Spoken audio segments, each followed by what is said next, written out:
do, do. Na, na, na, na. Good morning. Interesting song. It's my party and I'll cry if I want to. Isn't that an interesting song? It's my party and I'll cry if I want to. You know what that makes me think about? It makes me think about people who are in relationships where they argue and staying in those relationships. Example, arguing with somebody who pays 50-50 but does no housework. Why aren't you doing housework? I pay 50%. Why am I doing 100%? And they say, this is who I am. I don't want to change. And you say, but this isn't fair. And they say, well, this is who I am. Do you see the lack of acceptance going on? That's an argument. An argument is a lack of acceptance. Now, what are you going to do if you find yourself in a situation like that? You'll be disappointed. You'll be sad. You might be mad. And you might cry. But you stay with that person. It's your party. And you can cry if you want to. If you want to choose somebody who is unfair, dysfunctional, and you're crying about that, and you stay, you have the right to do that because it's your party, and you can cry if you want to. Morning, my loves. Good morning, Caroline. Are you going to cry? Miss Caroline?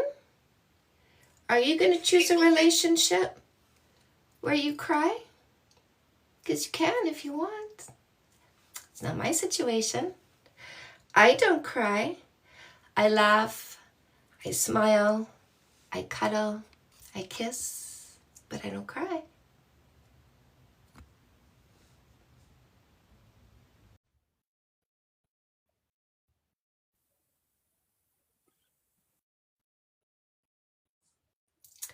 I didn't cry. I left. Shelster, Caroline, I cried all my tears in my last relationship. No more. Look at you, my love. Ooh, ooh, that language. Look at you. No more crying. No more crying. It's your party. You can cry if you want to, or you can choose to not cry anymore. I love when people come back and say, I used the no kissing for 3 months dating rule. I'm so happy. They're so amazing. I love that. My workbook is coming. Shelster! My workbook. My workbook. Love this.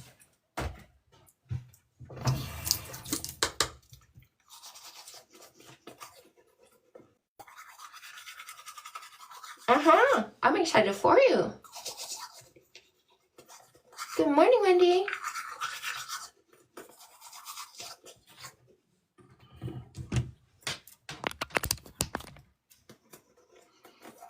Jean Marie.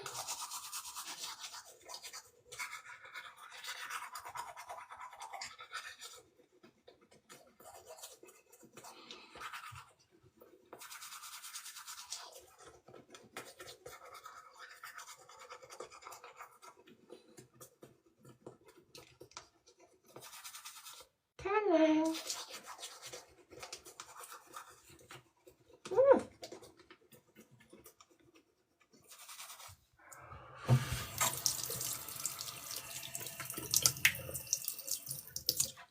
Look at all the love, love, love. All the love, love, love. I have some wonderful news.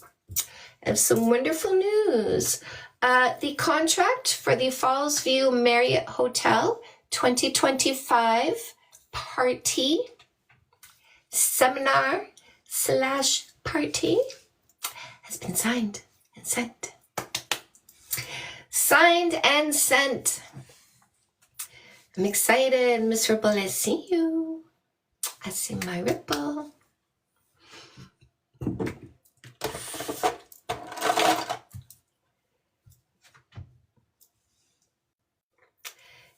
It's my party and I'll cry if I want to. But I don't. I don't want to. I don't want to cry.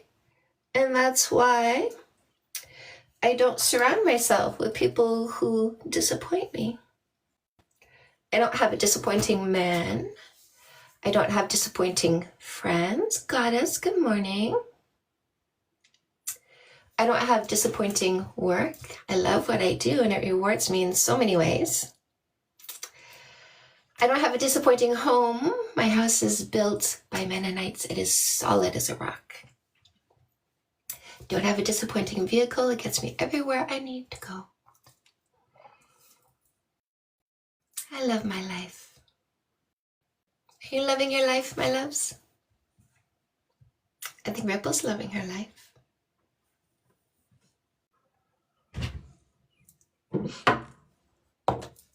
It's my party and I cry if I want to.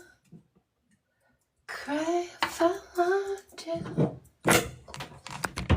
Yes. Yes, you are, my love.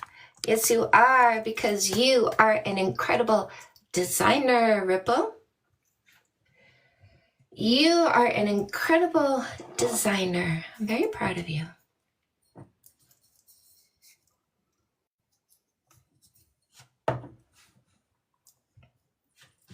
I am God. Right, Ripple? You are your own God. You are in control. You are creating your path, your destiny. No, we don't touch haters. We just release them. There's no reason for us to be so upset that we would do anything but block and delete. Block and delete is a very calm, peaceful way to deal with people who don't belong around you. There's no reason to be anything but calm and peaceful, right? You don't like me? Block and delete, calm and peaceful. You don't like what I say? Block and delete, calm and peaceful. You don't like what I teach? Block and delete, calm and peaceful. You want to come and basically present yourself as somebody who woke up and chose violence? Block and delete, calm and peaceful. I don't deal with you. I don't need to match your toxicity. I need to maintain my peace of mind by simply removing, effectively block and delete, calm and peaceful. Why would I let a hater have an emotional effect on me? They're not that important to me. Why did you just decide to translate your book in Spanish versus French for your fellow Quebec Canadians? Because I am efficient. So if you were to Google what is the number 2 most spoken language in the world, what would the answer be?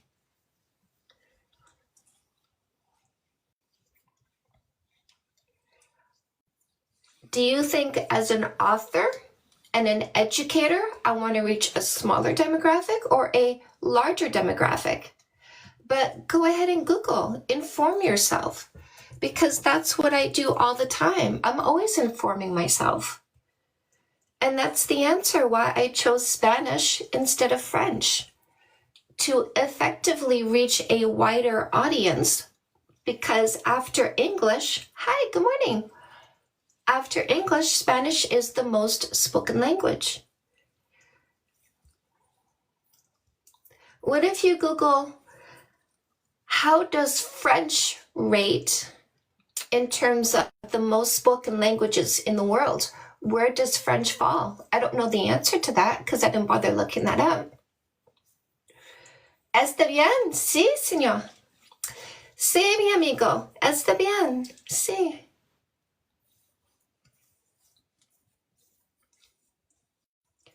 Siempre bien.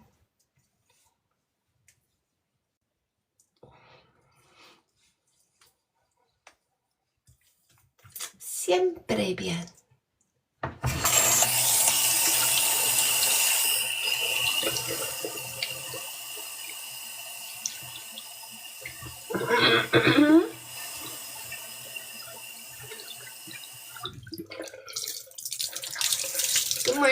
loves. Welcome. Tony, good morning. Hello, my lovely. Welcome to our Power Hour. I've been busy this morning signing contract. Just figured since you are very popular in Canada, you may want to reach all your people there. I'm more popular in the USA than I am in Canada. You do have more people in the USA than we have in Canada, which is probably why I have that demographic above Canada. So USA and then Canada, much more people in the USA. Technically, Spanish is not the second most spoken language in the world, but it's more than French. What is the second most spoken language, Ripple?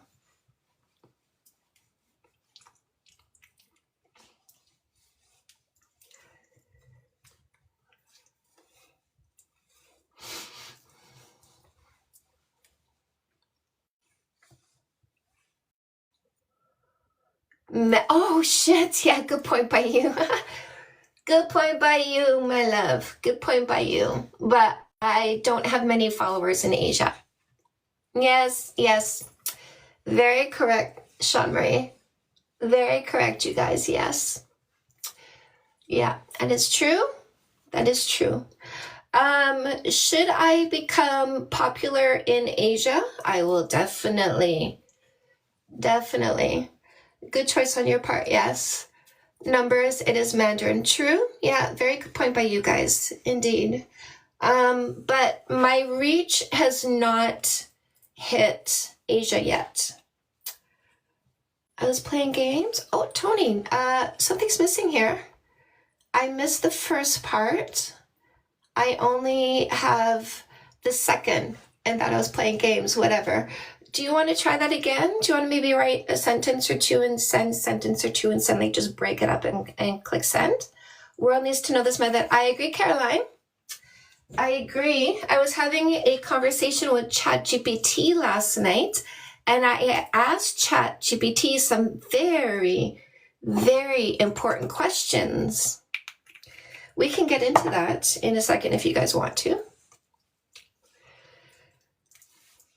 I have my video editor. I sent her the transcript of the conversation, and my editor is turning it into an animated video, which is really cool. In the USA, I believe Spanish is the second most spoken language. It is, Sean Marie, yes. I was on a live with another coach. Oh, she called me stupid for no kissing for 90 days. So I'm curious about who this coach is and if they are in a long-lasting relationship. If their committed relationship is under 5 years, I don't think they quite know how to have a healthy relationship. I don't know. I don't know their status, and I don't know if they do any arguing in the relationship. Tony. Hi. Can you hear me? Put some volume. Hi. I can't hear myself. Hi. Morning. Morning. Happy Friday. Happy Friday, my love. Tell me more. It was so, I unfollowed her. She's American and she's got really long black hair. Her name's Lisa something, and I forget her handle. I'll have to look it up. Oh, she made me so mad. I was just making a comment in her chat, and she seemed like a nice person, but when she saw my comment, she goes, this was yesterday afternoon, she said, "That's stupid. Why are you playing games?" She made me so, I didn't feel offended. I'm just like, well, you're telling people to go ahead and not vet people and not observe. Let me point out, you're calling getting to know each other playing games. Right. What the fuck? Right. She pissed me off. Oof. I was like, whatever, lady. How toxic is that? Yeah. I mean, to call someone that wants to practice, and I even typed in I practice observation before selection, and she just read it and didn't even comment on that. But the no kissing thing, she's like, that's stupid. Why are you being stupid? It's okay to kiss them on the second date. I'm like, no. So she called you stupid for Yeah. wanting to kiss somebody who's a liar and a cheater, doesn't care about you as a person, just looking for access to a body. She goes, hey, those guys who just want to hook up, go ahead and give them access, and then suffer when you realize they never liked you, is what she's saying. Well, she's talking out both sides of her mouth. Oh, yeah? What's the other side? It's like, observe, you want people to be responsible and practice self-control, but then it's okay to like be smooching all the time. That's like, it defeats the purpose. Yeah. Yeah. So anyway, I just thought that was interesting and it really pissed me off. So I just thought I would share that. Thank you. That would piss me off too, for sure. I'll have to message you her handle because I can't remember it because I unfollowed her. Yeah, I'm curious about her own relationship status. She's married. Yeah, and she's married. Yeah. And she does emotional work and things like that. So anyway, that's all. I just thought that was very interesting yesterday. I was like, wow, okay, that's pretty toxic. That's very misogynistic, isn't it? Just yeah, because females can be misogynistic to themselves. And so that's what she's practicing and telling people. Well, she's misogynistic to you because she's not teaching you to protect yourself against losers. She's teaching you to suffer. Mm-hmm. So she doesn't care about women. She cares about males getting access to women. Yeah. She's encouraging you to give access to males and then find out that's a mistake. So she's pushing the male agenda, but she's not encouraging women to be safe and protect their mental health and emotional well-being. Mm-hmm. I agree. I don't know. It's just very odd advice. I'm like, all right. Anyway, I'll drop down. I just thought I would share that. I appreciate that, Tony. Thank you. Uh-huh. Yeah. Looks like we have some losers in the comment section. So ladies, don't forget that using No More Assholes is how you eliminate toxic people who make false accusations. Using No More Assholes is how you eliminate toxic people who think you selecting what's best for you is a mistake because you won't select them.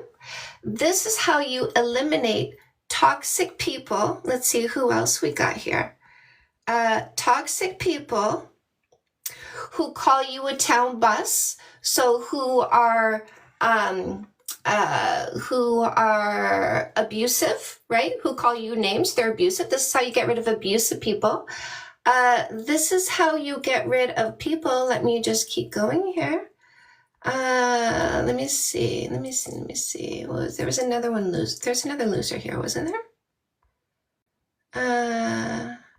Okay, I think somebody muted the other loser here. Yeah.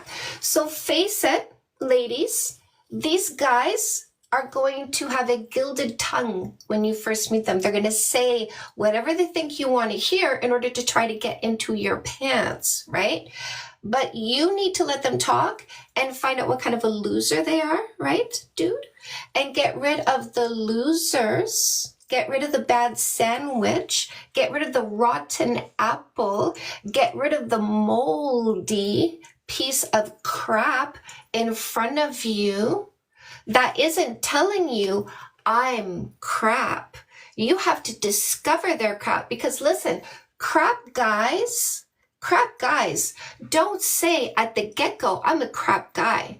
But if you don't occupy their mouths with your kisses and just let them talk, you will find that they are a crap guy. And what do you do with the crap guys, ladies? What do you do when you find out he's a crap guy? You block and delete. You say adios. I'm not interested in crap. I'm choosing the amazing man. These crap guys are not my selection. Block and delete. We just block and delete. We remove them. They don't belong in our environment. They don't deserve any of our time and attention, let alone access to our physical body. They don't deserve that. So why would we give any attention to somebody who doesn't deserve any attention? We don't.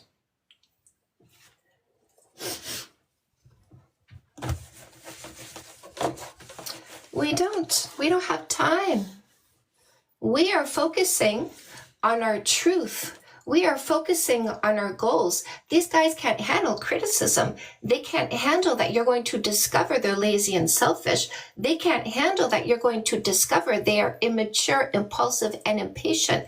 They can't handle that you're going to discover that they don't care about you as a human being. They think you're a thing, and you're going to get rid of them. They can't handle that criticism. Why? Because they're little baby boys. What do you mean you're not going to give me what I wanted? Right? The little baby boys. The little baby boys stomping their little feet, having their little tantrums, right? Stomping their little feet, having their little tantrums because the little baby boys never grew up. They never grew up, but I'm an adult woman. I don't take on little baby boys. I don't commit to little baby boys. I don't kiss little baby boys. I get rid of the little baby boys because I'm looking for a man, not a little baby boy.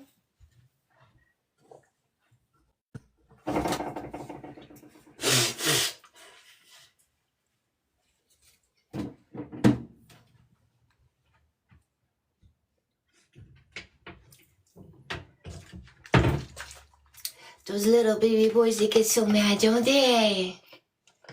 They get so mad, don't they? Oh, they just get so mad. How dare you talk about no kissing for 3 months? That's not gonna work for me. I do have patience and impulse control. What are you talking about, teaching women to choose men with patience and impulse control? I don't like that. Right? Loud and clear, ladies. Loud and clear. Right? Let them talk. They are loud and clear. Well, D loves D. D loves D. Doesn't D love D? That's why D thinks more about D's than D thinks about girls. Body count absolutely matters. I want to think about D's more than I think about girls. Don't interrupt my train of thought. Obsessed? Why are you so obsessed with D's? We don't really know. It could be that you were raised in a culture that doesn't quite accept boys who like boys. Like some religions, right? Who is seeing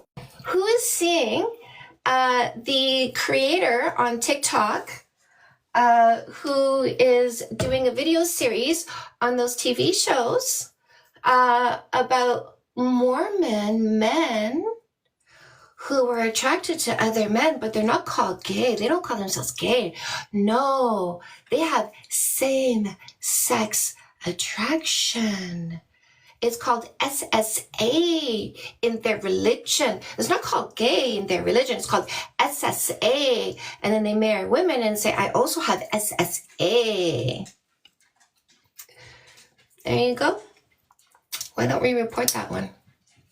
Why don't we report that one?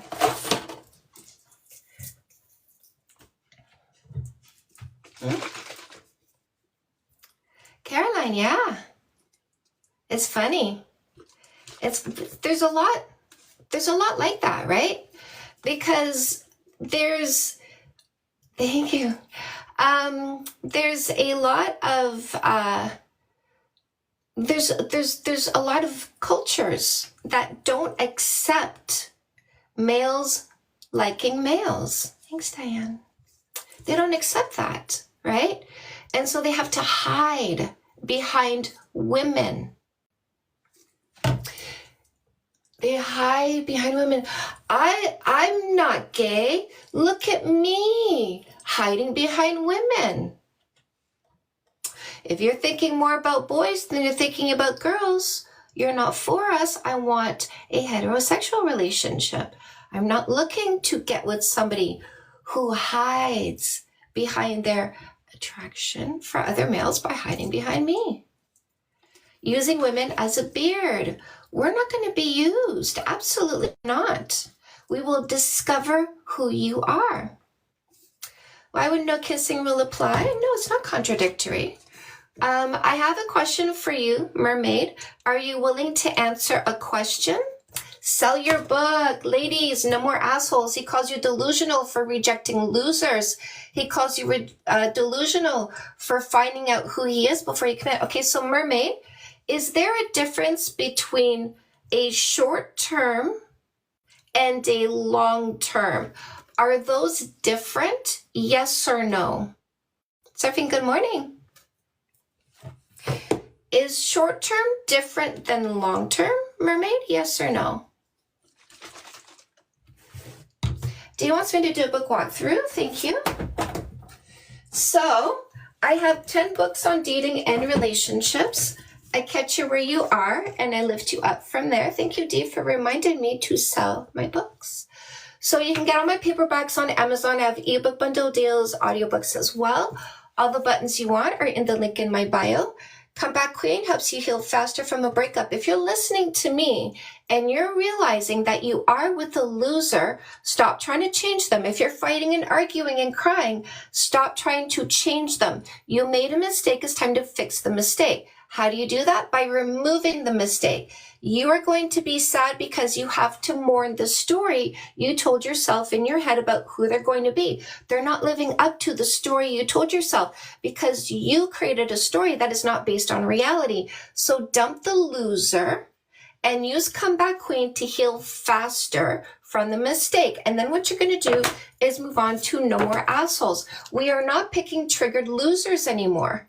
We're not picking guys who are faking and are unreal. We are picking reality. So we're finding out who they actually are, and based on reality, we decide our behaviors. Do we block and delete the loser that's triggered? Or do we select the man who is actually who he tells you he is? I also have No More Assholes as an audiobook. It's also a book in Spanish, and it is also a workbook. Once you find that proper man, use after the first kiss, and make sure you don't sabotage your new relationship. So you're going to learn how to do all the right steps in the first year and build a solid foundation. Now, if there's any fighting or arguing in your relationship, you can bring it to 0 with the Fix That Shit books. These are going to teach you communication and conflict resolution. Fix That Shit for men and Fix That Shit for women help you get to 0 fights by helping you understand how to take responsibility for your own thoughts, emotions, and behaviors. Triggered losers don't take responsibility for themselves. They want you to baby them. So we're not picking triggered losers anymore. Dating 101 is for the teens. If you're saying, I wish I knew this before, make sure your teens know this before they make the same mistakes. This is understanding the drives, behaviors, and emotions we call love, how to set boundaries, what to do when people push against their boundaries by trying to use coercion and pressure. Dating book for men, teaching men how to heal from past relationships and select the right long-term partner is The Perfect Play. The free dating book in the link in my bio in honor of the losers that we have showing up on my page is Fake Love Need Not Apply, How to Avoid Posers, Losers, Scammers, and Predators. I teach you how to identify them, how to remove them from your life, and how to create a protective friend circle that's going to help you identify them and remove them from your life. These predators look for isolated people because they're easier to manipulate.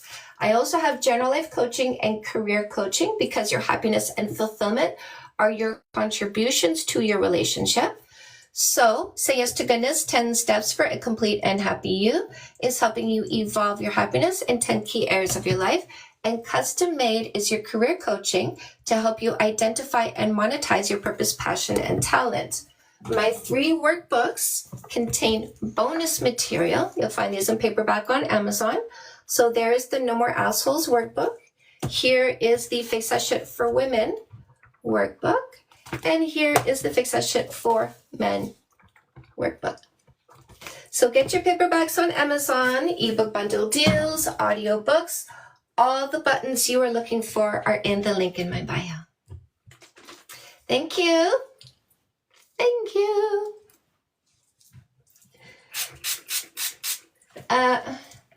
Over 500 books this month, by the way.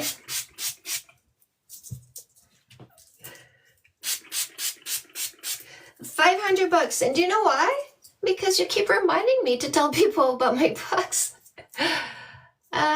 Continue to go for the dirt bags by using observation before selection? No, we're going to reject the dirt bags by letting the dirt bags reveal that they're dirt bags. And then we make an informed decision. Oh, dirt bag, block and delete. We don't let dirt bags kiss us and then we find out they're dirt bags because we have standards.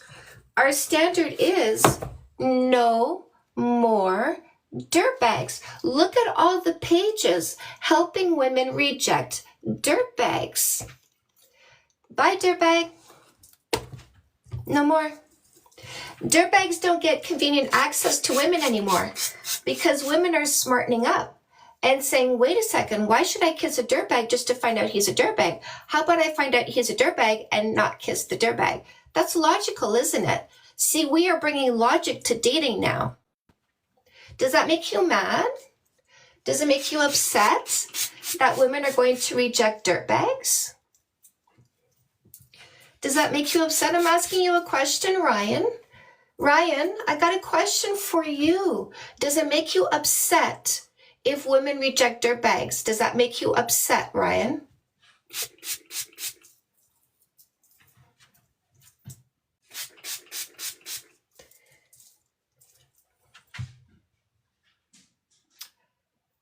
Asked you a question.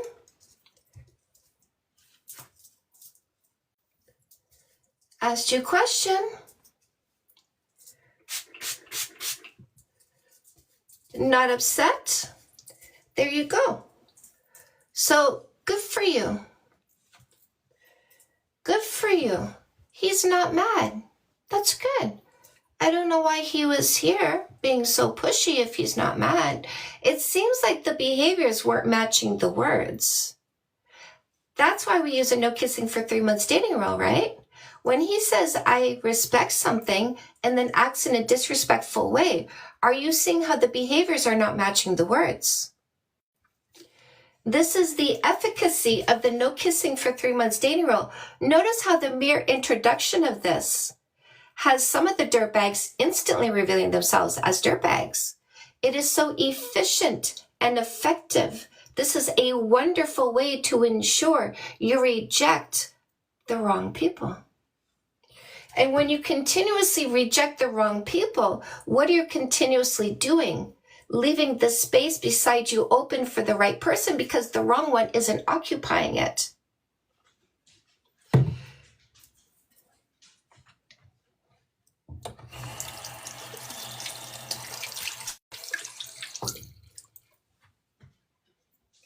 My time and energy is too precious to be occupied by dirtbags.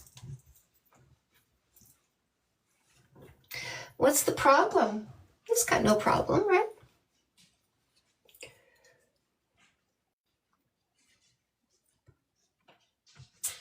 It's my party in the car. I want to make it.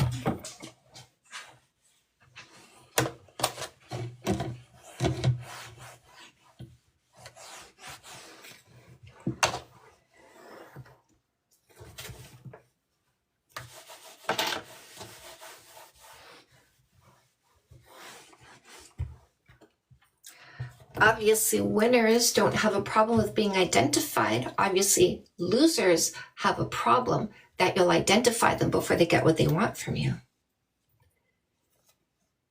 Sent to the corner.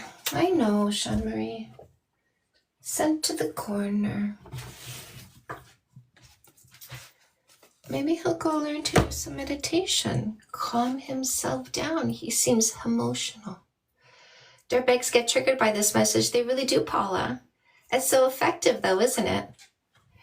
Right? What kind of person gets triggered by a woman making the right selection? What kind of person gets triggered by women practicing knowledge and insight and making an informed decision? What kind of people get triggered when women say, I'm going to find out who you are before you get access to me? What kind of person doesn't support women protecting their mental health and emotional well-being?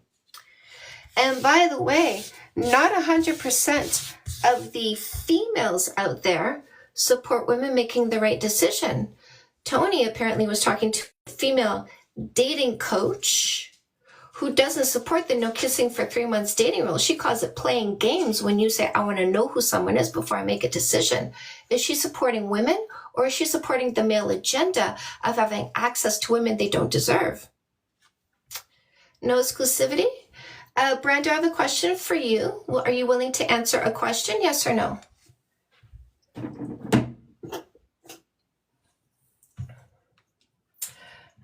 Founder sent you a message, thank you. Brando, can you answer a question, yes or no?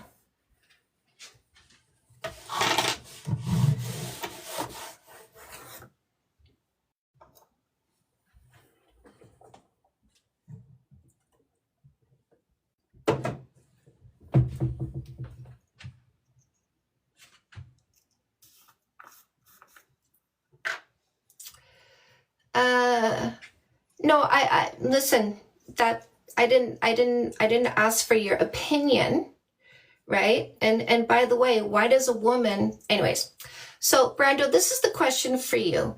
Is your exclusivity for the right person or the wrong person? Who is your exclusivity for? Can you answer that question? Love to see destroys fake dating coaches. Yeah, let's do it. Let's do it.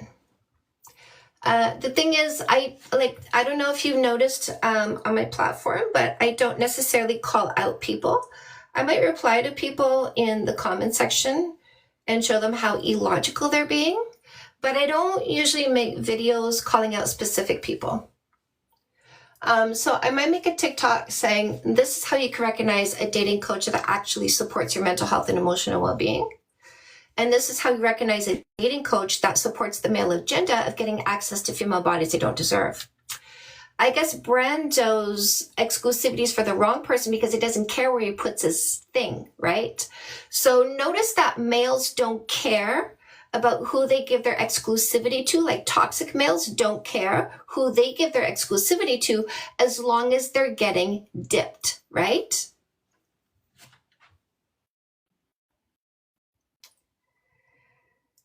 It doesn't mean that I can't. Ooh, Ripa! Shoot, I support you. Yes. I support that for sure.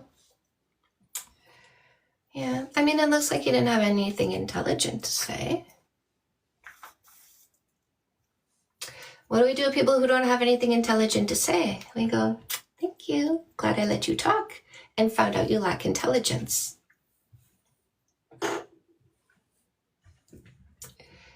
Confident. Some people are very confident in their stupidity, aren't they? Right? I understand you're not wanting to stir things up too much. I like to, first of all, I don't want to invite toxicity from specific people. And then also I like to, in a way, be timeless. My advice isn't related to specific people or specific events for the most part. Maybe that coach doesn't understand the 3-month rule. I didn't before listening to your lives, true. Yeah, but she literally called getting to know somebody before kissing playing games. Who else calls that playing games? Yes, no kissing for 3 months is nuts for people who lack patience and impulse control, don't care about picking a human being, but really just care about access to a body, right, Brando? Lack of intelligence, lack of confidence, which brings forth delay of thought. Good point by you. Yeah. Right, ladies? A toxic person thinks it's crazy for you to eliminate toxic people by finding out they're toxic before you kiss them.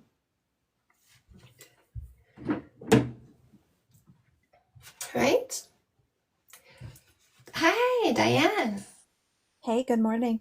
Yeah, no, I just like I didn't get it, right? And I think the more we listen to you, like even understanding, even observation before selection, that would not have occurred to me before. If I heard, no kissing for 3 months, like we hear a lot of people come in here and they assume and they think that means you're just doing regular dating. That's why I always tell people you have to get out of the mindset of the old way of dating and think of this as a whole different way because you are vetting more deeply. You're not just going out for dinner once a week for 3 months and waiting to kiss, but a lot of people assume that that's what it is. So, if anything, I think her mistake was not asking for more information, just shutting it down and just saying, "Oh, that's stupid," without wanting to get more information. But I'm not surprised that this woman didn't understand it, I guess is what I'm saying. Right. But a lack of curiosity certainly displays a lack of intelligence. And how are you calling yourself a coach, somebody who can lead people to success when you lack enough intelligence to even have curiosity about gaining knowledge and insight before making a decision so you can make an informed decision? Why are you lacking the intelligence to understand the importance of a woman understanding what's in front of her before she lets him access her body? That's what I'm saying. I think that's the mistake, is not wanting to learn more about it, and 100%. just calling it stupid. And she calls herself a coach, and she's teaching her female clients to play a hoping game. So Paula says kissing people for 3 months is playing a game. The game you're playing is a hoping game. And most people lose a hoping game. When you buy a lotto ticket and you hope it's a winner, most people end up with a loser. So this is not a coach. This is not a coach. When you don't give clear instructions on how to achieve success, you're not coaching anything.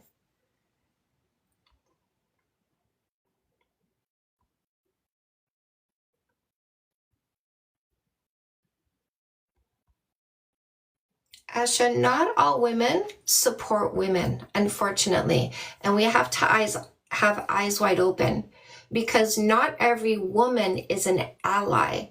Not every woman seeks our well-being. Not every woman supports women making informed decisions.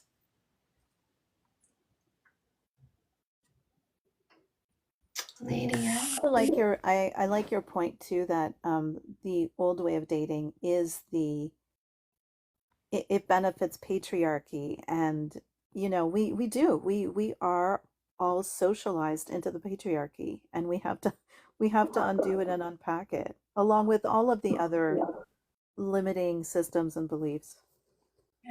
DJ, good morning. Jamie, good morning. Hello, Lady J. Welcome.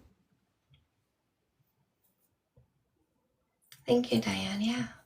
Yeah, 100%. 100%. We have to recognize the toxicity in our own culture. We have to recognize how it affects women, because we are women. We have to recognize how it gets in our way, and we need to unsubscribe. Miss Ripple coming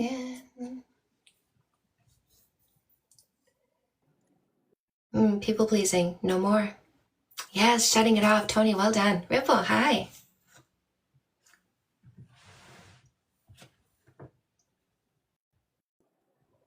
Oh, I didn't realize.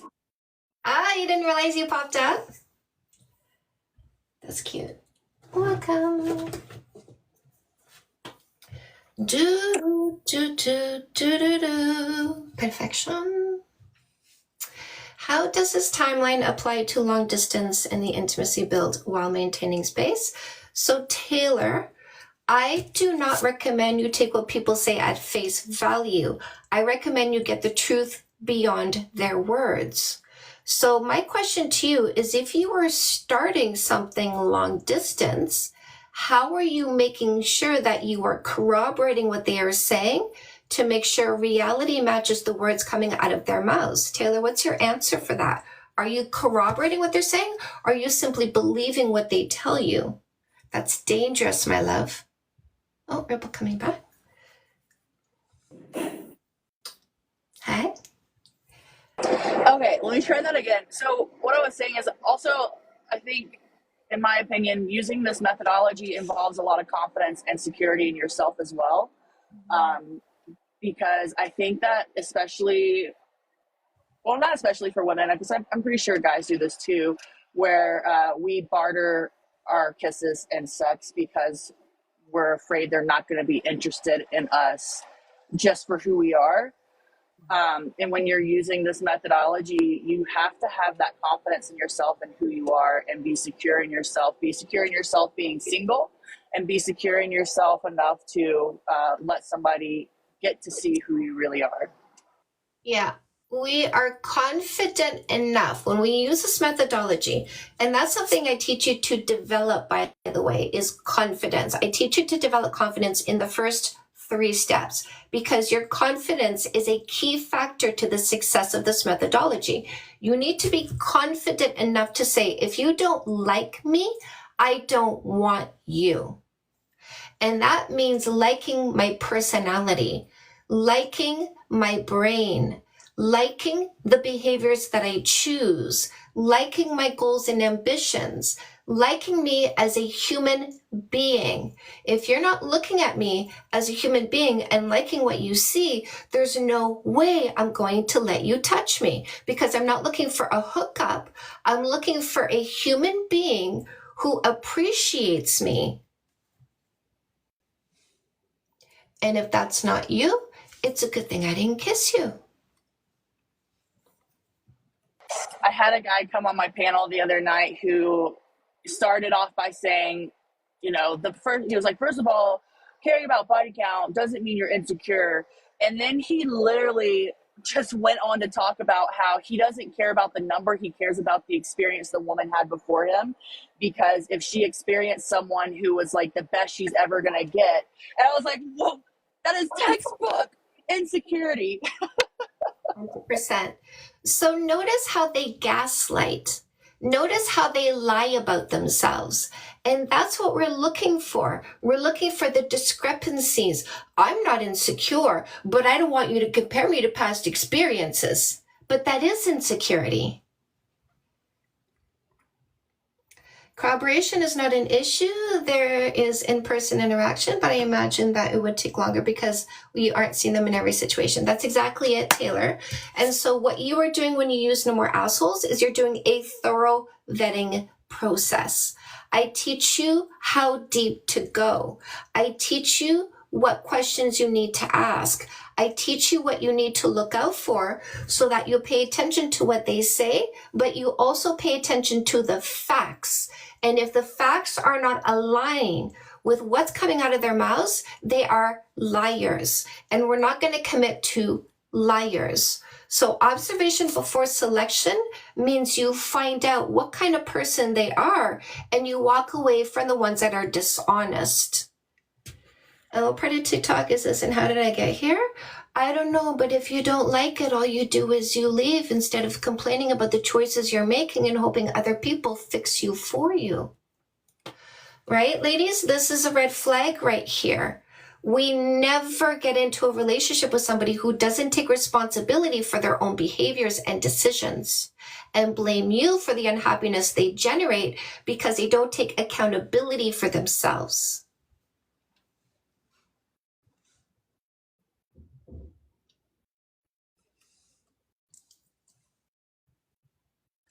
No more people who don't take accountability, right? We're not going to mommy anybody anymore. We have better things to focus on than people who don't take accountability for themselves. We say in unison, Serafina. Oh, this guy says I'm a fraud because I teach you to get rid of dishonest people. That's kind of funny. This guy says I'm a fraud because I teach you to get rid of people who aren't trustworthy. That's really funny. This guy says I'm a fraud because I teach you to go beyond what they say and make sure you get the truth. That's really funny, ladies. What do you think he's projecting? Do you think he's projecting that he's going to lie about himself when he's in front of you? He's going to try to fool you into giving him physicality before you understand the truth about what he is? This is hilarious. Oh, here we have a liar and a fearmonger, ladies. This is all you need to do is have standards in order to find out what kind of person they are, because the worst of the worst can't help themselves. I love this. This miserable guy in my comment section that lies and fearmongers isn't going to get access to you because you're too smart to give him what he wants before you know what he is. I think that's what he's mad about. We're not convenient. I guess he's going to have to start paying for it instead of thinking he just pays for a meal, then he can push himself on us, right? Right? Is that what he's mad about? We're not convenient? We're not foolable? He can't take advantage of a system that has us letting losers kiss us before we know they're losers? Do you think he's mad that we're not subscribing to that system anymore? And instead, we're standing in our own strength and power. They don't want us to be strong and powerful because strong, powerful women are victims for predators. Really don't like and understand, they don't understand that so many women are happier single. He's so funny. He knows nothing, but he lies and fearmongers. Ladies, how do you detect a liar and a fearmonger? You let them talk. Just let them talk. That's all. That's all.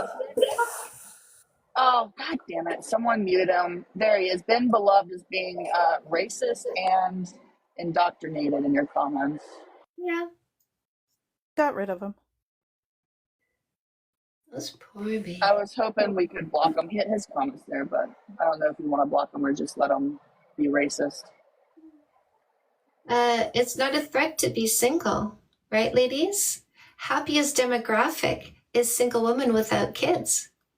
Don't threaten me with a good time. My friend is breaking up with a guy because he wanted to pay 50-50 but not do 50% of the household chores. She's going to be much happier being single. She's looking forward to him moving out so that she doesn't have to pull his share of the household chores anymore.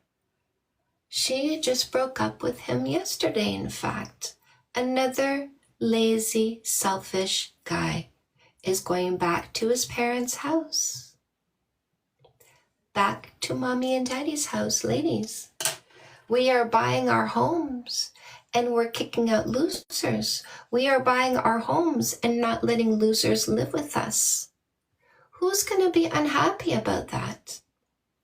Is it this loser right here? Thank you for occupying my chat. Listen, I love showing this book. Every time you say something, I love teaching women how to get rid of toxic liars and fearmongers.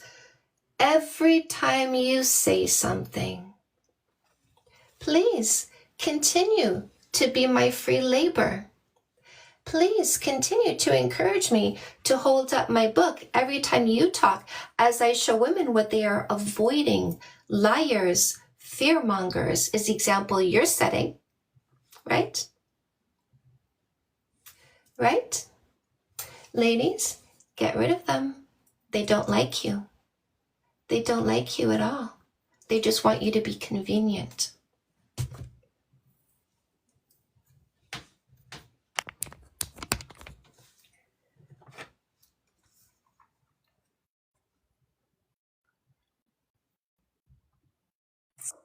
You did a post, I saw this morning, I don't know when you posted this, but it was you responding to a comment or a question about a woman who was saying that her husband, like they live together, her husband or partner spends like thousands and thousands of dollars on himself, right, to buy himself stuff, but doesn't buy her gifts. And all he does is pay for dinner. Yeah, dinners and drinks. And you were saying, Fastest way to get rid of a generous man is to not acknowledge the generosity that you're receiving. but what if she does acknowledge that generosity to him?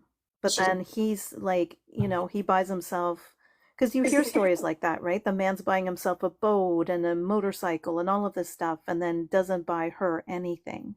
Like, what if she does acknowledge the generosity of dinners, but that doesn't, but the bigger picture isn't there? but she's not. She's not acknowledging the generosity, and they don't live together, by the way. She's saying, if we live together, is he going to be generous to me? And I thought she said we live together, by the way.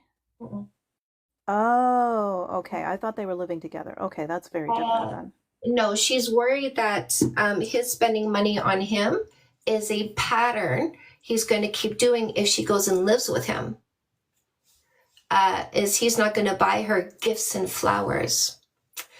By the way, I live with my husband and I benefit from what he purchases. I benefit from the trucks. I benefit from the motorhome. I benefit from the vehicles. But what she's going to say to herself is, he didn't buy me a specific car, instead of being happy that she gets to drive a car for free. She's saying to herself, yeah, dinners and drinks, but what about a bracelet? What about flowers? So if you want to turn off somebody who is showing you generosity, because think about the dinner and drinks, okay?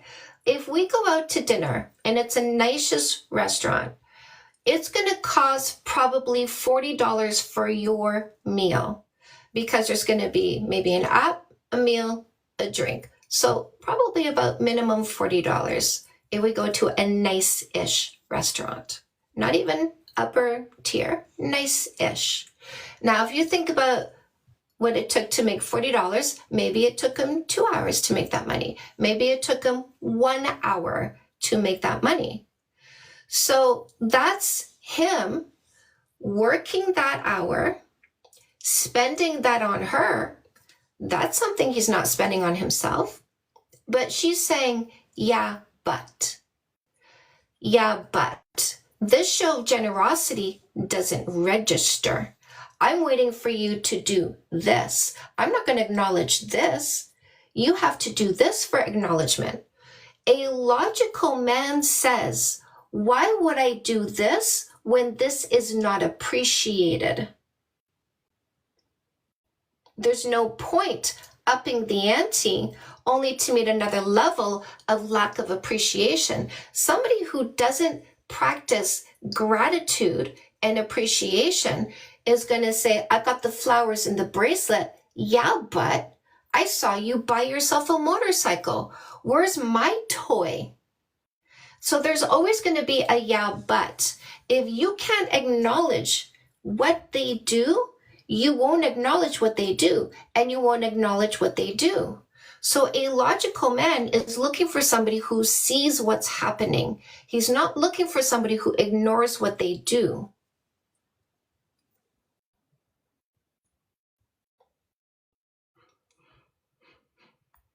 My husband started, like his generosity started with understanding that my time was valuable. And I was grateful that he understood my time was valuable. He was coming to see me at the club, and I treated him like what he did was something that generated gratitude. Thank you. I appreciate this. And I gave him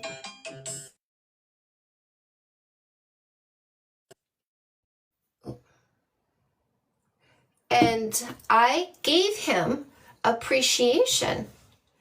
The money that he spent on me generated appreciation in me, and in return I reciprocated to show my appreciation.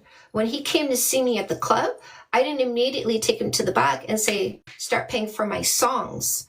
I sat with him. I spent time with him. I talked with him. And then I did my songs. And then I continued to sit and talk with him. I treated him like a human being. He gave me money for my time. I gave him time for the money he gave me in addition, right? So I showed generosity in return for his generosity. And he said, let me do more because I like being recognized for what I do. I like feeling like you give to me as I give to you. So he said, let me help you in your endeavors. Let me take you out and pay for those outings. And then I was grateful for that. So what did he do on top of that? He said, let me help you buy a home. What did he do on top of that? Let me provide you with a vehicle. So a grateful man looks for ways to give you more because he's grateful that you're recognizing what he's doing.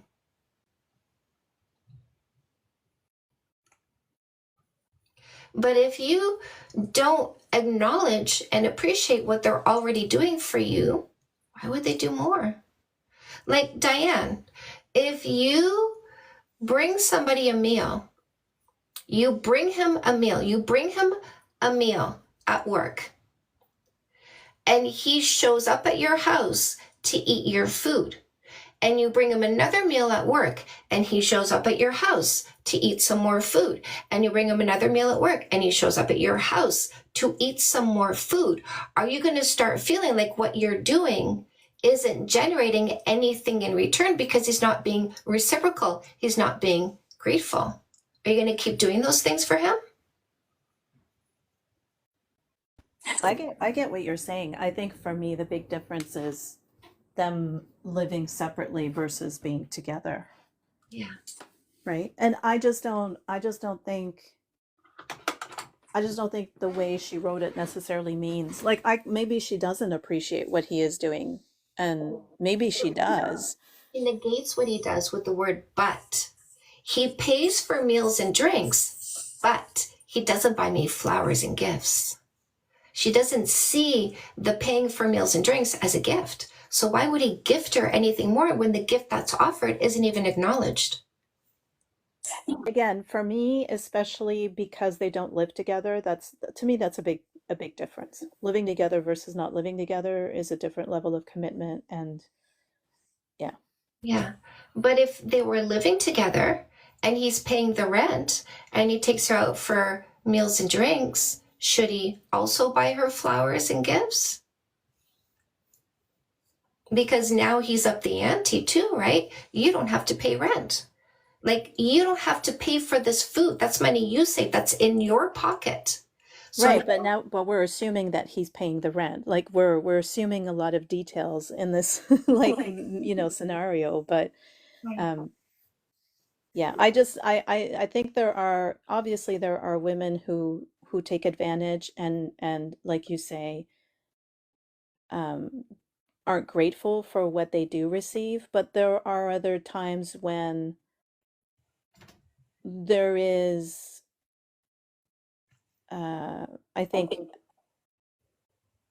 I think there are situations where men are in control of the money and they will buy whatever they want and dismiss what the woman wants, right? Right. That can happen too. But I understand what you're saying. And I don't disagree. I think it is important to be grateful for what you have. Absolutely. Yeah.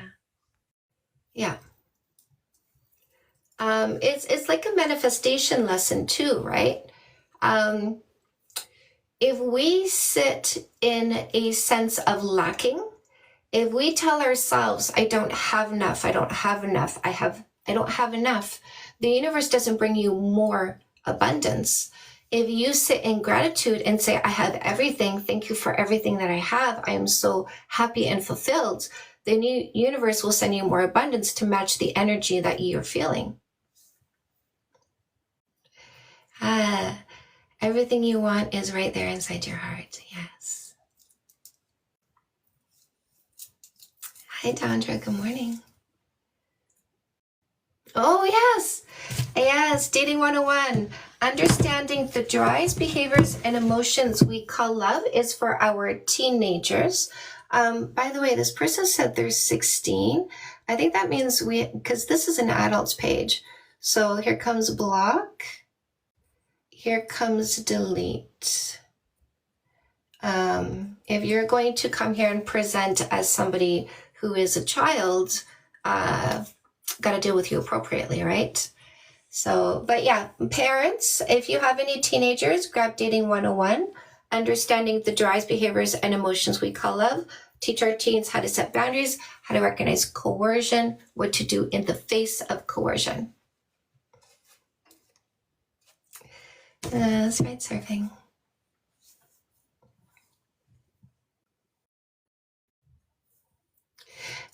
Just so that you understand, this platform is for people who are willing to practice intelligence. This is a classroom. I teach a specific lesson. The lesson that I teach in my classroom is how to choose the right person for a long-term relationship and how to be the right person in a long-term relationship. So in this way, we choose somebody functional, and then we are functional with our partner. Now, obviously, there are some toxic people who don't seek functionality. We will see them pop up on my live stream today, as we do every day. But that's okay, because what you are learning how to do is recognize dysfunction and get rid of dysfunction instead of kissing and committing to dysfunction, because you yourself are not seeking a dysfunctional relationship. So the way to not have a dysfunctional relationship is to not pick a dysfunctional person, somebody who doesn't take responsibility for their own thoughts, emotions, and behaviors. And then when you pick the person who loves you more than dysfunction, now it is your job to ensure you are practicing functional behaviors in that relationship. Thank you, Minty. Thank you. It is the evolution as I age, because now my hair is coming in more gray and salt and pepper than it is dark brown. So yeah, who'd have thought I'd ever be blonde? I mean, hey. Am I having more fun? Maybe. It softens you. Thank you, my love. Oh, serving 6,000. Ooh. 6,000. We had a coaching call in 2021. It changed my perspective forever on having kids, cats. We must have gone through the 5 questions. Did we go through the 5 questions?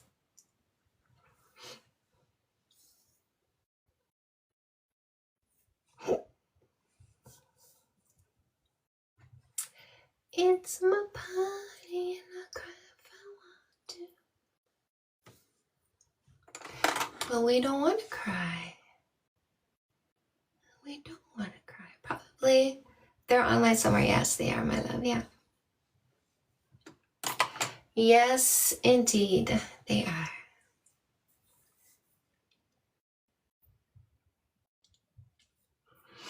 So, lovelies, October 25th, 2025 is official. I have sent the signed contract to my coordinator at Fallsview Marriott in Niagara Falls.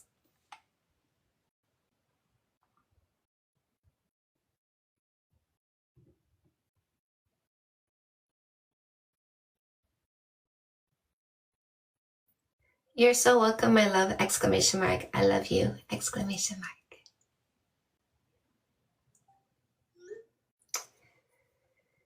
No, no, no, no. Okay.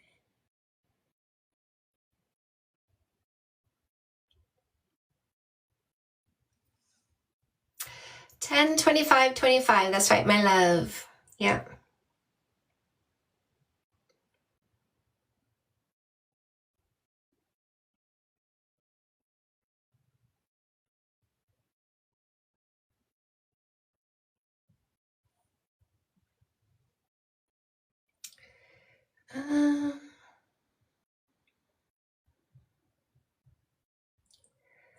I'm fine with the character and voices, period.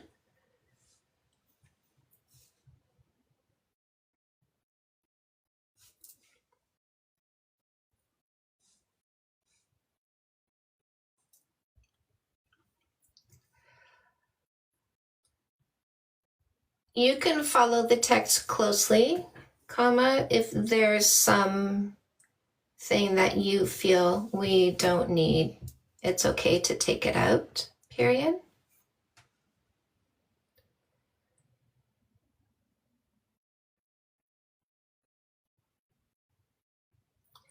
So, had a chat with ChatGPT yesterday.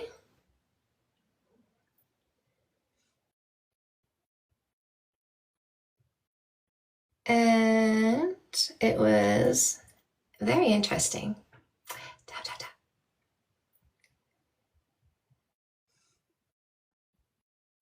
I'm fine.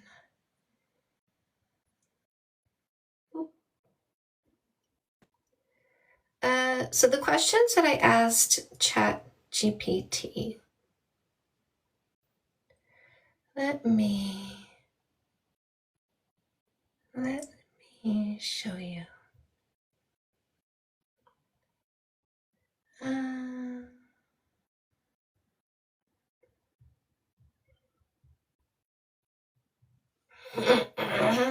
I teach people how to use ChatGPT, Chris. Okay. So I said to ChatGPT, I would like your opinion. And they said, sure, I'd be happy to help. What's on your mind? I said, what do you think will happen when women start using a no kissing for 3 months dating rule using observation before selecting a long-term partner? And I said, using a no kissing for 3 months dating rule where observation and getting to know each other take priority before any physical activity could have several potential impacts on dating dynamics. I'm just going to read the bullet point and all the full text of each point. Encourage emotional closeness, weed out the uncommitted, builds trust and respect, reduces pressure. Potential drawbacks would be, some would argue that physical chemistry is also a significant component. Waiting 3 months might be too long for some people. We understand that. We're just going to reject them. Leading to frustration or a sense of missing out on a part of the relationship that also provides bonding and intimacy. If you think not gaining access to my body before understanding what kind of human I am means you're missing out, your priority is not the same as mine. I need somebody compatible. Challenges to consistency in a society where dating norms can vary. Applying such a rule consistently might be challenging. Both parties need to be on the same page. Yes, indeed. And if you're not, I just release you. Overall, this approach may not be for everyone. I understand that. It could be a valuable strategy for those who prioritize finding a meaningful, committed relationship over more casual dating experiences. The effectiveness of this rule will largely depend on individual preferences. Do you prefer somebody who wants to know who you are? Depend on individual preferences and how both partners communicate and align their expectations.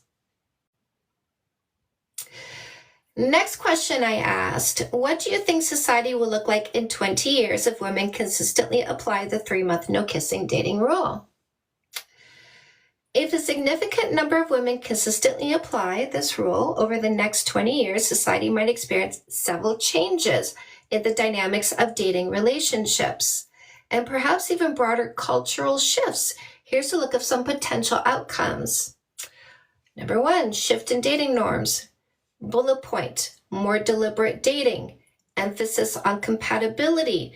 Number 2, impact on relationship quality. Bullet point, fewer short-term relationships, stronger foundations. Number 3, cultural and social changes. Bullet point, changing perception of intimacy.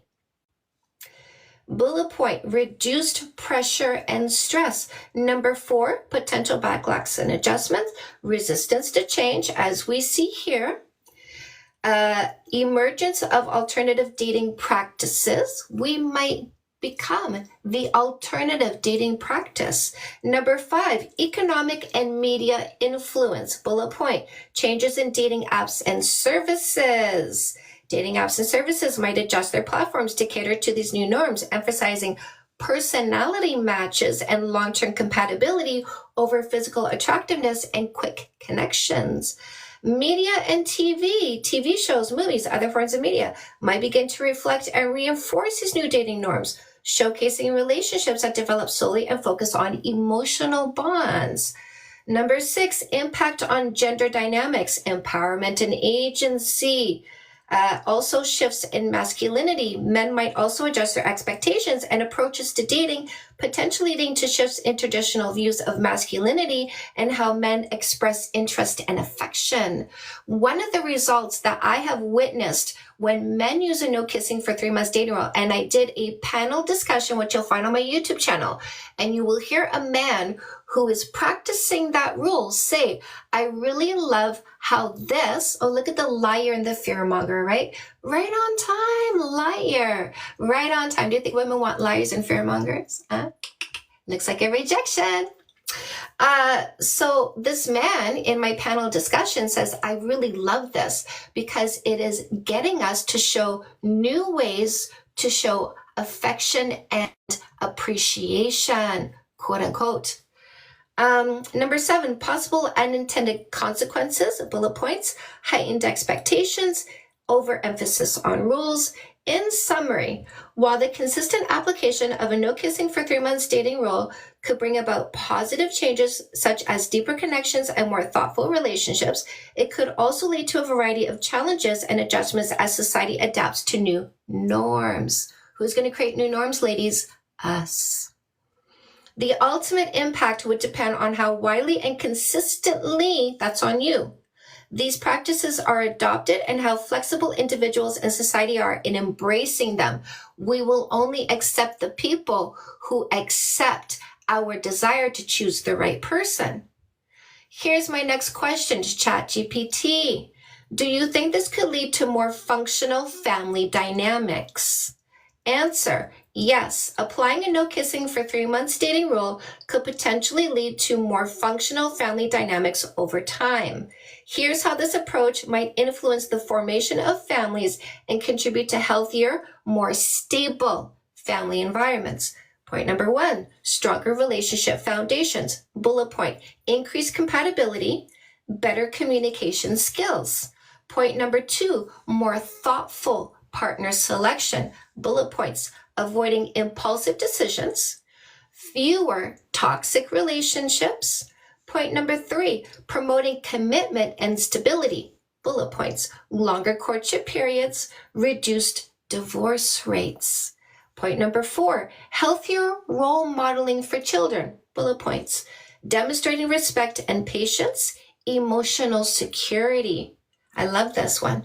A stable, loving relationship between parents provides a sense of security and well-being for children. When parents have a strong bond based on mutual respect and understanding, it can create a nurturing environment that supports children's emotional and psychological development.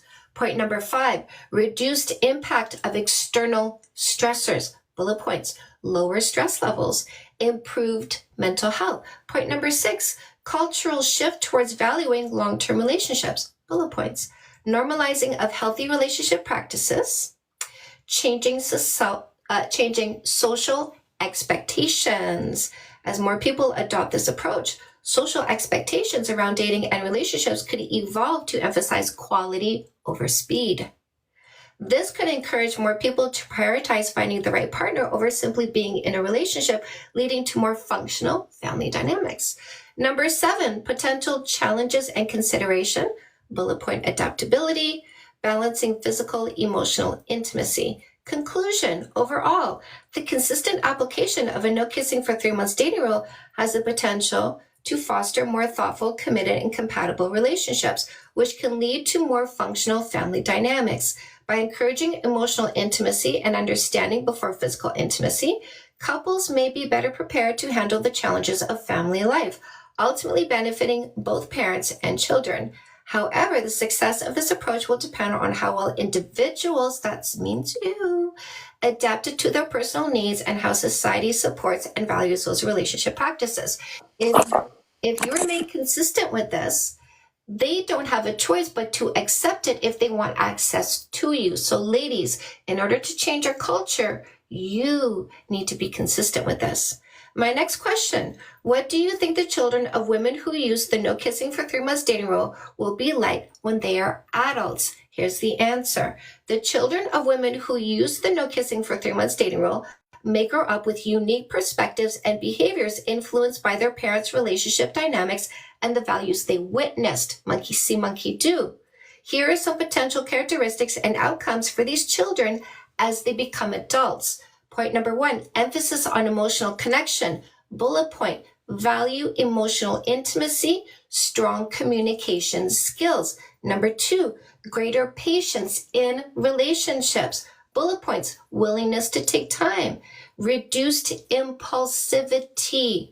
Number 3, higher standards for partner selection. Bullet points, prioritizing compatibility, avoiding unhealthy relationships. Number 4, respect for boundaries, understanding consent and boundaries because they saw it in their parents. Next bullet point, comfort with setting limits. We will teach our children to be comfortable enough to say no to people trying to manipulate and coerce them. 5, stronger sense of self-esteem. Bullet points. Self-worth not based on physicality. Wouldn't that sound nice? Reduced pressure to conform. Number 6, healthy views on loving commitment. Bullet point, belief in long-term commitment. Balanced expectations. Number 7, impact on parenting styles. Bullet points, modeling healthy relationships. Again, monkey see, monkey do. Promoting emotional health. Don't we need that in our culture? 8, challenges and adaptations. Bullet points, balancing tradition and modernity. Navigating different relationship expectations. Conclusion. Overall, the children of women who use the no kissing for 3 months dating rule are likely to have a solid foundation in understanding the value of emotional intimacy, patience, and respect in relationships.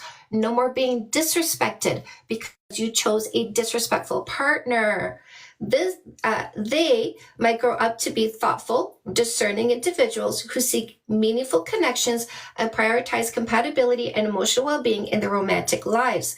These values can lead to healthier, more functional relationships and family dynamics, contributing positively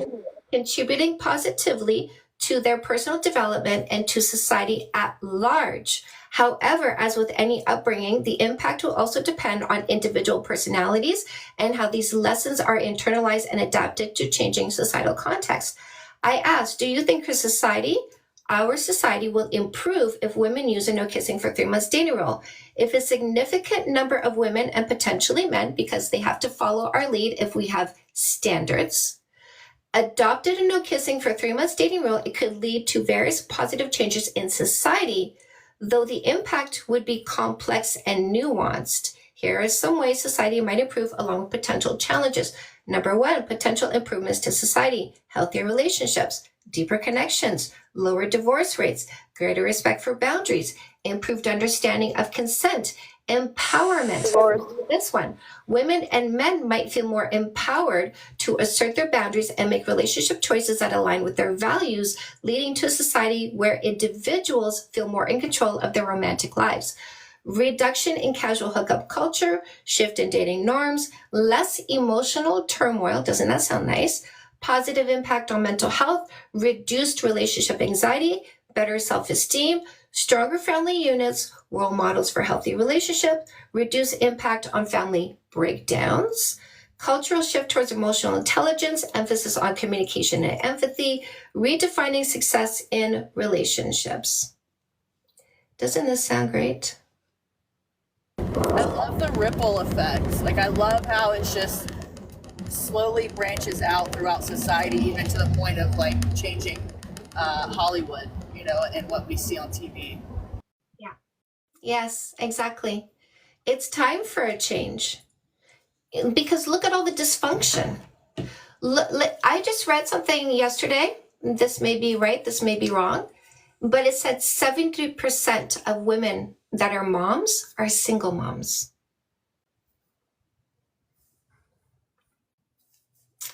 I also was reading on how there is an increased rate of homes where it's single dads and single moms. So no wonder there's a housing crisis.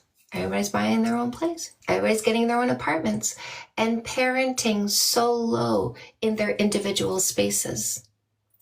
So how about if we're going to make a family, we have a family.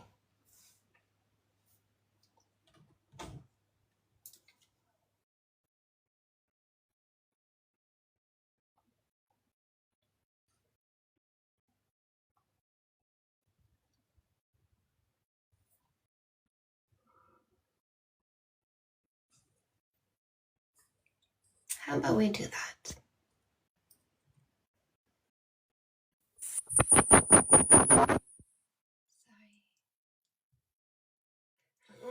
Sorry. My mom was pregnant with me in a month of dating. My dad, she chose him for schmecks, not because he was kind and safe for her children and herself, right? And so because she chose somebody who was not kind or safe, did anybody suffer the consequences of that? Did she suffer? Did you guys suffer? How about we really start saying no more suffering, no more being unsafe, no more abuse, no more dysfunction, no more indifference. 70% of moms are single moms. That means 70% of dads don't give a shit about their kids. 70% of dads are toxic and dysfunctional. What the hell? What are we doing? Alcohol problem and watch the kids get abused. So wrong. So wrong. So wrong.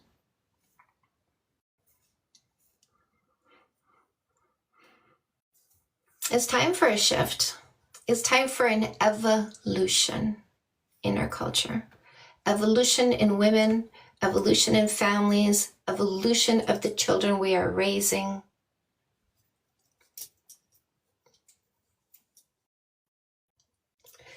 Oi, Wing.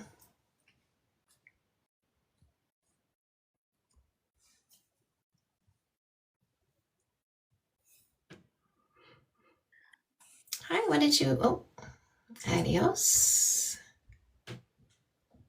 It'll be very bleak. Well, maybe if we continue to put women in power, women who support women, as we see not all women support women, obviously. But if we keep being careful about who we put into power, maybe we can avoid that toxicity.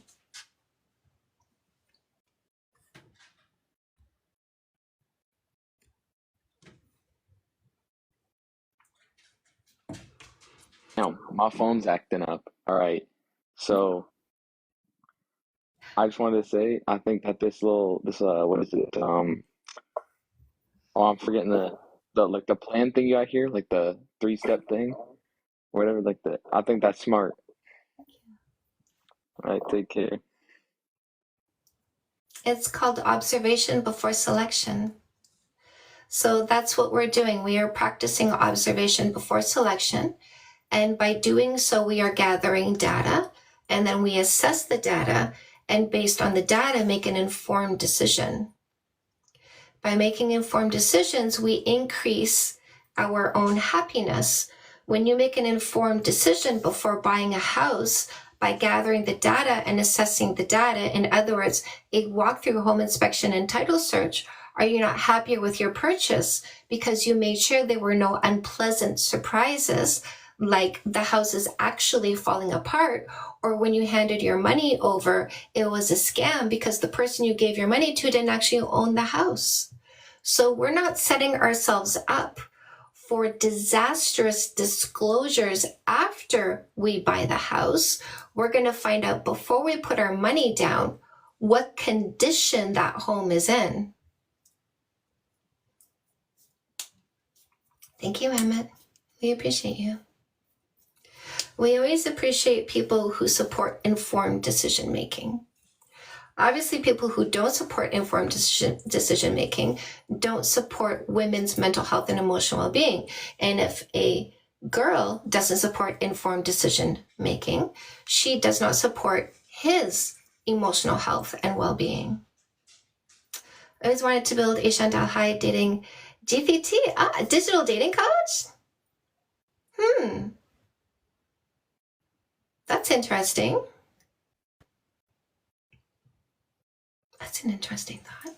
Let me see what Meg is walking about for.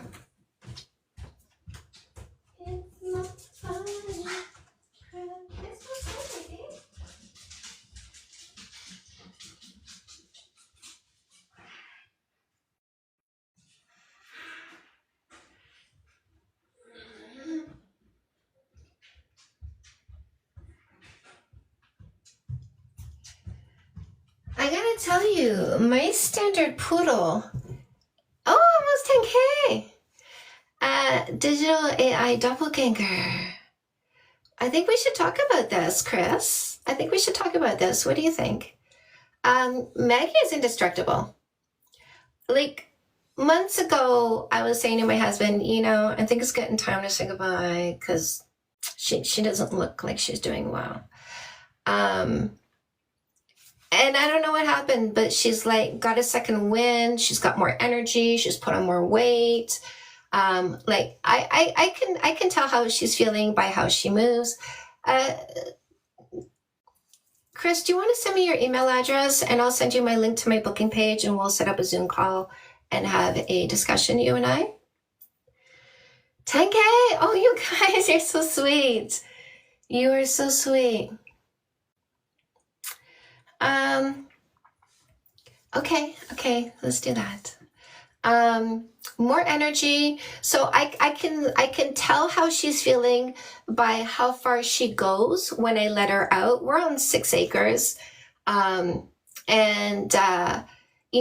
she just goes out to the front and does her business and then comes back to the door. But she's doing her walkabouts again. She's asking me to go outside more often. Whereas before I was like, okay, so I see you get up, so let's get you doing your business. But now she's like, I just want to go outside and hang out. And then she's doing her big walkabout around the yard again, instead of just staying close to the house and then coming back. So, and she's running, like running. Sometimes she's bouncing with her little runs. And nice to hear she's having good days. Yes, I love that. I love that. She's going to be my forever dog. My forever dog. Can I pet that dog? So how old is she? It depends on who you ask. In my recollection, I got her when I was 39 and she was 4 years old. I'm 52 now. So by that math, she should be 16. Wait a second. 42 plus 3, 13 plus 4, 17, right? By that math, she should be 17. My husband thinks, in his recollection, I got her long before 39. I got her when I was 35. And in his mind, she's 20. So she's a standard poodle. So whenever people ask me how old she is and my husband is there, I say 30. That way we're both wrong. Good morning, Mayor. When did you meet husband's kids? Was it a good timing? Yes. So good question. I recommend that you meet children before you commit to a relationship. So that would be before kissing. It didn't work out that way with my husband. We did start kissing and being physical before I met his kids. We started kissing and being physical, as play first. And then I realized this is the person I want to be with. And we committed to a relationship. And then I met his children. I met his children at his house while they played on the street in front, and we sat on the steps. And that was the first time that I met his kids, was on a beautiful summer day as they played outside. And I remember how young, how sweet they were. They're still sweet. They're such good people. I really appreciate them. I appreciate their growth. I appreciate their maturity. I appreciate their work ethic and responsibility. I appreciate how they take care of themselves. I appreciate what good human beings they are. Like my stepson, he was the best hockey player on his team. And if he saw somebody be bullied, if he saw somebody who was considered weaker because of physicality or mentality, and if he saw them be bullied, he would address the bully. He would get in the bully's face and he'd be like, you're not doing that. So my stepson always stood up for the little guy. despite being somebody who wasn't the little guy, despite being somebody who was popular, despite being somebody who was athletic. He stood up for the little guys. My stepdaughter, same thing. Very conscientious, very intelligent, very good-hearted person. She works in a restaurant. That restaurant was bought by new owners. Those new owners started taking tips from the employees and started garnishing from the employees' wages by misrepresenting the amount of time the employees worked. And she caught on to that immediately and started reporting them to the labor board because she's standing up for her people. I love their minds. They are wonderful people. Were you okay with dating someone with kids from the start? I really was, Monica, because even though I didn't want children myself, I didn't really necessarily want to miss out on the experience entirely.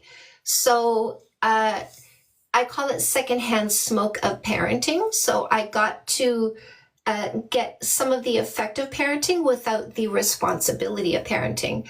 So I love that I get to be around and be an influence and to witness the growth and evolution of these children without being responsible for their discipline or being responsible for their expenses. That's awesome. It is. I was thinking of having the couple I'm seeing meet my daughter in a few weeks.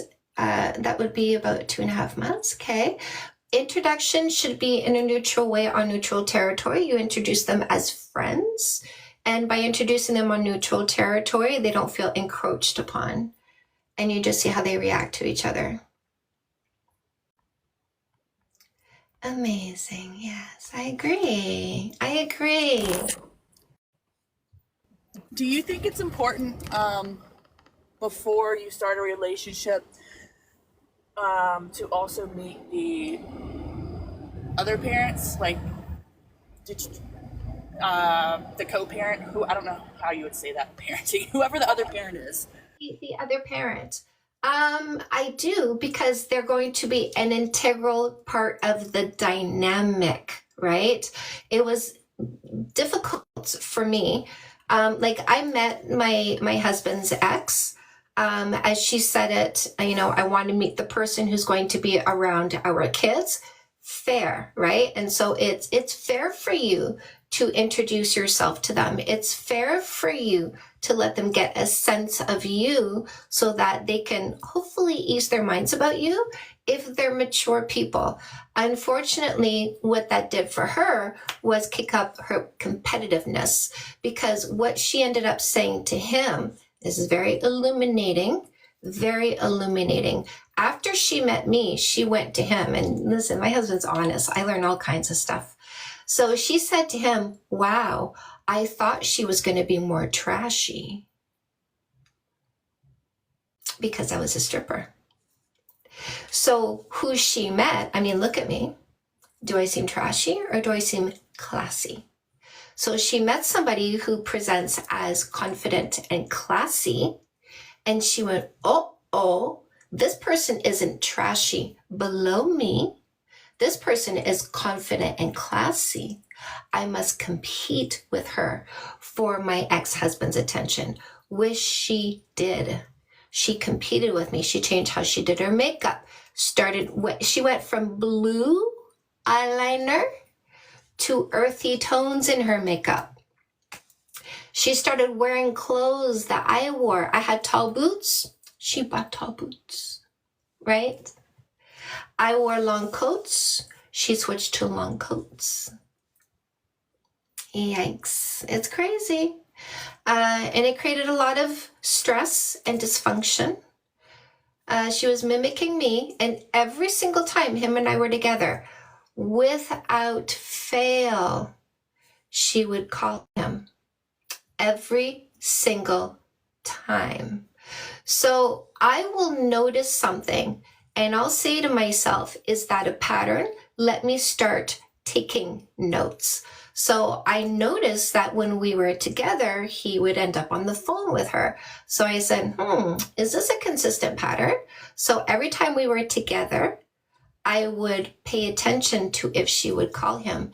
And it was every single time. Every time he was with me, she was trying to pull his attention away. Copy will never be the original. I take it she doesn't do that anymore. We are no longer in each other's presence whatsoever. Long after they separated and he was with you. So she was still vying for his attention even after their divorce and throwing his vajayjay in his face. And he would occasionally be like, okay, I'll do the vajayjay. And so they were still having some casual sex even after the breakup. And she would basically, come up to him and she'd be like, hey, come and have sex with me. And he'd say, are you sure you can handle it?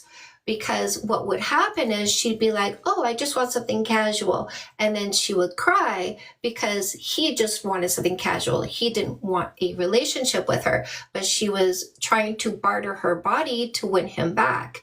And she would cry when it didn't work. And so she would do that. And then she would get upset that the manipulation wasn't working. And he'd be like, well, then we need to stop having sex.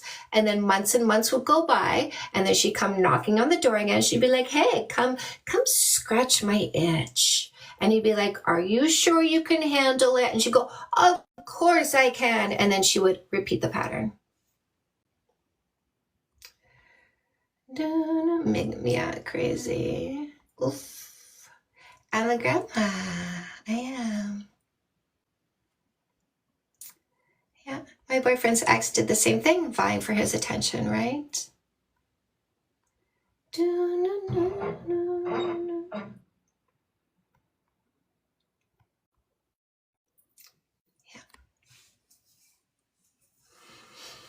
We'll blow his phone up when we were together, right? Yeah. But she doesn't do that anymore. Certainly he entertained her to an extent, like he very much played nice with her for the sake of the children that were being raised, because they were 8, 9 when I came into the picture.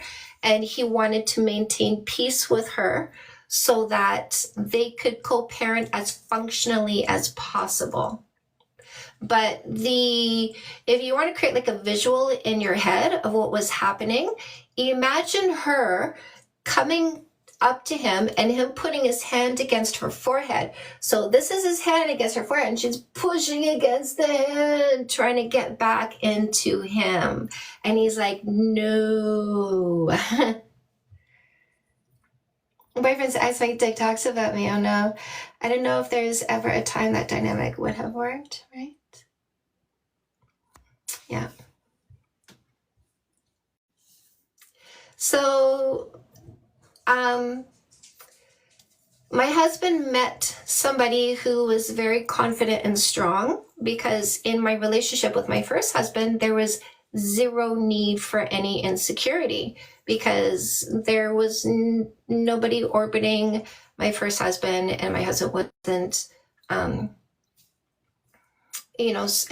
don't know, it's very loyal, very, not even that interesting kind of thing. So I had zero insecurity, which was wonderful, because I got to feel what it's like to be so confident and secure. And that's what my second husband saw, was somebody who was so confident and secure. And then I get in a relationship with him, and here's this other woman trying so hard to get with him, and not only trying hard to get with him, but doing so by trying to imitate me. And several times, more than once, sexually propositioning him to try to get him to continue to sleep with her, even though him and I were in a committed relationship. So trying to get him to do her like so hard. She tried so hard, and it sparked my insecurity. And then I had 5 years of dysfunction with her, 10 years of fighting with him. Had to detach totally. I get the dynamic. Hooked up 2 times. I said, this is a hookup. They said they understood. They didn't understand, and you had to detach totally. Yes. Yeah, Livia. I hate when one of the co-parents weaponizes a kiss to curry favor. Yeah. I don't feel she did that though. At least there's that, right? Because I don't feel that she was saying things like, if you don't cater to me, you don't get to see your kids. That wasn't happening. Yeah.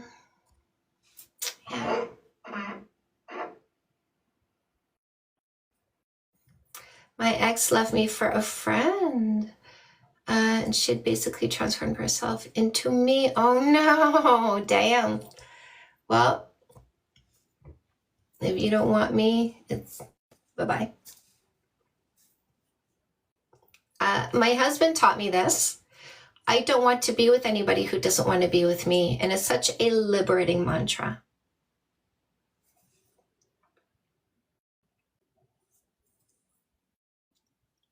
I love that. I love it when I learned that and I incorporated it.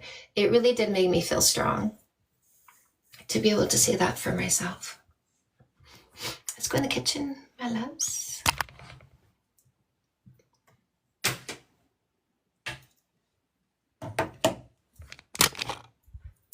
Let's go make lunch.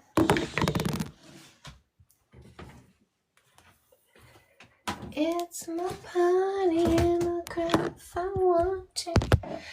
Cry if I want to. You would cry too if it happened to you.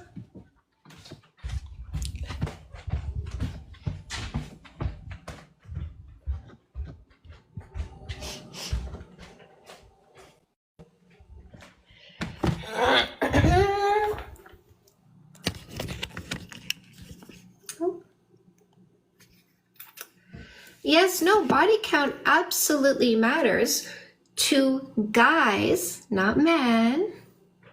It absolutely matters to selfish short-term thinkers who are insecure, controlling, stuck in the past, and PP obsessed. It doesn't matter to men who are confident in the present with us, thinking more about us than other dudes, and not controlling. I don't have to control you in the past to accept you in the present because I'm not a controlling person, right? I don't have to limit your experiences because I'm not insecure. Why doesn't body count matter? Because who I did is not who I am, but you're not smart enough to understand those words.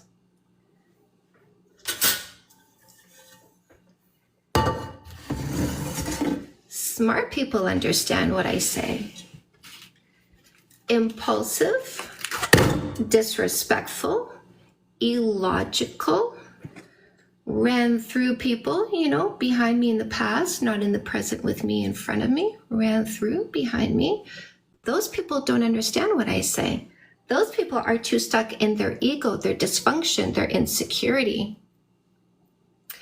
They're not our selection. So if that's how you are, you're not for us. New point, so body count's the only one that does trigger the selfish short-term thinkers who are controlling, insecure, stuck in the past, and PP obsessed. It really does. And I want you to see how they talk to women, right? I want you to see how they react to us being in charge of our own bodies. I want you to see how they react to not being able to control you. Right? These guys who want to control you, they don't have a life. All they have is their toxicity and their dysfunction, and they try to control you and tell themselves this is the life for me because they don't have a life. They're not in control of themselves. Hi, Chris.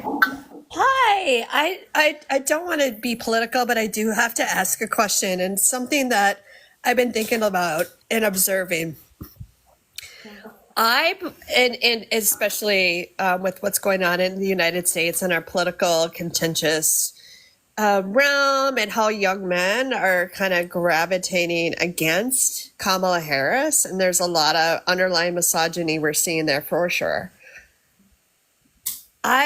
Yesterday there's Trump staff physically assaulted a public information officer at a national cemetery, and she refused to bring charges up because she's so afraid of Trumpist MAGA retaliation. I believe that the future of dating will be one of the qualifying questions that we will be asking men that we want to date is who they voted for. And I don't think young men understand that is going to be an absolute deal breaker if they're talking that they voted for someone as abhorrent to women as Trump is. I don't think they realize the future ahead of them is going to be very lonely. And I just wanted to see if you have any thoughts on that. I think you're 100% right. But I wish I didn't hear about the assaults. I'm going to go look that up today. But we should not be afraid to stand up for ourselves. It's a really big sign of toxicity when a woman is assaulted and afraid to actually stand up for herself. So Benz, exactly, if you're not our selection, we just get rid of you. And we don't select males who are stuck in the past, PP obsessed, thinking more about other guys than they think about us, have to control us to accept us, or are insecure. It's not our type. But thank you for revealing what kind of person you are, because we make informed decisions. We get the data and then decide what to do. We decide to not pick somebody controlling, insecure, stuck in the past, and PP obsessed. It's that easy.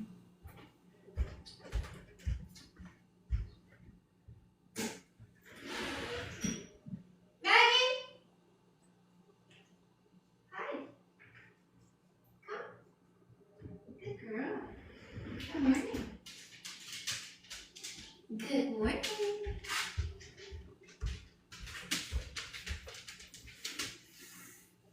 Hard to agree on the Trump point, yeah. Yeah. They always go for the body count point. They always do, Amber. And it's so revealing, isn't it? It's so revealing about the level of maturity. It's so revealing about their accountability. I don't take accountability for my own insecurity. I have to control you, because by controlling you, I reduce my insecurity instead of them taking accountability for their own mental health and emotional well-being. I'm not thinking about who you did in the past. I'm focused on who you are in the present, says somebody who is mature, says somebody whose brain is in the right place. But if you're thinking more about other guys than you're thinking about me, go be with those other guys. Obviously, you're more focused on them.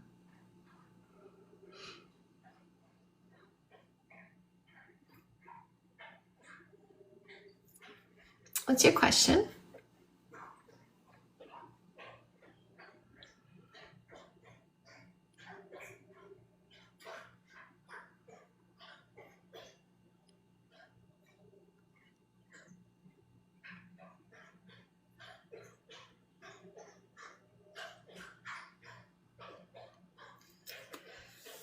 I said who I am is more important than who I did, and who you are is more important than who you did. So what I'm saying is I'm here to assess the person you are. But if you're here to think more about who I did, obviously we're not in the same place. I'm in the present, you're in the past.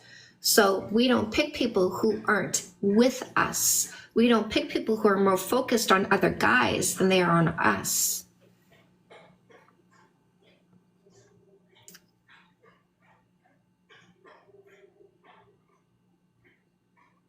Nacho, right?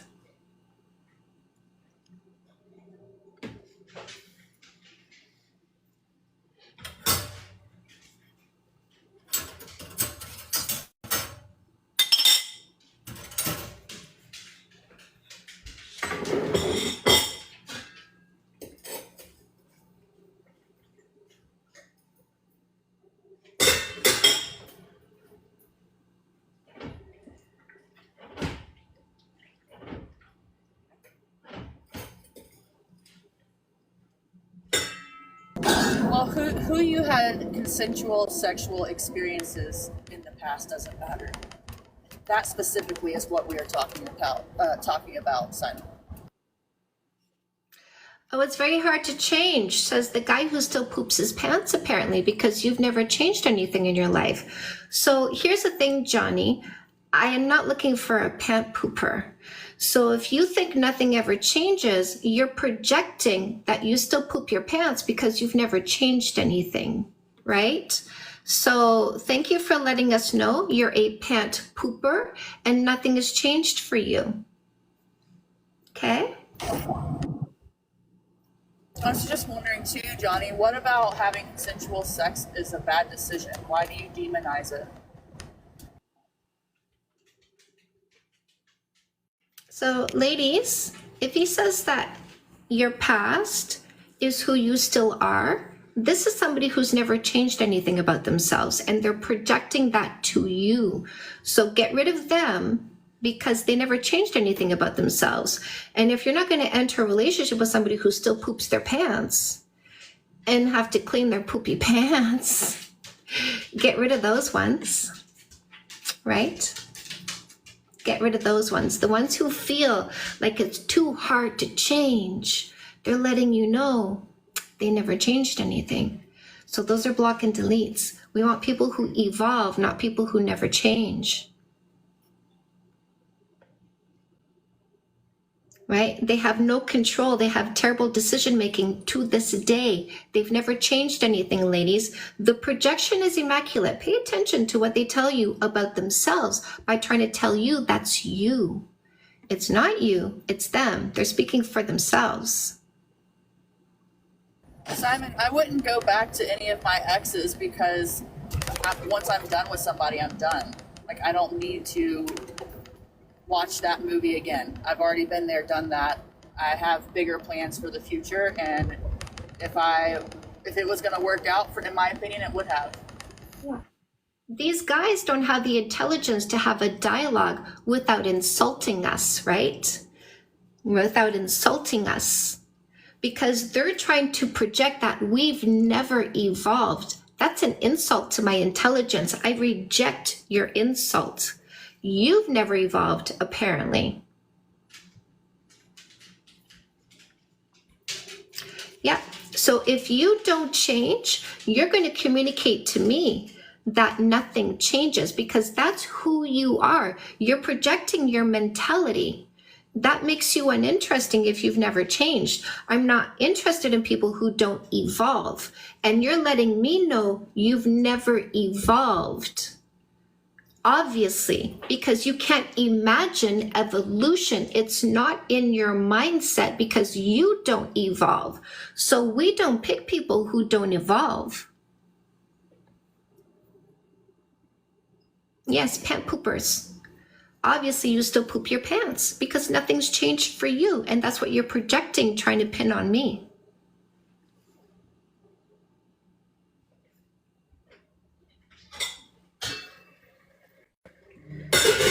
And by the way, your assumption is not my responsibility.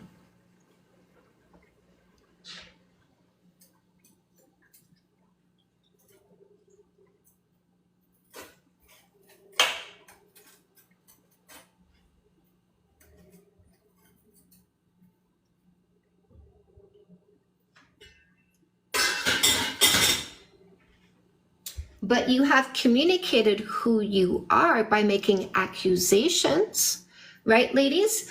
Accusations are projections. Exactly, Olivia. But these guys here in our comment section right now who are communicating that nothing changes are letting you know they've never evolved. So you get rid of them because they lack the mental and emotional intelligence to be a good partner for you.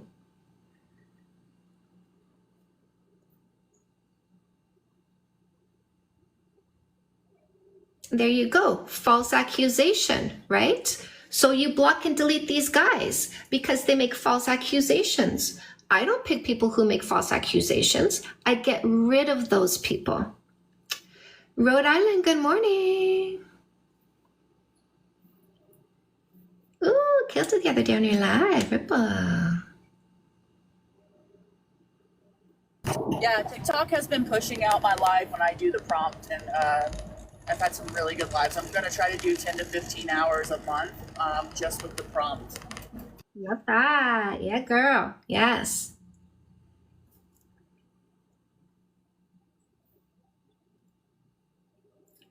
Oh, science? Science is based on peer-reviewed studies. Johnny's, I'm going to give you one chance to prove what you just said. And if you don't, I will block and delete you because you're a liar trying to spread disinformation. So Johnny, you need to give me the name of the website and the name of the peer-reviewed article on that website that's going to back up what you say is science. And if your next response is not that, you are blocked and deleted for being a liar spreading disinformation. Okay, Johnny?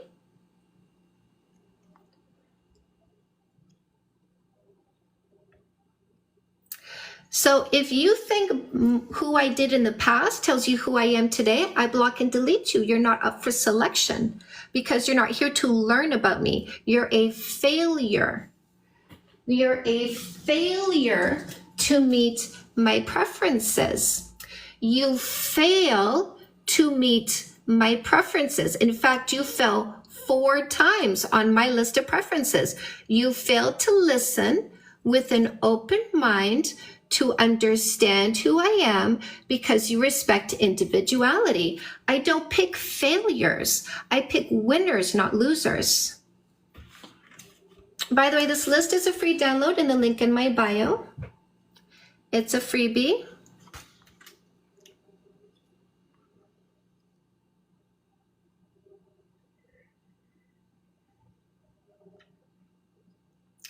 Don't send me the study. You need to give me the name of the website and the name of the peer-reviewed study.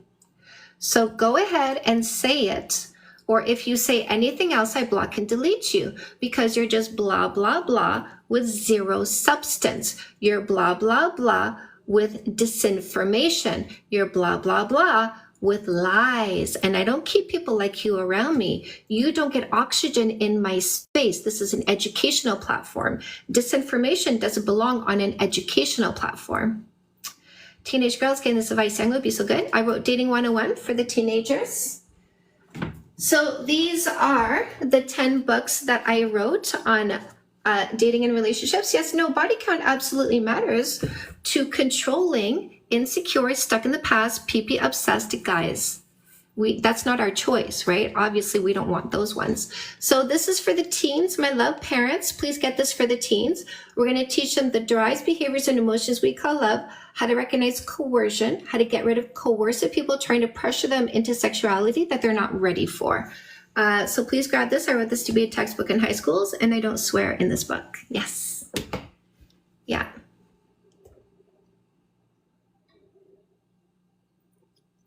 You guys can get all my books on Amazon.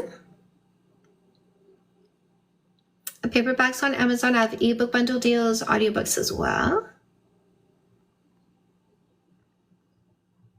No, we don't do religion. We do logic, but thank you for saying I'm doing the Lord's work. That's okay as long as it stays quiet because I just don't accept this information here. Does book walkthrough? Sure. Book walkthrough. So these are the 10 books I wrote on dating and relationships. I catch you where you are in your journey and I lift you up from there. Comeback Queen helps you heal your heart faster from a breakup. No more staying stuck in pain. After a mistake, we're going to heal faster from the mistake. And then we move on to the selection process, making sure the next one is not a mistake. We're going to use a no kissing for 3 months dating methodology. It's called observation before selection so that you make an informed decision. Informed decisions lead to better outcomes, always. I also have No More Assholes in Spanish. It's also a workbook and an audiobook. When you choose the right person, you want to stay and make it work. So after the first kiss, helps you make your first year together amazing. I started writing in 2015. My love. After the first kiss is going to help you understand how to not sabotage your new relationship and help you make all the right choices in the beginning. If there's any fighting in your relationship, you bring it to 0 with your Fix That Shit books. Fix That Shit for Men and Fix That Shit for Women help you get to zero fights by teaching you communication skills and conflict resolution skills. Dating 101 is the dating book for teens, teaching them what we should be learning in high school in sex ed. So mom and dad, please get this for your teens. And if you read it together, you're going to open up tons of communication and learn so much about what your teens are experiencing right now. This is the dating book for men, helping men heal from past breakups and select the right long-term relationship. Simon, we don't care what you agree with. We have our standards and boundaries, and if you don't like them, we just walk away from you. That's it. This is the free dating book in the link in my bio, Fake Love Need Not Apply, How to Avoid Posers, Losers, Scammers, and Predators. I do have an online course. My love. I have an online course for dating and an online course for relationship building. Guys, if you want the free book or my course or my books, paperbacks, ebook bundles, audiobooks, just click on my picture, go to my bio, click the link tree at the top, all the buttons you want. No. I don't consider it hate. I don't care if you have a different view. We just don't commit to people who don't respect us as individuals. Say Yes to Goodness, 10 Steps for Complete and Happy You. This is evolving your happiness. Yes, thank you, my love. AIP, thank you, appreciate you. Say Yes to Goodness is going to help you evolve your happiness in 10 key areas of your life. So 9 areas aside from dating. I'm going to talk about dating in here as well. This is your little life Bible, my love. Good. And then career coaching is custom made. Oh, I just got a thrill. Oh shit, I just got confirmation from my event coordinator in Niagara Falls. She got my contract. Okay, identify and monetize your purpose, passion, and talent with custom made. If you want to be paid doing what you love, go ahead and do that. Oh, Simon, this is a discussion. We are teaching people to make the right selection when they choose a long-term partner. Dysfunctional people are not the selection. Toxic people are not the selection. Controlling, insecure, stuck in the past, PP obsessed is not the selection. So it is a discussion. You are an example. We are discussing you, Simon, and you are a prime example of what we will not select. We are discussing you. We're using you. You're such a great teaching tool. Looking for those who respect our boundaries and agree with these points. Exactly, Amber. Yeah, your opinion doesn't sway our selection process. We're using logic. Logic doesn't care about the opinion of a selfish short-term thinker who's stuck in the past, insecure, controlling, and PP obsessed. Logic helps us remove those people. Your different view shows up. That's why we let you talk, Simon, because when we don't occupy your mouth with our kisses, which is the methodology with no more assholes, when we find out your views, we make an informed decision about what to do with you. We found out your views are women are things to be controlled. We get rid of you. You find out your views are nobody ever changes anything. We get rid of you. We find out your views are women should be uninformed and uneducated to support your insecurity. We get rid of you. Threatening to him, he's obviously exactly what we should be avoiding. And how do we find out we should be avoiding him? By letting him talk. And he discloses his views, the mindset, the mentality. Our boundaries are not up for debate. That's right, Des. Yeah. Yes. Thank you, Simon.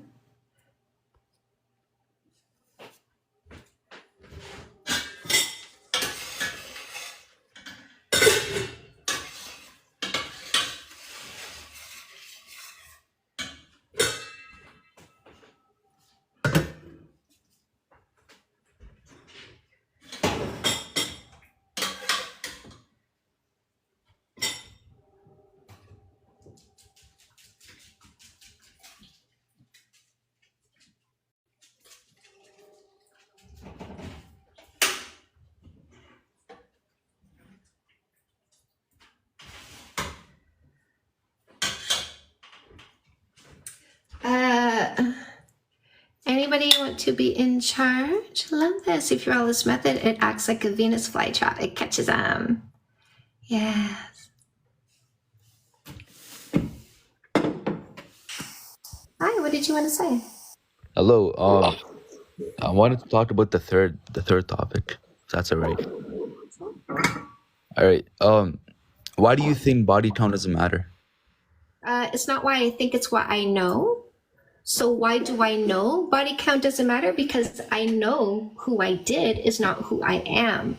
I also know for myself, I choose facts over feelings. So do I want to know if you have an STI? I ask you for testing. Go to the doctor. Go get some testing. Show me your clean bill of health. Show me your paperwork. That's a fact that you don't have an STI. Do I want to know if you are dysfunctional? I will observe your behavior over time because that's going to be the fact about who you are. I don't care what you did. Right. So my point is, so let's say, what if someone doesn't feel comfortable with your history? They're not for me. All right. So is it okay for someone to feel comfortable with your history? If you're not comfortable with my history, you're not comfortable with me. Why do I want somebody who's not comfortable with me? No, I understand that, but you said body count does not matter at all. You said I understand, but it seems like you're dismissing what I need for myself, right? So the third topic is just about you and not the person you're dating? Or Yeah, because I'm not catering to you. My mental health and emotional well-being is more important than you. So what's the point of this debate? I'm teaching people to pick the right person, and the right person isn't somebody who says, I demand you cater to my insecurity or my PP obsession or my controlling nature. But It's not a debate. G, you're misinformed. This isn't a debate. It's a classroom. My fault. I'm sorry then. I'm sorry. I completely agree with what you said. I completely, you shouldn't cater to other people's feelings. If someone isn't for you, they're not for you, right? I thought this was more like of a, if like people should not have any thought towards other people's body count. Like that shouldn't No, be it's a not. reason. It's not a debate about whether body count matters or not. We are aware that there are people who care about body count. So as part of this dating methodology, what we do is we tell people that if somebody asks you your body count, we walk away, we block and delete, because it's none of your business what I've done with my body in the past before I met you. It's none of your business who and when and why I've had sex before I met you. So, and the only reason that people ask about body count or care about body count is because they're controlling or they're judgmental or they're insecure or they're immature or a combination of those things. And we don't want people like that. So that's why that's there. So you think people shouldn't ask about like the sexual history of their partner? Yeah, it's none of your business. But that's their partner, though. I feel like they can ask that. None of your business how many people, body count specifically is about how many people you've had sex with, right? Mm-hmm. So why is it your business how many people I've had sex with before I met you? Because I want to spend the rest of my life with you. That doesn't answer the question. Why is it any of your business how many people I've had sex with? Because maybe I don't feel comfortable with somebody that has let people just... That's your insecurity, though. Why are you projecting your insecurity on other people and making it your problem? Hang on, Rico. Hang on. I want to answer what he's saying. So you're saying, what were you saying? That it has said something about I let people do things to me? I never said I let people. I said I just couldn't find the right word for it. Maybe I don't feel comfortable with a person that was very outgoing in their sexual nature, right? Is that wrong for me to not feel comfortable about it? I can't control what I feel comfortable about, right? Okay, so that's your right. So you're proving our point. You're being judgmental and controlling and insecure. It is controlling because you're trying to control the person's past before they even met you. The person's past. I want to learn about it. Can I finish what I'm saying? So the whole point is that you're proving our point, and your attitude about somebody's past sexual experience is misogynistic and it's controlling and insecure, and we don't want people like that. Therefore, rule number 3 applies. So if you were to ask somebody for a body count, we would say block and delete you. So you can go your own way and find somebody who cares about body count and you can have a relationship together. But we wouldn't want somebody who cares about that. It's ridiculous. It I'm doesn't not. have I'm not anything calling to it do, bad. it doesn't have anything to do with it doesn't have anything to do with who the person is today in this moment. So you're living in the past instead and concerned with how many guys she's been with instead of being concerned with what kind of person she is today and what her character is. Right, but the past also shapes the person in the present, right? So that's not something bad to be So who to ask cares? what Who it cares does. Okay, what It does. shaped them? It's how they're shaped today that matters. I have a Yeah, that's what I'm question. saying. Sorry, yeah, what's your question? Is it something Why to do with does me? your PP ruin, why do men's PPs ruin a woman? What's It wrong doesn't with have to be a men woman that as a they body are count. so gross that they ruin their partners? It was never really between only men and women. A body count could be a man, a woman, because the woman could also Whatever be the bisexual. thing is, why is it so dirty and disgusting that it ruins them? I never said it was disgusting. I just said it might not make Okay, people then feel why does it comfortable. matter? Why does it not matter? You telling me You to, Because can't even answer the question because there is no valid reason for caring about body count. That's why we yeah, just block and delete people like you. You can't even articulate clearly why it bothers you. no, I would like an answer to my question. Why is it so disgusting that it ruins someone? but I never said disgusting. Okay, but you are obsessed with it. It does bother you. So why? No, Why it is doesn't it bother me. dirty? It Why do you doesn't see bother it as a me, but bad thing it that might they bother have other people. had a history? You say Because some people are. you say it says something about their history. Hmm. What exactly is it saying? That they like sex? That they enjoy being with a lot of people. Maybe I don't Okay, know. what's wrong I with don't that? really. What's wrong with people? Um, it could be cultural, right? You know, Okay. it could be Then find religion. someone within your culture. Well, there's a lot of other culture. We could. There's a lot of cultures, and that's when you ask questions. Okay. And Yes, he has a point. That's why we ask questions. That's why we don't occupy their mouths with their kisses. That's why we find out how they think. And if they come from a culture that thinks women's bodies are supposed to be controlled by males, we get rid of them because they don't belong with us. Because my culture is freedom of expression. My culture is to see me for who I am. My culture is people who change and evolve and grow and learn. That's not their culture. Their culture is control, To me, not you have, accept. I feel like you're being very. Question for G. I don't know if I can. Sorry, I yeah. don't I don't under I still there's still no valid reason. Okay. Why is it G. so important to In my know culture, in my culture, right? G. Okay, Okay, then you Sex is find someone in something your that culture. is sex is something that is like very, very what's the word for it? Very like Spiritual? spiritual. Yeah, spiritual. You're supposed to only have sex with the person that you want to spend your life with. Post. Do you see how this guy thinks because of his upbringing? He thinks he gets to tell us what we're supposed to do. Now that language, what I'm not is saying you're supposed I'm to. I'm just talking, saying I and can if I'm disagree with it. talking, you don't. So what does that indicate? Supposed to, parent, child. You're supposed to follow my instructions, child, because you're not my peer. You're not my equal. So we always get rid of people who think they're supposed to control you. They're supposed to control your body, your education, your experiences. This is why we let them talk, because we need to find out how they think.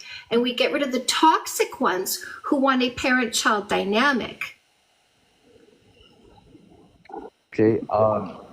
You said a lot, but what I only said supposed to is because there's never really a time where anyone is forced to do anything, right? So I'm saying supposed to because it's Exactly. not forced. You didn't But make rules for us. You don't control us. I can make So rules for myself, both. right? You can have rules for yourself, but trying to tell me that I'm supposed to follow your rules is why I reject you because you're not my parent. You're But not my boss. you're You're right. not above me. And if you put yourself above me, I get rid of you because you're not for me. But if I'm Hey, going out G, to date somebody, no, I'm talking G, right now. Can you please let me I don't talk? care. Same way that she. Listen, No, okay. Well, G, this is very G. one-sided then, because when she talks, I let her talk, right? Let me Yes. have it No, Yeah, you don't. because it's her live and it's her And I'm platform. debating So her. when No, she answers, No, you're no, repeating and I'm yourself. talking. Okay. Well, G, You're repeating yourself. I'm not G. gonna listen to anything you say, Diana. I'm Well, sorry, I'm because gonna I drop let you her then. talk, and now you're not letting me talk, and I find it very No, no, no, disrespectful. no. We're not interested in anybody who doesn't want to listen to what we say and learn. You want to push your agenda and say, no, no, no, no, I'm going to butt and dismiss everything you say, but you have to listen to what I say. That doesn't work here. This is my classroom. If you did not come here with an open mind to learn what we are here to say, we're not here to listen to your agenda of control. Of course, you can go pick whoever you want to pick.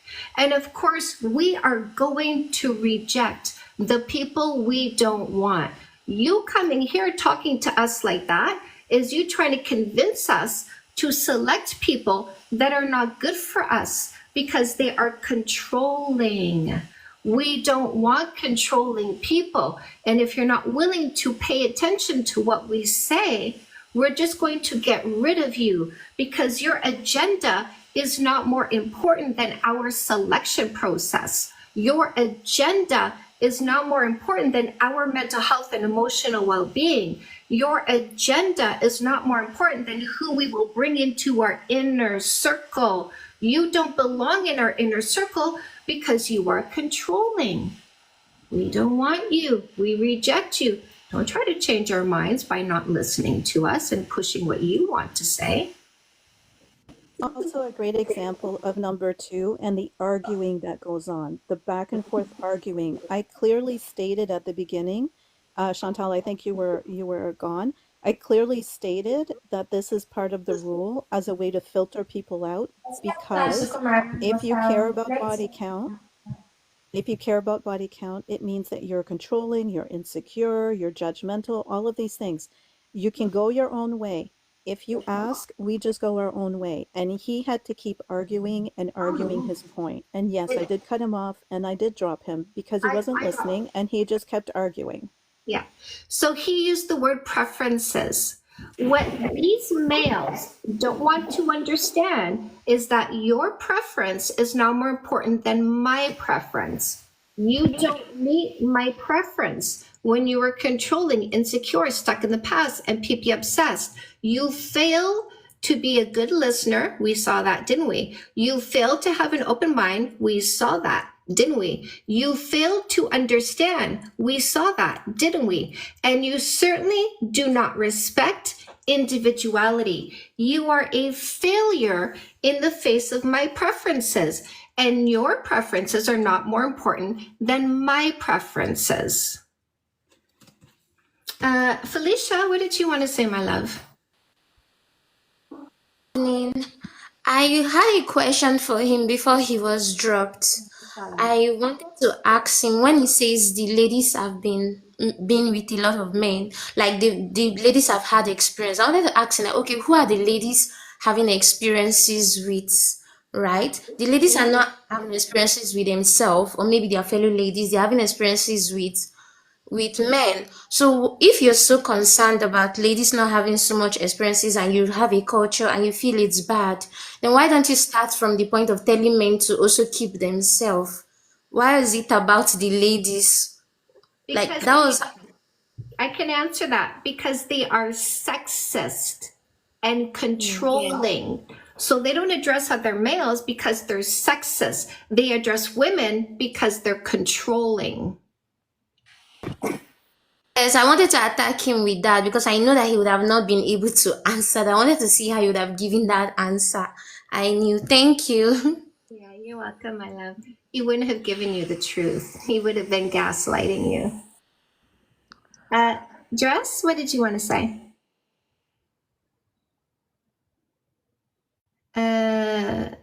DRES, did you want to say something?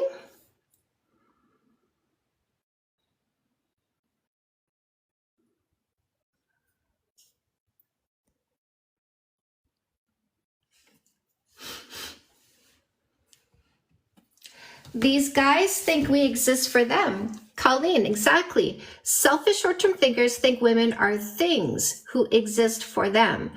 Men, generous long-term thinkers, see women as human beings. Your selection process is very important when it comes to your mental health and emotional well-being. If you pick a selfish short-term thinker who thinks you're a thing, he's going to treat you like a thing, and you will suffer because in his eyes, you're not a human being. DRES, did you want to say something? Yeah, sorry, it cut out. So when people say, oh, like the analogy with like a key and a lock, like a key that opens many locks isn't a great key. And they call themselves garbage, don't they? Huh? Those people who use that analogy call themselves garbage. But I'm wondering, asking you why you think that analogy exists. Like, why do you think that Well, it exists. It exists because there are people who think women are things. And so because they never touch an actual woman, they can only compare women to inanimate objects.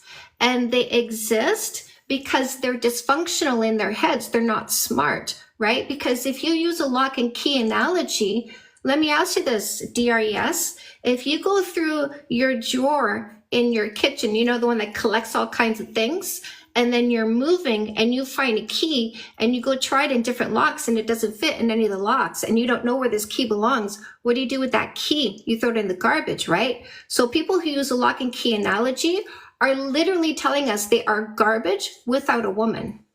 They're not smart.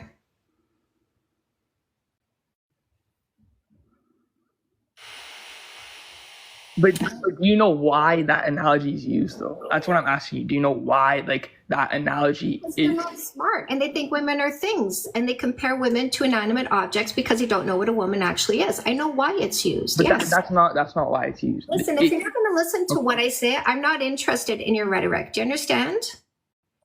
Yes. Okay. Did you have another question? Yes. So with that, then why is it so much easier for girls to have sex and it's way harder for guys to have sex or like to find an intimate partner? Okay. Let me see if you can do some critical thinking. What is your fertility cycle?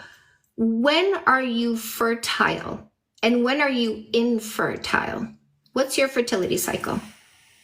I'm honestly not sure, to be honest. You're not sure.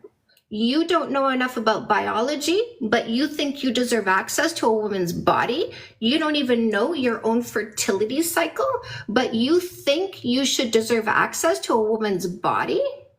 You don't know your own fertility. What do you mean by my own fertility? When, how often, how consistently can you plant a seed and make a baby? Fertility. You don't even know what the word fertility means? How old are you? Let me ask you this. I think I should ask you this. How old are you? I'm 21. How did you not learn about your own body yet? Well, in school, they actually don't teach you shit about that, to be honest. Well, let me teach you something, okay? You have a 24/7 fertility cycle. Women have a fertility cycle that lasts 3 to 5 days in a month. You're fertile every single day of the month. You're fertile every hour of the month.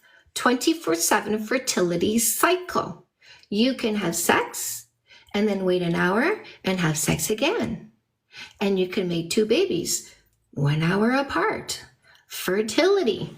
My fertility means I can only make a baby 3 to 5 days in a month. You can make a baby every hour of every day. You have a 24/7 fertility cycle. You are designed eager by Mother Nature. Seed planter, plant many seeds in one day if you wanted to. I am designed to be more selective. I have a pause in my fertility. So it's easy for women to have access to males because you're designed to be accessible when we are fertile. Do you understand? So you're saying that guys are more fertile, like more often, and so that's why they're more. I'm not going to repeat it. I asked you if you understood what I said. Like, yes, but I just don't think it really answered the question because it's like. Put your hand up in the comment section if you understood what I said. It really does indicate low IQ, honestly, because it's very difficult to get an intelligent conversation with somebody who thinks body count matters. Can I jump in real quick? Here, Diane. Okay, Dres, I'm going to give you the Cole's notes, okay? So I don't know if that reference works in the States, but anyway. So here's the thing. What she's saying is because men can always have babies, right? They're always fertile. Fertile meaning you can make a baby. Men are always fertile. Women are not always fertile, just a couple of days in the month. So because you guys are always fertile, you're always ready to go. It is easier for us to find partners because you're always ready to go. Women are not always ready to go. Your question was, why is it easier for women to find partners than men?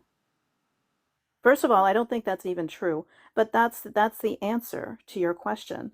My question to you would be, why does that bother you? Even if it is true, why does that make you so hurt and upset that you care about a woman's body count? I don't see the connection at all.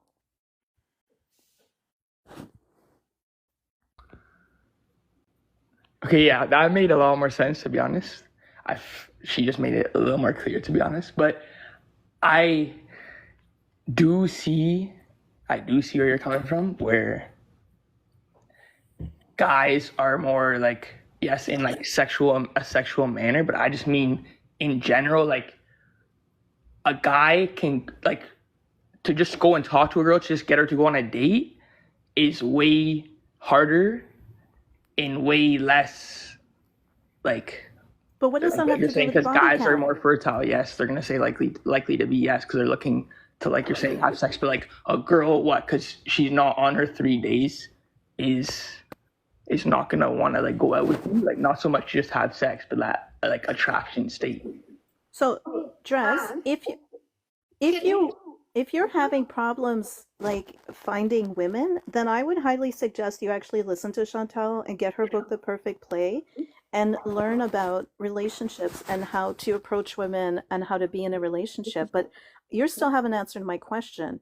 You have this idea that it's harder for men to get partners than women, and that still doesn't explain why you care about body count. Okay, yeah. So I honestly have had multiple girlfriends. Whether you believe me or not doesn't matter. But the reason I think I care and like I relate that to is because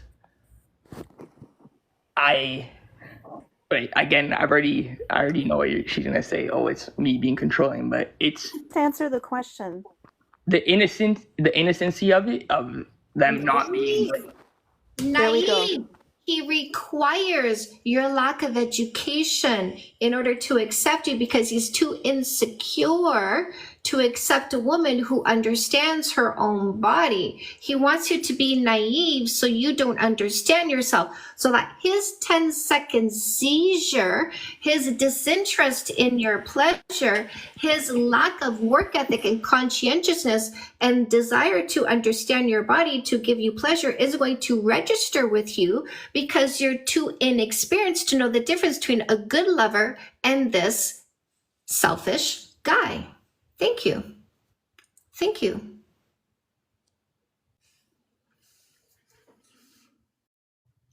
If we're knowledgeable, we get rid of the wrong ones. Yes. Simon, what did you want to say? Hello. Nice to have a chat. I just wanted to build off of what he's saying. For me, it's not necessarily all girls, and I don't always care.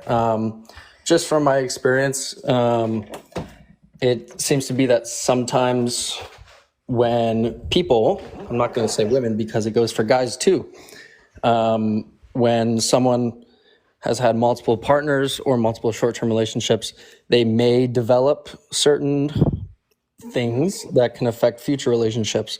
And like I said, that doesn't just go for women. I think it goes for guys as well. And Simon, Yeah.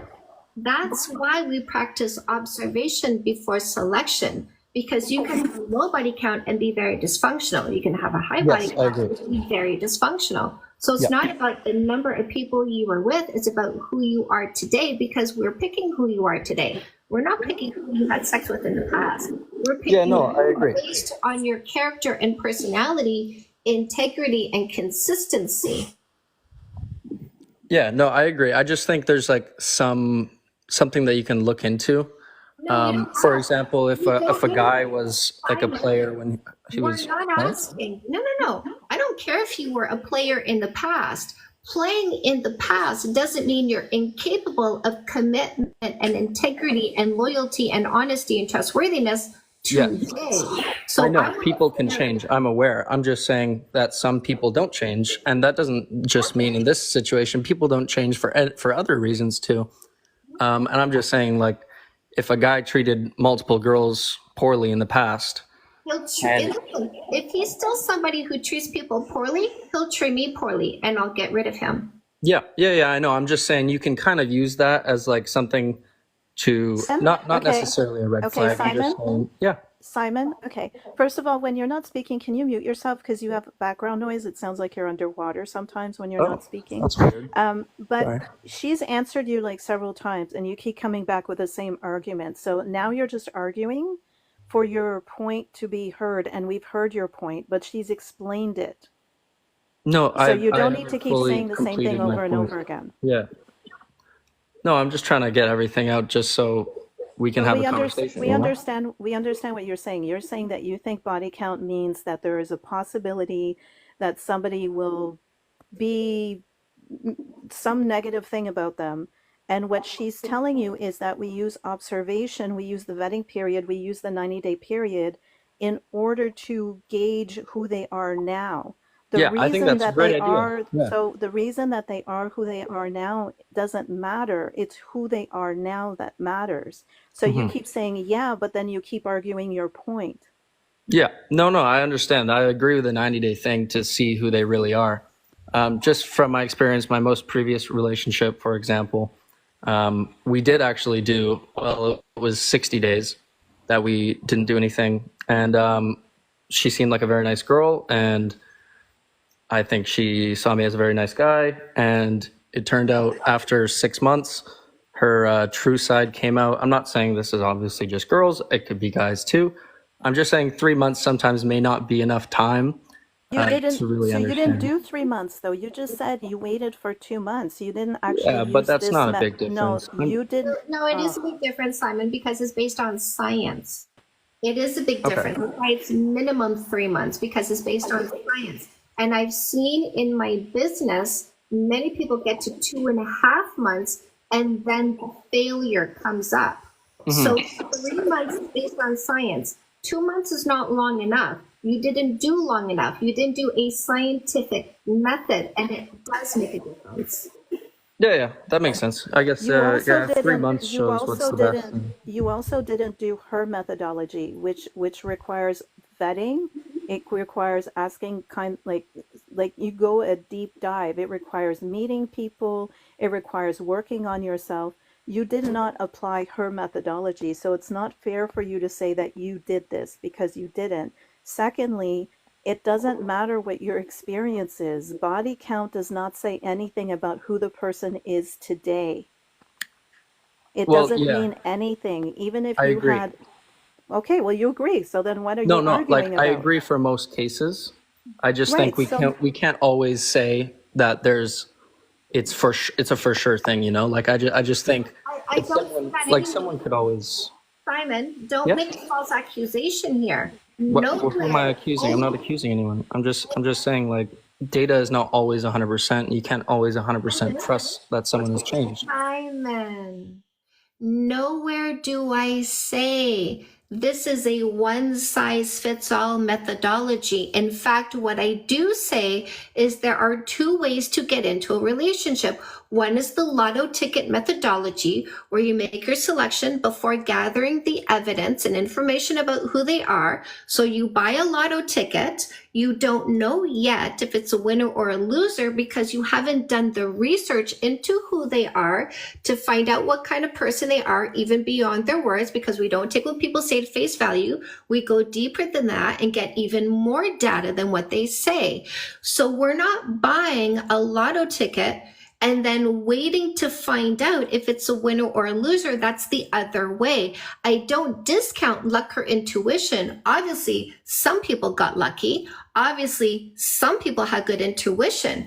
This methodology here is the knowledge and insight methodology. I will get the data, I will gather it, assess the data, and then make an informed decision. At no point do I say this is the only way to get into a relationship. I say there are two ways, and this is the informed way.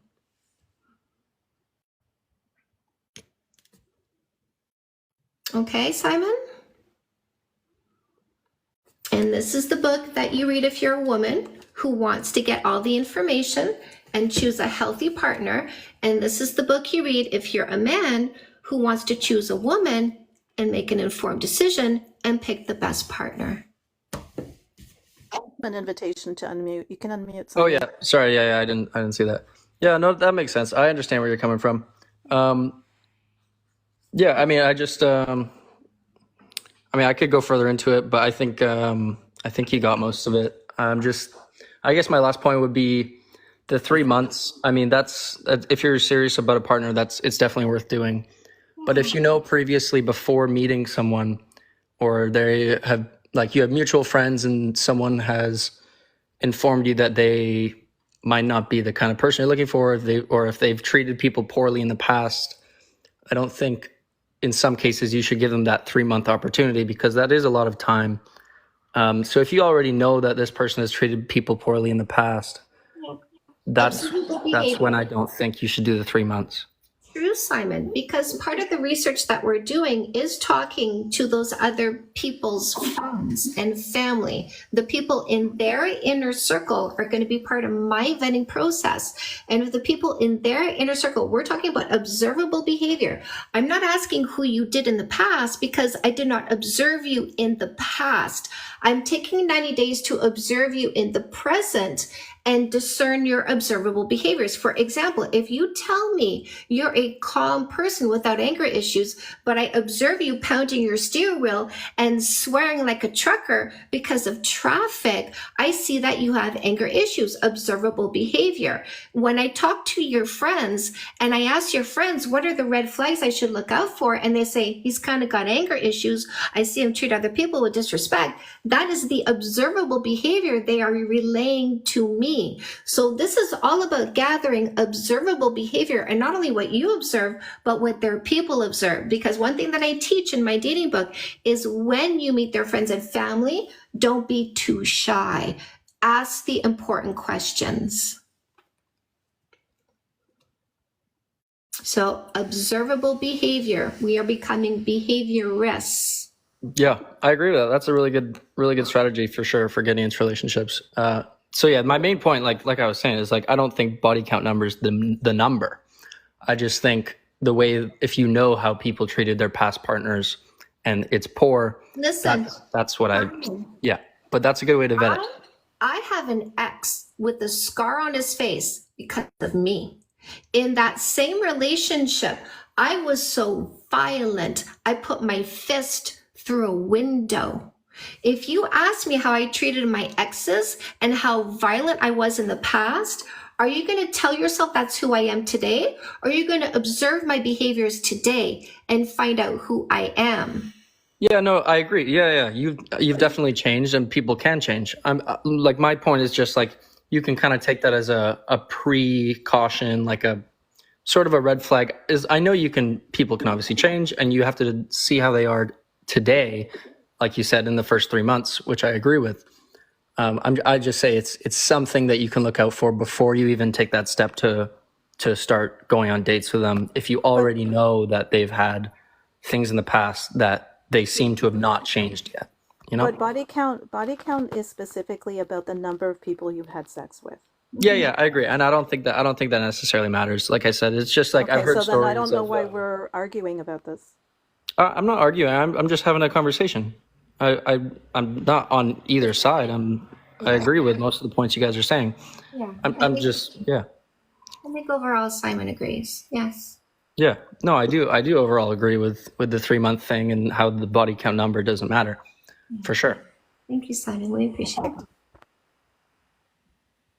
We appreciate that. Thank you. Did you have any other questions for me? No, not a question. I guess I can, if you guys are open to a discussion as well for the first point, I'd be open to talking about that just from my point of view. Simon, do you have a question for Chantal before expressing your point of view? Maybe understand the methodology. Sure, yeah, I could kind of You have to change my understand- discussion into a question for sure.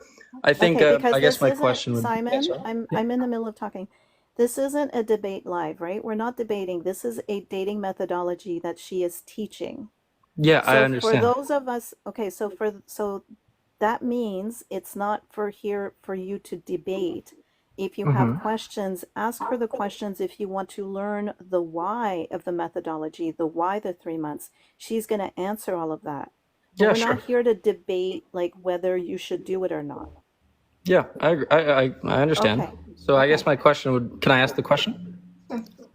My question would be, for the first 3 months of dating, I understand how sex, sleepovers, and exclusivity can be harmful if you don't fully know the person yet. But my question is, what if two people are comfortable with each other before the 3 months and they're both comfortable and they both want to, say, kiss each other?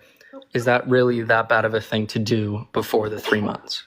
Okay, so let me put it this way, Simon. You might be aware that women are in danger of being drugged in nightclubs. And so they are being careful with their drinks. They cover their drinks. They watch their drinks. They don't take their eyes off their drinks. If they go to the bathroom and they can't bring their drink with them, they give it to a friend, say, watch my drink, right? Are you aware of that phenomenon, Simon? Yes, and I think it's horrible. I agree. I'm not asking for more words. I just wanted a very short, concise answer. Yeah. So kissing is a chemical reaction that's an amphetamine, aphrodisiac, and antidepressant. Those are 3 drugs. When I'm looking for the long-term partner that is a good fit for me, I don't want to take any drugs that will alter my emotional perception of the person in front of me. So amphetamine, aphrodisiac, antidepressant alters my mental and emotional state. And if you're the one creating that alteration, I apply that emotional state to you. I feel good, therefore he is good. I haven't learned enough about you to be able to discern if you are good, meaning I got fooled by a drug. I don't kiss because I don't want to be fooled by an amphetamine, aphrodisiac, and antidepressant. Do you understand? So I guess what you're saying is like, if when you kiss people, it releases chemical reactions that affect the brain. I understand how that works. So you're saying like that would kind of make you fall in love faster and ignore maybe what you're observing outside of intimacy, right? Yes, exactly. We would miss the red flags because the chemical reaction reduces the red flag alert because I feel good. So my brain says you are good because it makes an association between how I feel and the person in front of me generating the feelings. But you're not generating the feelings because of your behaviors that I'm observing. You're generating the feelings because you drugged me with a kiss. Yeah, that makes sense. I mean, I guess one thing I would just say there is, I'm not attacking your wording. I'm just saying because you said you drugged me with a kiss. Like I was saying, it would be mutual, right? Like both people wanted to do Right. that. So Yeah. those people who want to go gamble and find out after getting feelings what kind of person they are. So you've seen many instances, I'm sure, of people who are in love with somebody who's toxic, abusive, destructive, or not on the same page as them. We're not willing to fall for somebody who's toxic, destructive, not on the same page as us. We're simply unwilling to fall for that ploy. Now, who wants to trick us? People trying to force a kiss on our list before we know who they are. We're going to reject those people. Who wants to trick us? People who are impatient and impulsive, just looking for convenient access to a body. We're going to reject those people. Yeah, it makes sense. You know, that's actually what happened in my first relationship when I lost my virginity. I got so excited in the first month, and we started obviously hooking up and doing that kind of stuff. And I think that definitely made me fall harder because it was my first time, and I ignored red flags in the first few months. And so that I can see where that comes from. But then that also ties back to point 3 that we were talking about earlier, because I was ignoring things that her friends and mutual friends had told me in the past and how she treated people poorly. And then that's why I kind of had that point of view on the third point, just because I had known prior from mutual friends that she had, treated people poorly in the past, and I ignored that because of lust and infatuation. So I do agree. And again, that I has just nothing to do with body count. Can I please ask a question? Thank you. I just wanted to know, did you, and I'm asking because maybe I missed it if they did explain it, why the 3 months specifically, the number for 3 months? Simon, do you understand why that is? Well, I just understand that she's told me that it's data that has been collected, and I trust her that that's the correct data. So yeah, I guess that's just the numbers. Based on a scientific method, which is the same scientific method used by corporations. So a corporation that doesn't give you medical and dental benefits before 3 months is saying, good job on the interview, good job on the resume, but we're not taking what you say at face value. You need to show us that you didn't lie about your work ethic. You didn't lie about your ability to get along with bosses and coworkers. You didn't lie about your consistency, that you will show up to work on time and be a conscientious employee. So it's going to take us 3 months because we looked at the studies that told us if people are lying about themselves, how long can they keep the facade up for? So what we are doing with the no kissing for 3 months dating rule is following the same scientific method corporations use to make sure they're not getting medical and dental benefits to people they should actually fire.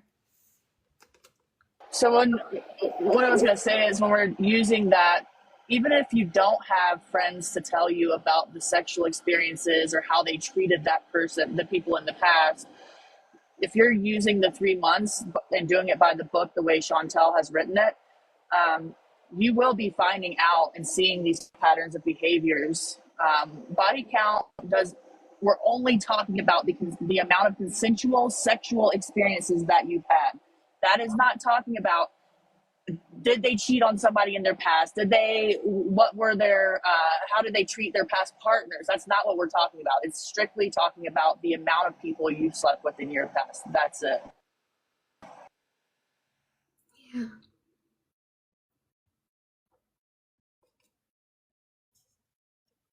I appreciate the conversation, Simon. I appreciate the opportunity you're giving me to teach, and I appreciate your open mind and your absorption of what I say. Thank you. Yeah, it was nice talking with you. Me too, man. If you ever have any more questions, come back and ask, okay? And you should totally get her book, The Perfect Play, Simon. It's her dating book for men. Where do you sell it? Amazon. You'll probably want the paperback on Amazon. Everything I say goes both ways. Yeah. But in my book to women, it's bigger because I do more storytelling. In my book to men, I am more concise with the instructions, and I just get straight to the point without storytelling. Gotcha. Yeah, I'll have a look into it. Thank you. Okay. I just have a question. Yeah.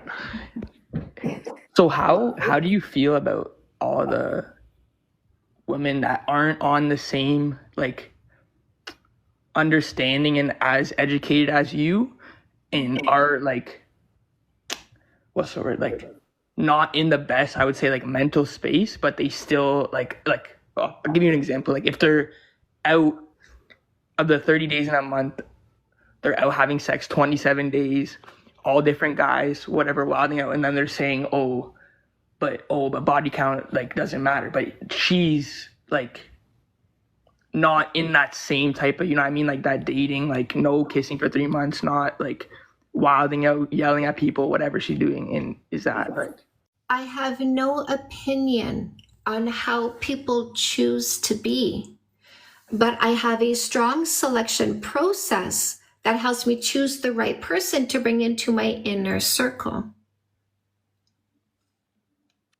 okay, so you think that it goes for both ways, that guys should like also like be not, I'm not gonna say like picky, but like you're saying, like selective, I guess. If you want to be selective, I can teach you how to be selective if you're a male.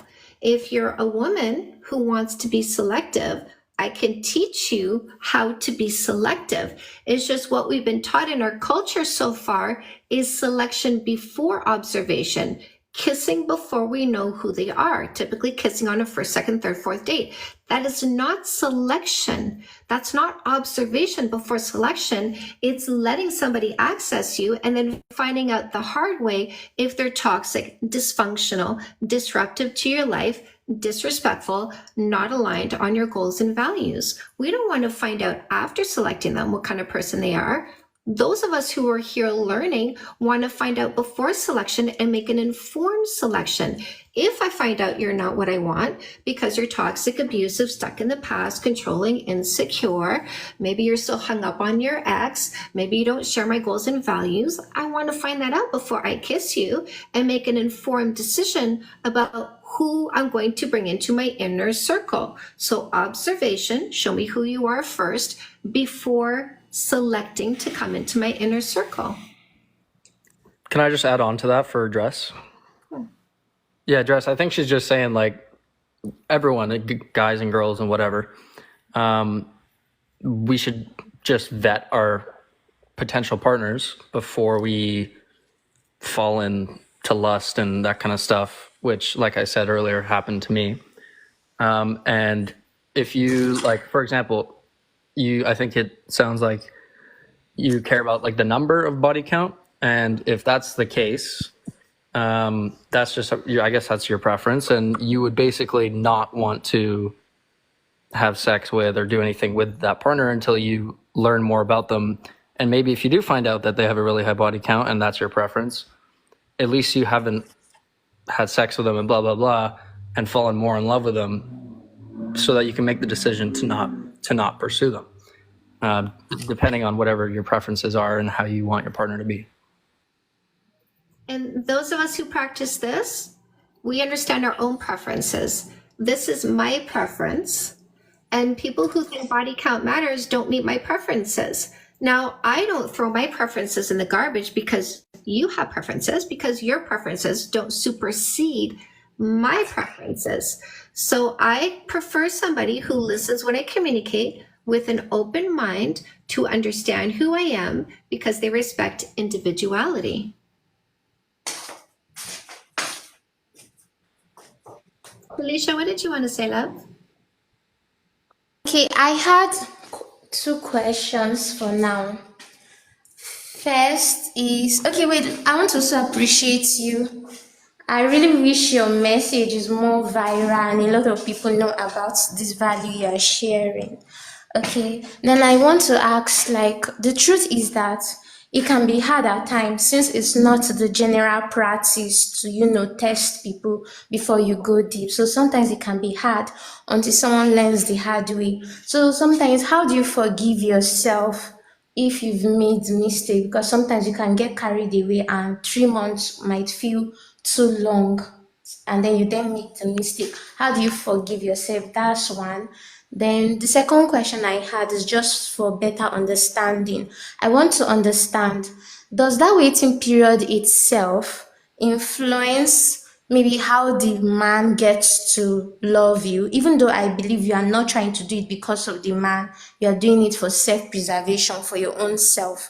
But I want to have that understanding that if someone is going to love you, like is it does the person already love you, or it's because the person had to wait and all that they then influence the loving process? Thank you. So somebody who is patient and mature and who respects women's autonomy and individuality is going to appreciate what I'm doing because I'm speaking his language. Patience, maturity, respect, autonomy. So they appreciate that I'm actually mirroring the kind of person that they are because that person is smart enough to make informed decisions. So when I use this methodology, Simon, can you mute please, because the background noise is driving me crazy and I can't hear myself talk. So somebody, okay, I think I might have to drop because, okay. So somebody who is at my level recognizes that I'm at their level when it comes to these characteristics, and they appreciate the ability to come across somebody at their level and have the time to understand who they are and see how good of a match we are. Now, if I'm using a no kissing for 3 months dating rule and I come across somebody who is impatient, impulsive, controlling, they don't like that I use a no kissing for 3 months dating rule. And so I get pushback from that person. No kissing for 3 months, that's crazy. I mean, 3 weeks is long enough, right? And so they try to negotiate my boundaries. They try to reduce me to their level. I'm practicing patience and impulse control to make an informed decision. They try to reduce me to their level of impatience, lack of, or it's not, so impatience, impulsivity, and no desire to make an informed decision because it gets in their way of gaining access to convenience, right? Taking the time to get information is not convenient for impatient, impulsive people. So it doesn't change them. It doesn't change them. It helps the right one recognize me. It helps me recognize the wrong one.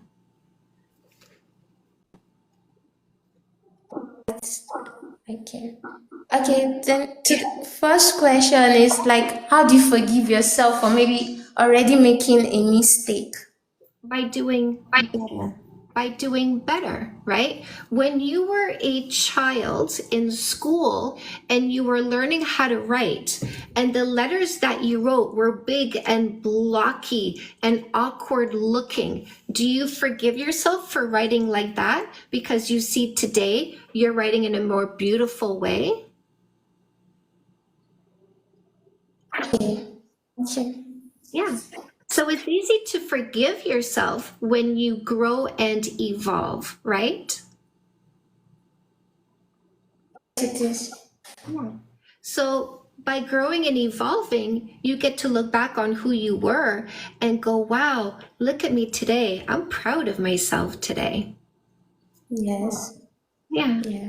that's what we do. It's that easy, my love. You look at what you did that led to your poor mental health and emotional well-being. You decide to not do that again. You make different decisions going forward. You increase your mental health and emotional well-being, and you are proud of who you are and where you are and how you are. And you say, look at who I was compared to who I am today. Wow, I feel so good about myself. Yes, certainly. Yeah. Thank you. You're welcome. That's what I'm here for, my loves. We call this the evolution revolution. We are evolving ourselves. And by evolving ourselves, we evolve our decisions. When we evolve our decisions, we evolve our selection of long-term partners.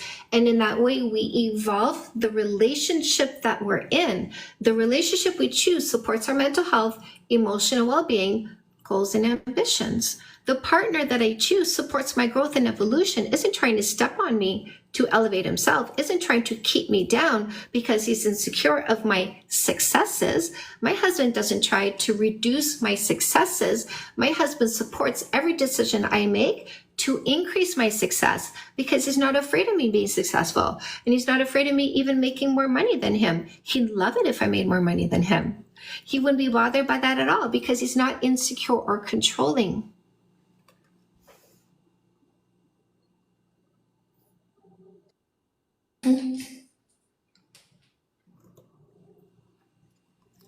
Simon, Hello. I was just having a little side discussion with Diane in the chat. I'll form it into a question because I know it's supposed to be questions only. My question, I guess, would be, I understand that body count doesn't matter in most ways. I do, however, think, or I guess I have to make a question. Do you think that there may be things that you can infer from someone's body count that may lead to a red flag? Obviously, you would have to vet them first, but I do believe there is something there that you can infer. I'm just wondering if you agree with that. Chantal, first, can I just say real quick, Simon? Yep. You said body count doesn't matter in most ways. If you read the sign, it says body count doesn't matter, period. Mm-hmm. Yeah, I'm just wondering, so is that, like, do you stand on that? Like, you don't think that the number can infer certain things about that person? No, I don't infer. That's what I'm saying, Simon. I'm not going to infer you're toxic. In other words, assume. I'm not going to infer you're a functional person. In other words, assume. I do not do assumptions. I do data gathering and assessment of the data. Okay, I got that. If you're open to it, I could give my point of view, but I understand it should be questions only, but it's only if you allow me, but yeah.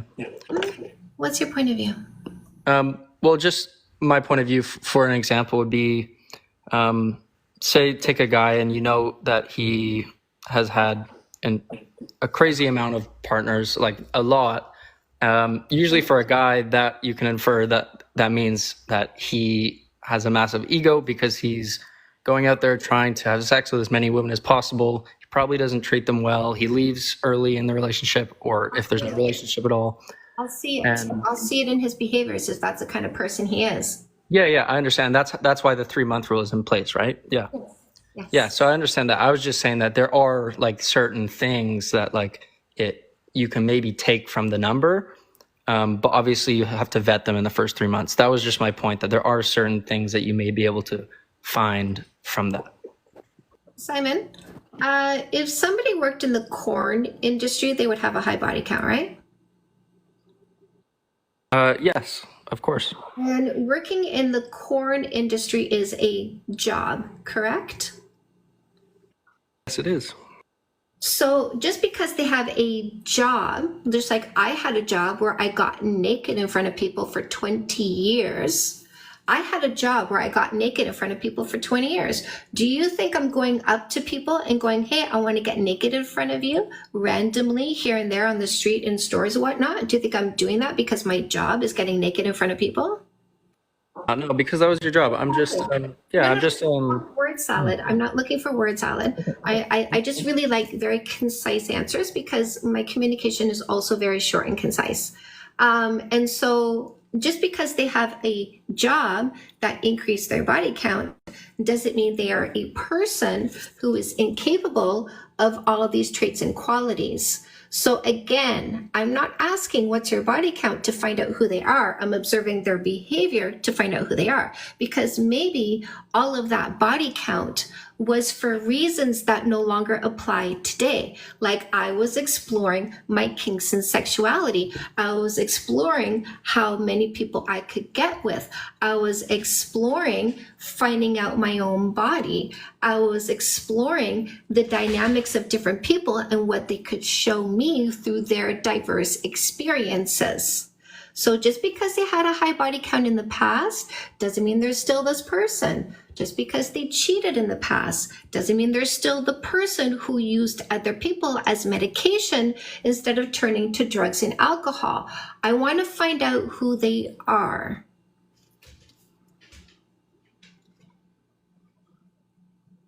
Okay.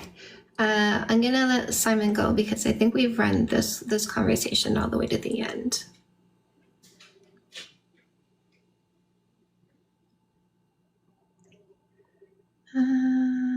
If a girl was gay in the past, I was bisexual in the past, Lloyd. I'm no longer bisexual. But being gay is not a choice. Being gay is something that you understand when you first start understanding where your attraction is directed to. I was not gay. My attraction, when it began to develop, when, at a young age, our attraction develops between the age of 7 and 11. This is where people tend to understand if they're heterosexual or if they're gay, because they're just naturally attracted to who they're attracted to. Gay is not a choice.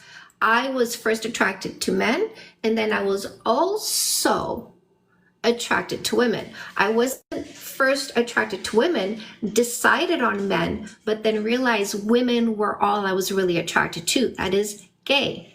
But I was attracted to men and then also attracted to women. So I was bisexual. Did that change over time? It did.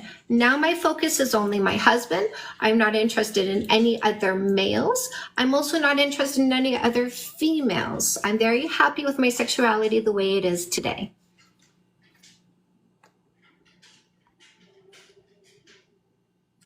I If can our go to Ronnie because he just don't get it. So block and delete that toxicity.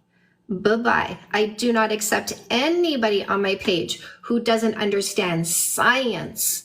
So I just got rid of him because obviously he doesn't belong here with us. Adios. Adios. Hey, orientation is a choice, I would be a lesbian. I would not choose to be attracted to men. Trust me. what do you mean? That's not how it works. No, you don't get to tell me how I work. Okay, Taylor? I said it firmly. Hopefully it sank in. You don't tell me who I am. When I tell you who I am, you have a choice to respect what I say, or like you just did, disrespect what I say. I'm going to be very clear with you right now. If you disrespect what I say again, I will block and delete you because you don't tell me who I am.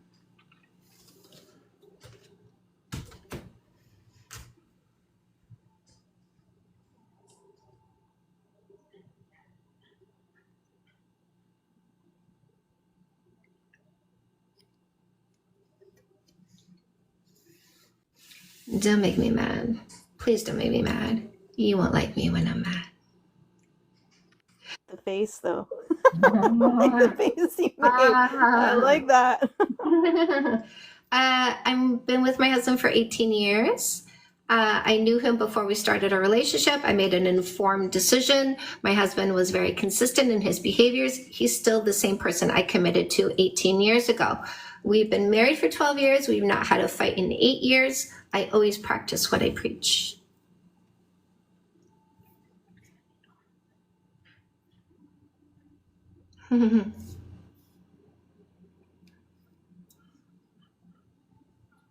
Yeah. I wanted to say, Simon says body count doesn't matter. Nice. Simon says body count doesn't matter. 3 months is too long for a selfish short-term thinker. You're right. A fight doesn't mean raise voices, throwing, or slamming. You are incorrect. It's called a bar fight, not a bar discussion, not a bar disagreement, not a bar argument. It's called a bar fight because of the escalation into chaotic behaviors. Don't come here and try to change a definition of words. I'll get rid of you for your willful ignorance. Don't come here and try to hit on people. I'll get rid of you. This is not the place for that.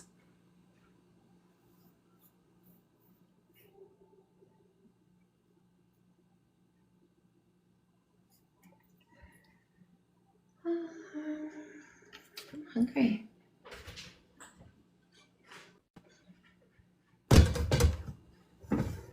I know these guys are so lame, honestly. Guys who don't respect women, super lame. Guys who don't respect boundaries, super lame. Guys who don't respect knowledge and insight and informed decision making, so lame. So lame. I know you're talking about you. I get that. You are projecting Your lameness. I know. Don't worry. I see you. I see you. You're also one of those little baby boys, right? Look at me. I'm a baby boy. I go into an environment that I don't like and that I complain about and make it other people's problems because I'm a little baby boy. I'm a little baby boy. I make decisions that I don't like and that it's your fault that I decided to do this. Fix me. Fix me, mommy. Right? We're not here for little baby boys, so looking for mommies to fix them. We're looking for men who take accountability like a grown-up. We're looking for men who take responsibility for their own thoughts, emotions, and behaviors like a grown-up. Try it. You might like it. Nobody called the tone police, okay? We're good.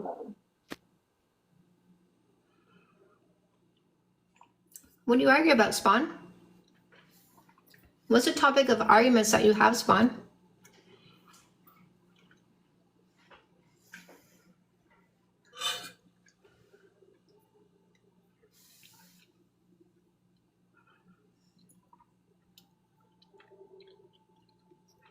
Look what we do to little baby boys. Everybody see, look at Jeff. Block. Delete. Little baby boys don't belong around adults. This is an adult room. Spawn, what's the topic? No, I want to know. I want to know. Guys, I want to know what Spawn argues about. What is the topic of arguments you have with your partner, Spawn?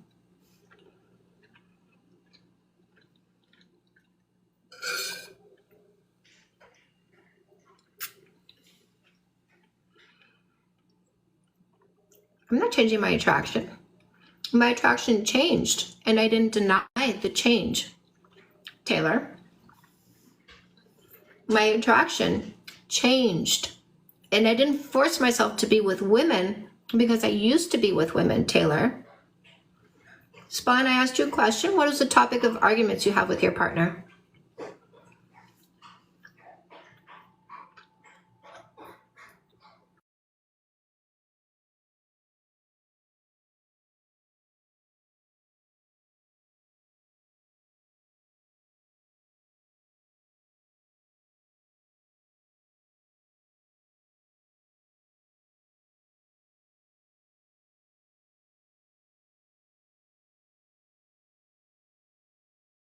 Taylor seems to be illogical.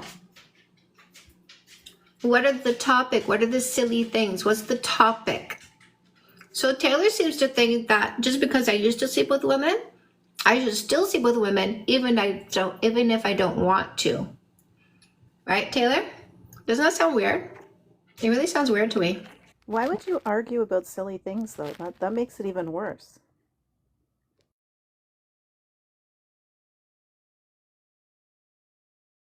Spawn, what is the topic? Don't say silly things. That's not a topic. Be precise.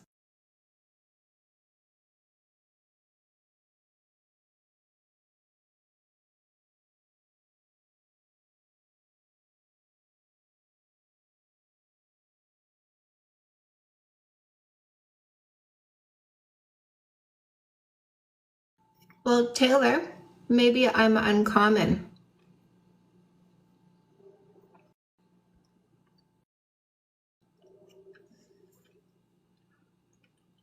I'm not.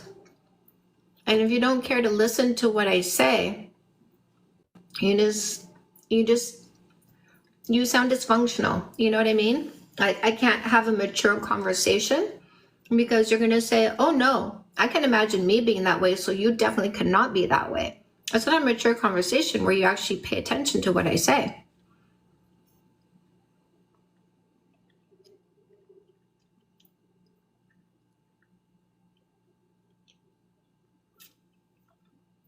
Spawn, what's the topic?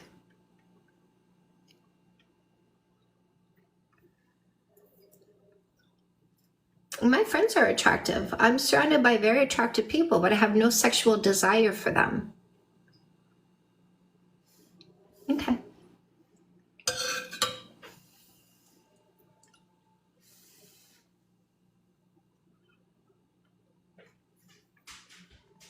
Amber.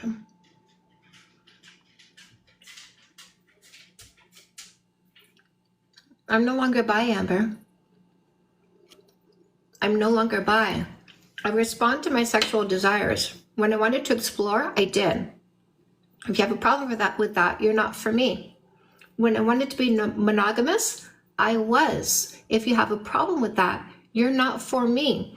If you have a problem with me shifting and evolving and changing, you don't belong around me. I'm monogamous because it's what I feel like doing. I was bisexual because it's what I felt like doing. I was exploratory because it's what I felt like doing. Yeah.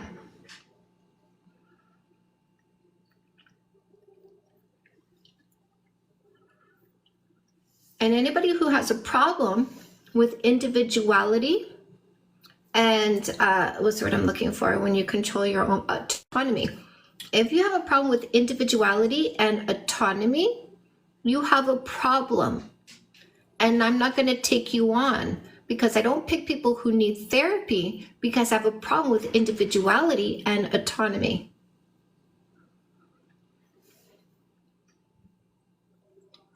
Yeah, Kevin Samuels, you know where he is? He's down in that hot place getting pineappled. Right? He should be. Where he should be. Where he should be. The sooner, the better. The sooner, the better. With people like that, right? We don't need people like that in our culture. The sooner, the better. Looks like Spawn can say that, but he can't answer a simple question. Still haven't answered my question, Spawn, but you're still here for some reason. That's what I was going to say. So clearly their story wasn't really, they're probably telling stories. Yeah. What's the topic? Specific topic. Don't say silly things. That's not a topic. Specific topic. We argued about the color of the chairs. We argued about how long to punish our children for. We argued about who's going to drive what car. What did you talk about? What did you argue about? What was the topic, Spawn? Maggie. She's going to go lay down. Didn't see it, Spawn. If you did answer, neither Chantal or I saw your answer, so maybe it got filtered. Can you Maybe not. rewrite it? Oh, okay. I'm going to come into my talkie box. What's the topic, my love? Okay, don't call me my love. What's the topic, First of Jill? all, What's the topic? pardon? I'm not your love. What's the topic, Okay. Jill? What's the topic, asshole? Why are you calling me?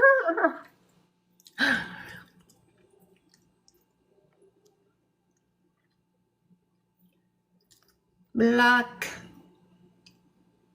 Delete.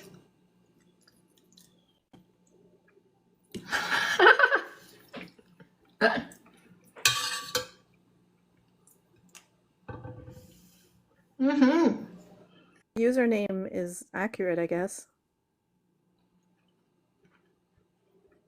Don't start off nice to me. Okay, bye.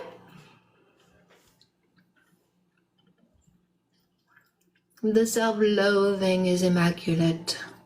By the way, that's the person. The question to that person was, what is the topic of argument? Because they were saying, I argue with my partner all the time. So apparently they love toxicity. It tracks.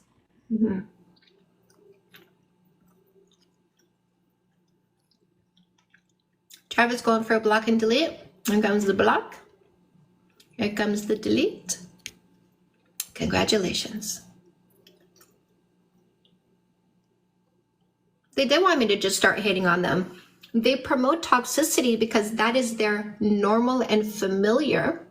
They started off toxic because that is their normal and familiar. They didn't like that I started nice because it went against their normal and familiar.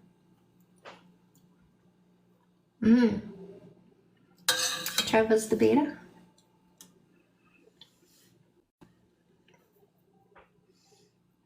So go be toxic somewhere else. But I don't need to entertain toxicity. Let's for lunch, Michelle. Jilly. Familiar misery. Those people exist. That's how we do observation before selection. If you insist on toxicity, you're not for me. I want a functional, peaceful, calm relationship. I don't know, lady, it was a thing. It was irrelevant. Whatever it was didn't belong around us. It was removed.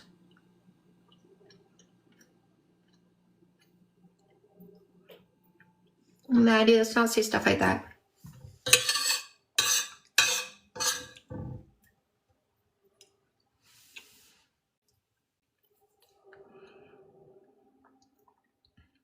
Bye, Nacho.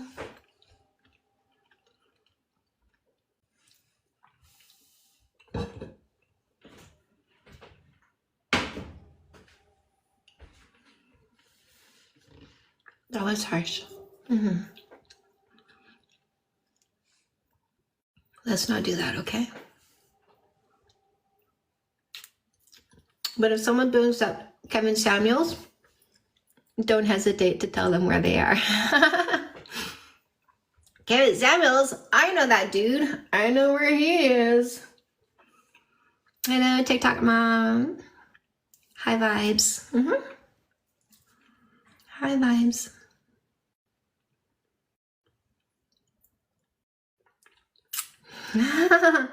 Google that. That was intense though, eh? First of all, don't start off being nice to me. Doesn't fly with me. I gotta correct you. Being nice to me? Hell no. Hell no. I don't accept that from my partner. I'm not gonna accept it from you. I don't accept it from the mirror. I'm not gonna accept it from you.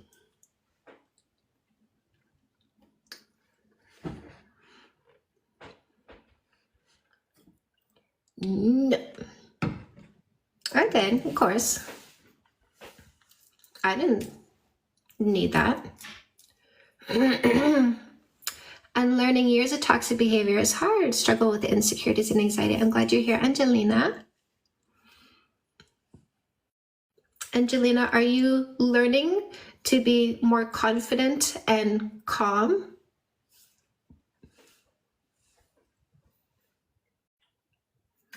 Angelina, Angelina. Yes, I have hard days. We all have hard days, my love. Even I still need to reel in my runaway thoughts. Even I need to calm my runaway emotions. Last night, a couple times, don't know why.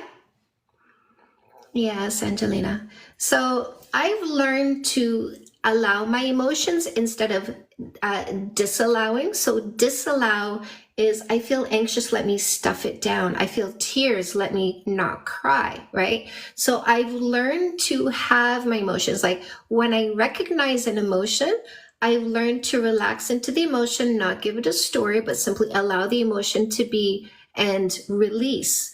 So there's been a couple times in the past few days, even like in my recent memory, there's been a couple times where I'm like, ooh, anxiety. Instinct is to stop because that was a cultural lesson. You don't have emotions. You're supposed to stuff emotions. Yes. Angeline, did you have any of my books, my love?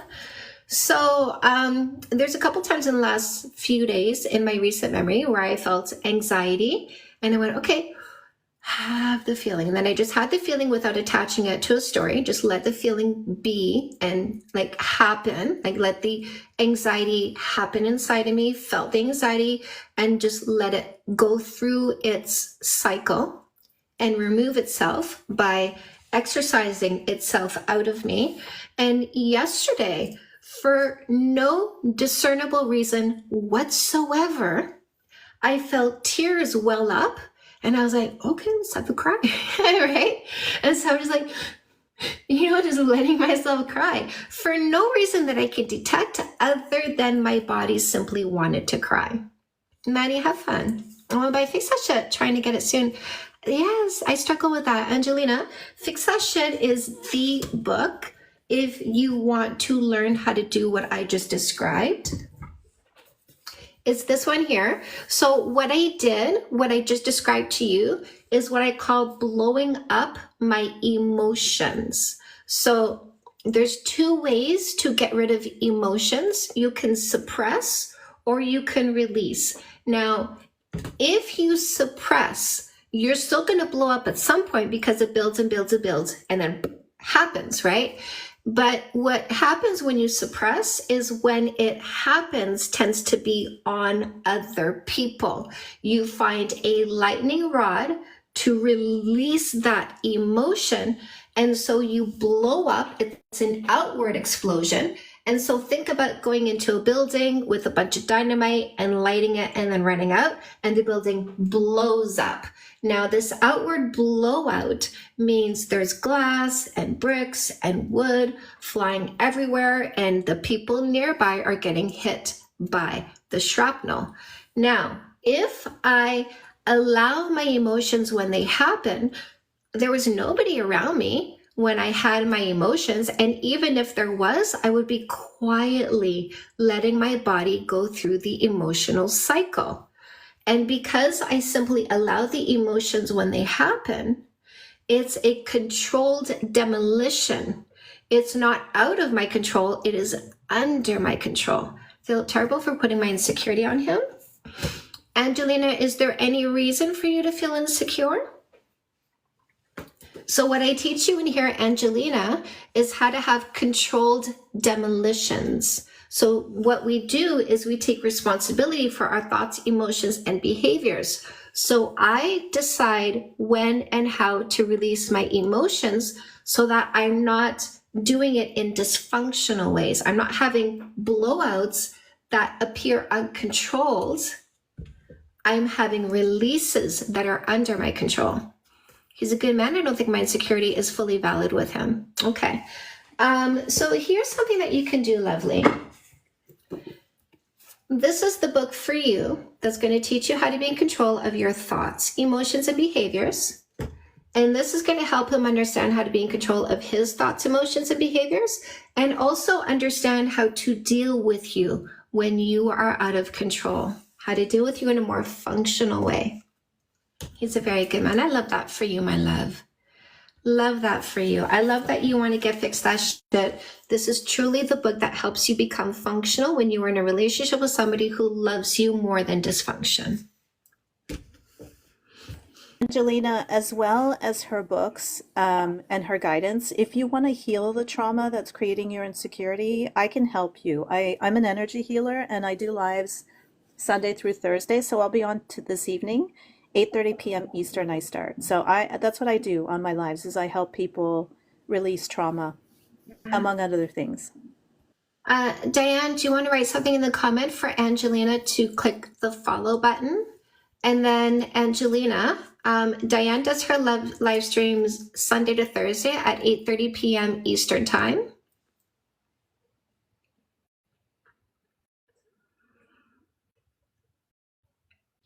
Yeah, Taylor. I ate girls when I was curious about girls and I wanted to try the flavor of girls.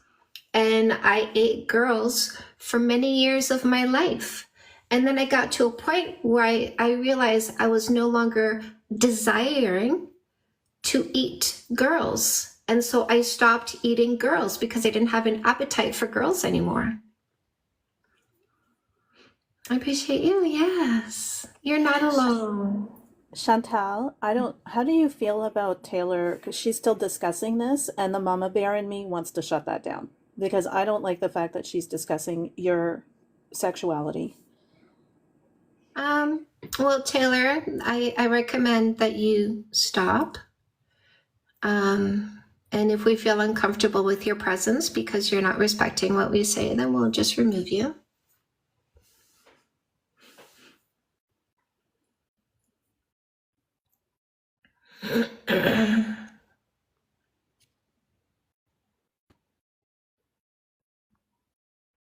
And so that's also why body count doesn't matter, Taylor, because we explore our curiosities and desires.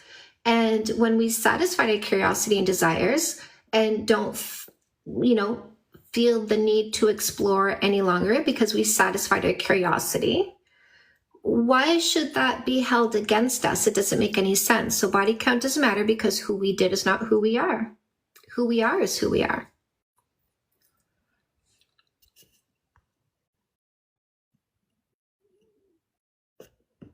Okay. There are some things I won't do twice. Yes, I was curious. I tried it. It's not something I want to keep doing, so I didn't do it again.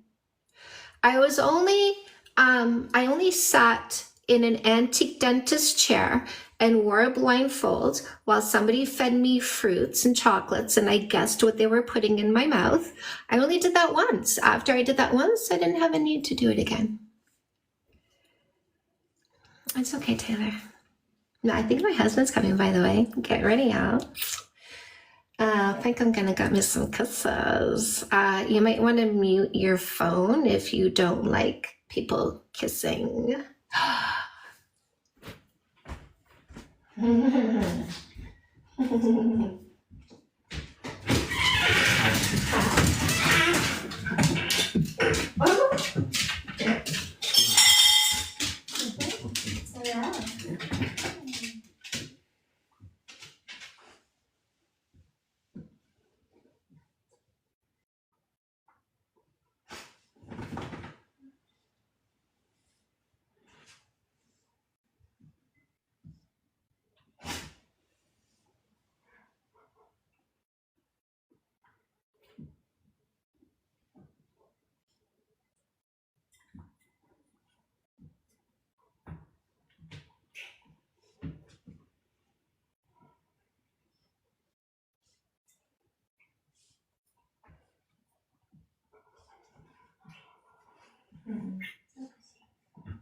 Hi. Oh, hi. Did you come for kisses? Yes. Yes. And chocolate. Oh, and chocolate. Let me give you this. Yeah. Okay. Do you want any more for you downstairs? No. Did you go Thank fetch you. that? In the basement? Well, that's weekend probably. Yeah. Oh, are you guys gonna go? I guess so. If I can. Thank you.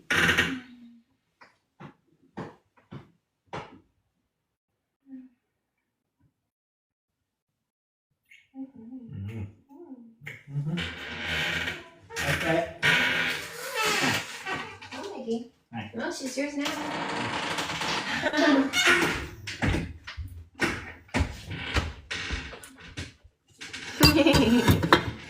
Smoochie, smoochies, yes.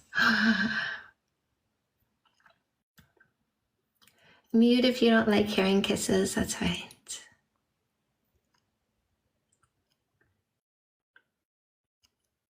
I said mute if you don't like hearing kisses. I gave you fair warning, I think.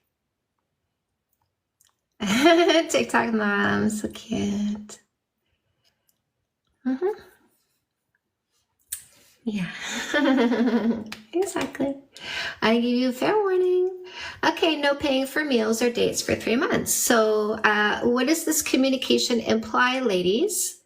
If you don't offer your body up for payment, then no payment for you because I was paying for access to a body. Now, are we looking for somebody who's looking to pay for access to a body? Or are we looking for the person who is looking for a person?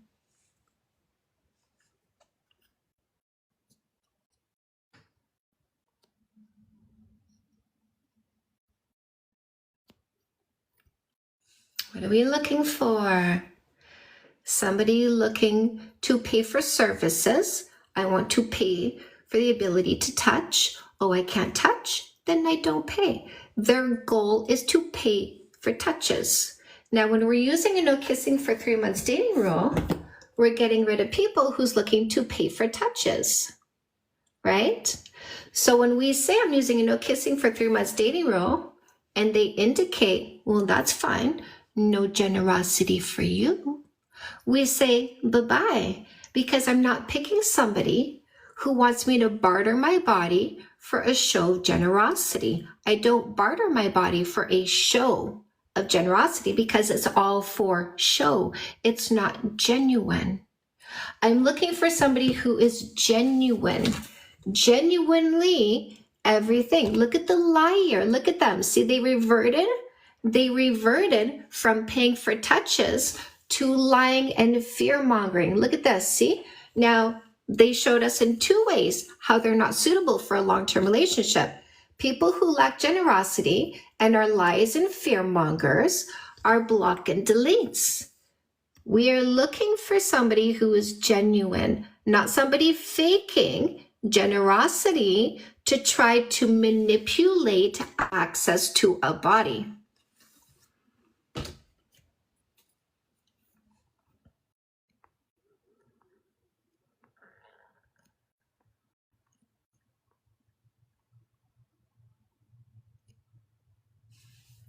So do you see how revealing it is when you do observation before selection? Very revealing, very mindful, very demure. Very good way to get to the best person, the authentic person, not the user, not the abuser, not the liar, not the fearmonger, the right person.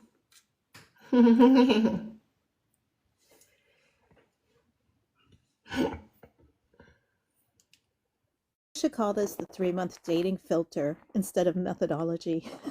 Okay.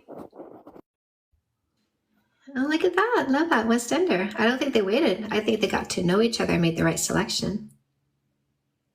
Yeah.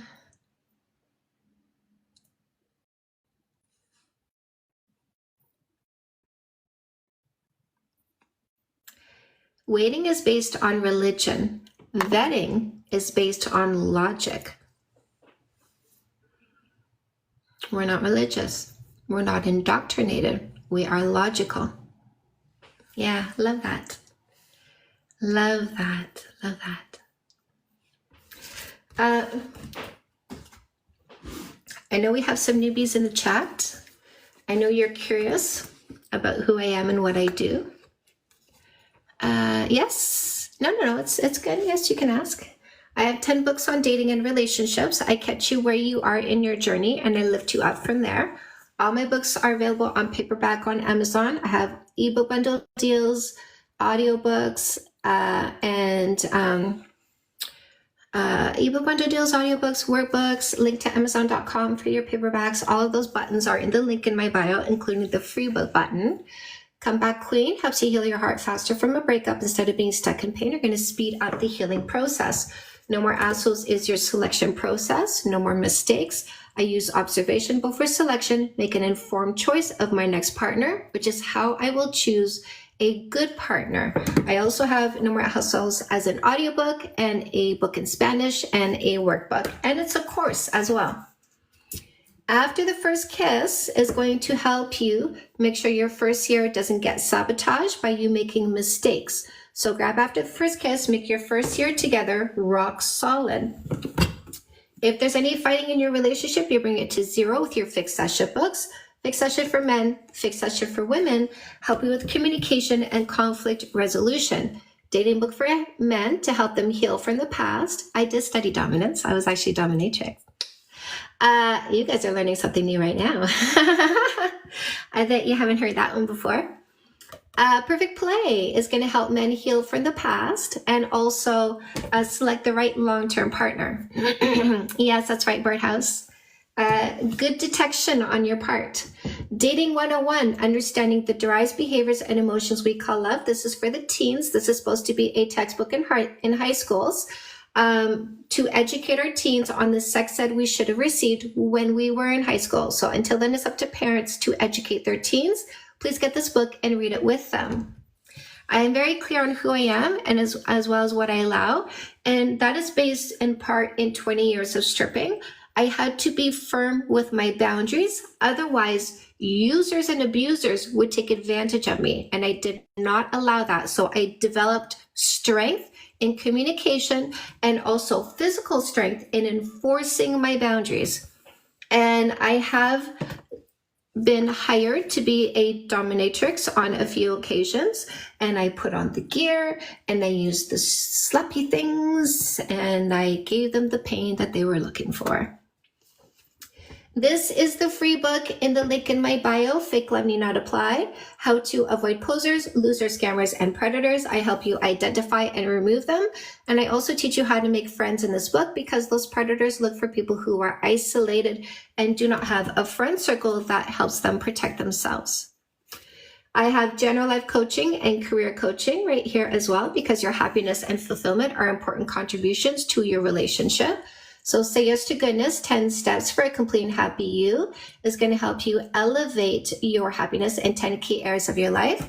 So this guy says I was spouting BS. For some reason, he came into my classroom and stomped his little feet like a child. So I'm going to block and delete the child that is too young to be in my class. You're welcome. Custom Made helps you identify and monetize your purpose, passion, and talent. So if you want to get paid doing what you love, like Mama does, again, I'm always a leader and I always practice what I preach. You can grab Custom Made and identify your purpose, passion, and talent and turn it into money. Where do you buy those? Paperbacks are on Amazon. There's a button to Amazon.com in the link in my bio. If you're not in the US, just go to your country's Amazon page and type my name into the search engine. Chantal Heide, ChantalHeide. If you are in the US, use the button in the link in my bio to get you to Amazon.com and go grab all the books you want. If you want some ebook bundle deals, there's a button for that in the link in my bio. If you want my 2 audiobooks, my audiobooks are Fix That Shit, my relationship book for women, and No More Assholes, my dating book for women. You can get those audiobooks in the link in my bio. If you want a workbook, I also have that. Yes, Canada's Dating Coach is my main profile. You can follow me on both profiles. This one here is where I host my live stream, and Canada's Dating Coach is where I post my TikToks. So I want you to know that I don't care about you and I'm indifferent about you and your decisions. Fix That Shit for Men is the workbook for men. Fix That Shit for Women is the workbook for women. And No More Assholes is the dating workbook for women. My workbooks all have bonus material, by the way.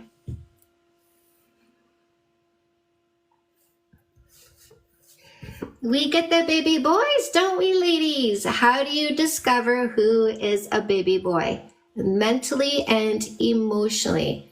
You let them reveal themselves by not occupying their mouths with your kisses. Who do you find out thinks the world revolves around them? You don't occupy their mouths with your kisses.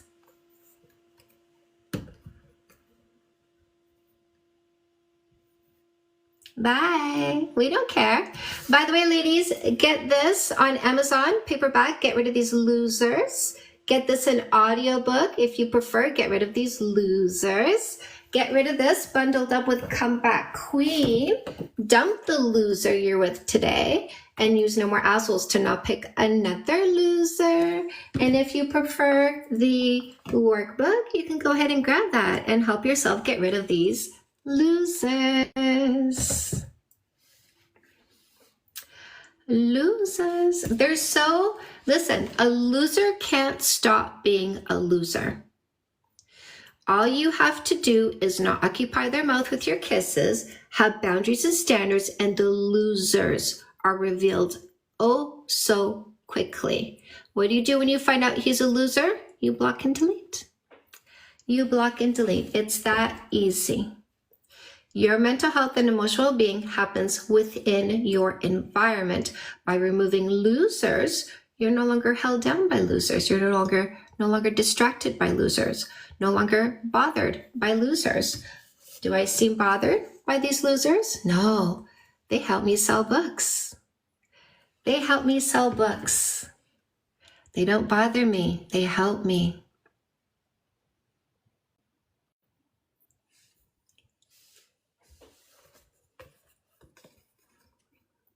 I mean, how would I sell a book about how to eliminate losers if the losers didn't show up, right? Fredo, what did you want to say? I'm cool. How are you doing? Good. How are you? What did you want to say? Yeah, it's evening here.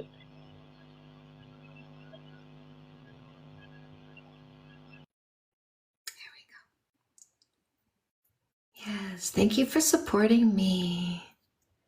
Thank you for supporting me.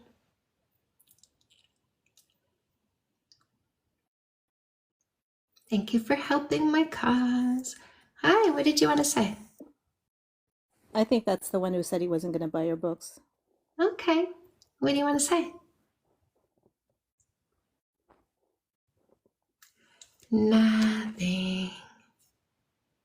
Nothing. Black. They don't get the hint, do they? Thank you for supporting me. Oh, let me guess you make false accusations. Let me guess you lie and fearmonger. Let me guess you lack patience and impulse control. Let me guess you don't like it when women make informed decisions and remove toxicity, losers, impulsive, impatient people who lie and make false accusations. Let me guess. You hate it when women make informed decisions and get rid of the wrong people. Let me guess. Let me guess. Right.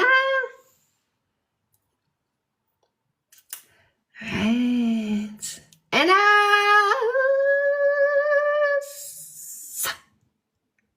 let me guess. Let me guess. Let me guess. Let me guess. You make assumptions, right? And then you think you're so right. I make up things in my head. I make up things in my head. And everything I tell myself is true, even if reality proves otherwise, right, ladies? You need to get rid of those people. You will never have a healthy relationship with somebody who makes up stories in their head and then says it's true despite reality, right? Yes, I have a book for men. Yes, I have 2 books specifically for men. I have a dating book for men and a relationship book for men. So I teach men how to select women, just like I teach women how to select men. We women are going to avoid the guys, the selfish short-term thinkers, and I teach the men to avoid the girls, the selfish short-term thinkers. Once we get into a relationship with a person who loves us more than dysfunction, I teach the women to be functional with that person. I teach the men to be functional with that person.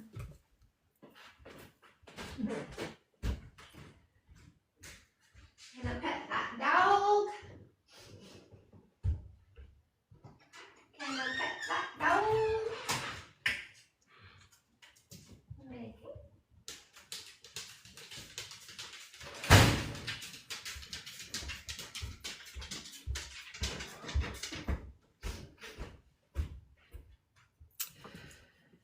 Yes. Everything I say goes both ways. Yes, that is true.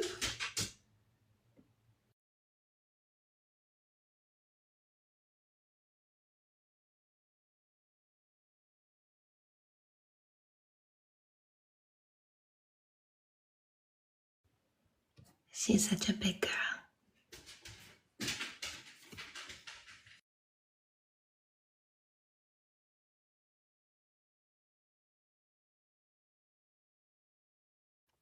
Charlie's going to do with the other dog if you get the other dog. So the other dog, her name is Guinevere, and Guinevere belongs to my friends Taylor and Sheldon. Taylor and Sheldon are like brother and sister to me. We are very close. We've been in each other's lives for about 17 years now. I was getting my hair done where Taylor and Sheldon live, which is like 2 hours away from me. And I was bringing Charlie with me because it was like a whole day that I was away, and I was like, why not bring him for the drive? So what I would do is I would drop Charlie off at Taylor and Sheldon's and then go get my hair done, which took like 4 hours. And then I go back and pick him up and then head back home. Now, Charlie would play with their two little dogs, a little Yorkie and a little Myorkie. And Guinevere is the Myorkie. And Guinevere, both of them love Charlie. Charlie is very fine with little dogs. He's kind of afraid of big dogs, and he's like sort of an asshole with big dogs. Because what he does is he gets like offensively defensive. So he's like, I'm afraid you're going to step on me, so I'm going to go, bah, bah, bah, bah, bah, right? And scare you off before you stomp on my little body with your big clumsy feet. Because it worked, it happened to him. Myorkie is a Maltese and Yorkie mix. Very cute. They're white, they're non-shedding. And so I would go and go to get Charlie, and I would go to the bathroom before getting in my car and leaving. And of course, Charlie follows me to every room that I'm in. And guess who would follow Charlie wherever he was going? Little Guinevere. And so Charlie would be at my feet while I'm on the toilet, and Guinevere would be like bouncing on him, tush, tush, tush, touch, touch, touch, touch, touch, touch. And she'd just be like, right? Like, I like you. And he would just be like, whatever. And he's so unbothered by her. So I call her his little girlfriend. And actually, Lancelot is the other dog, the Yorkie, and Lance also likes to hump Charlie. And so I call Lance Charlie's little boyfriend. Lancelot and Guinevere. So Taylor and Sheldon, I saw them on the weekend, and I was observing a discussion that was going on between them. And Taylor was saying to Sheldon, I'm giving you 6 months to get Guinevere under control because she's not trained enough for me to feel peaceful in my home with her. She's too barky. And so she was like, I'm giving you, if you want to keep her, I'm giving you 6 months to get her trained and under control.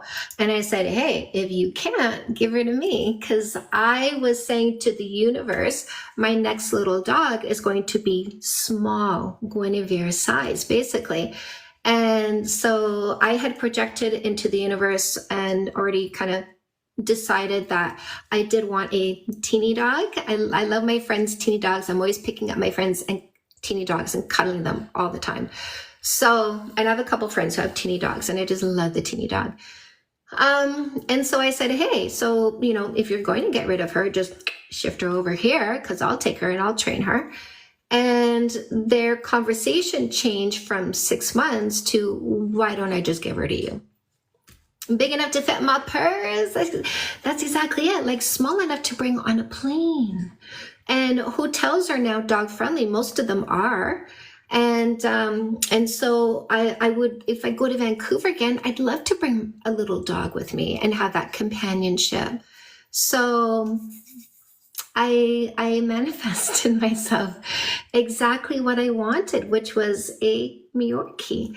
And in fact, the funny thing was, if you guys follow that library show, Derek Gerard, the host of that library show, and if you look at his Instagram stories every now and then, actually every few days, they're going to show him showing his little white dog with the cute little ears.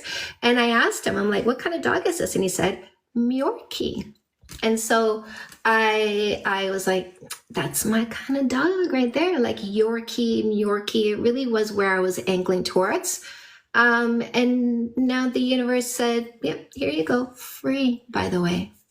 Instead of like $3,000, which they typically are, they're no less than $2,000. They're usually like $2,000 to $3,000 for these little non-shedding dogs. And I get to have it for free. So, yay me. Yay me. So yay for manifestation.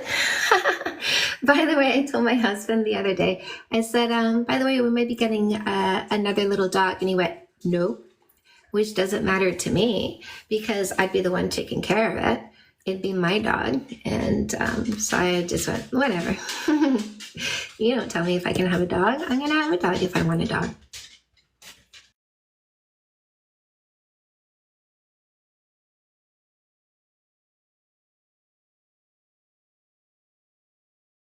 do you think it's ethical for a 45-year-old to have a child? I think it's ethical if they have the time, the energy, the patience, the ability to turn this child into a healthy, functional adult that doesn't turn people into lightning rods because they have mental and emotional issues.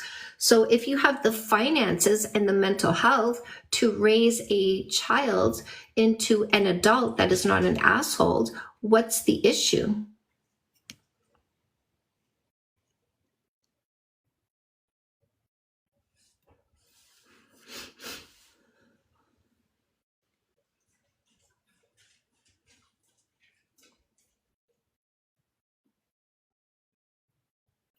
By the way, studies show that people who, yeah, you're welcome. Studies actually show that people who waited for later in life before having children actually tend to create children to adults that are more functional human beings. So there is something to be said for people. Listen, I'm a different person at really 52 or 45. I was a different person at 45 than I was at 25. I was more mature. I was more settled in myself.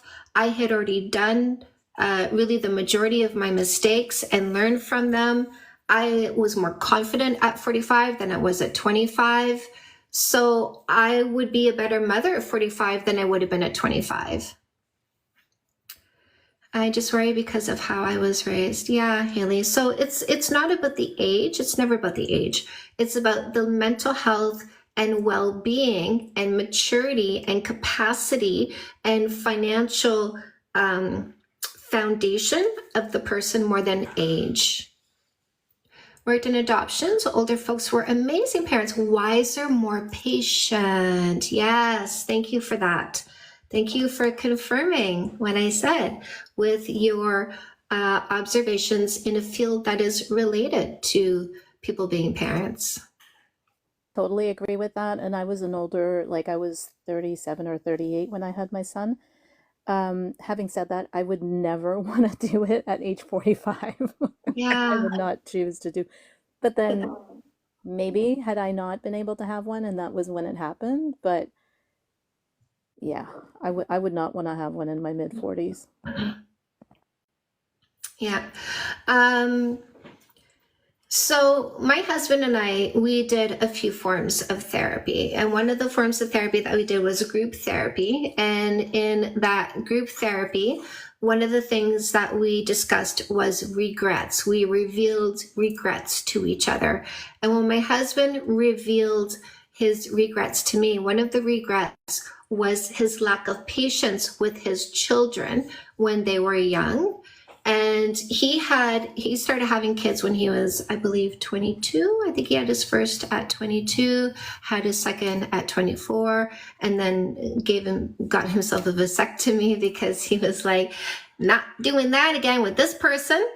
And so he went ahead and vasectomized himself. It is very young. But to be fair, even though he was 11 years younger than the person he made children with, he still proved himself to be the more responsible person. So just to show that responsibility and maturity and accountability is not necessarily age related.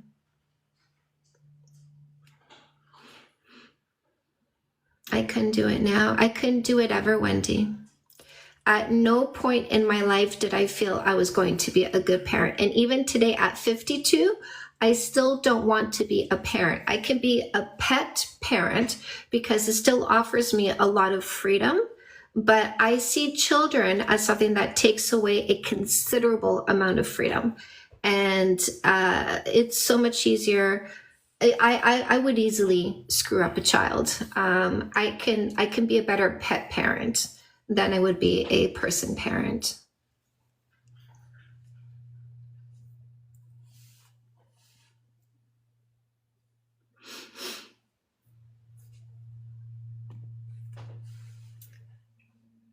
Oh, I drop down and go back to the chat. all right, Diane. Thank you, my love. You're welcome. Yeah.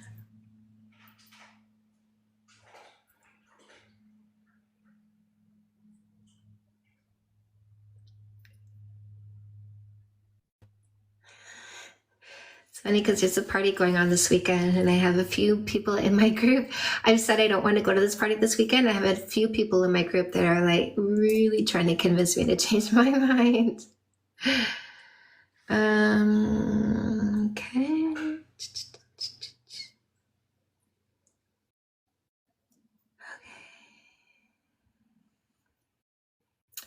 I don't want to raise a child.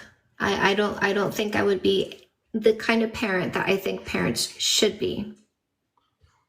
Yes, I can teach people how to pick the right person because that's something I've been successful at.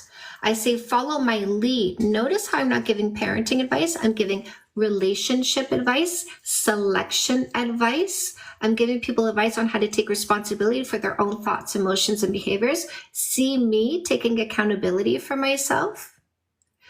Open your eyes.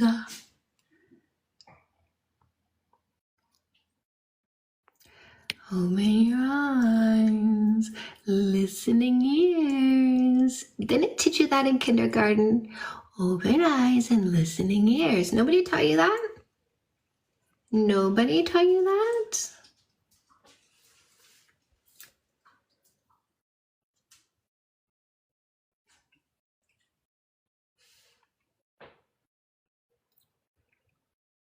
Nobody? You lost me? Are you having problems with the listening ears? Are you gonna be okay?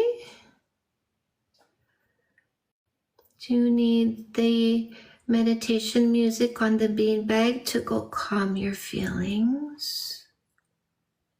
Hey, are you gonna be okay? Here, everybody, watch for the block and delete.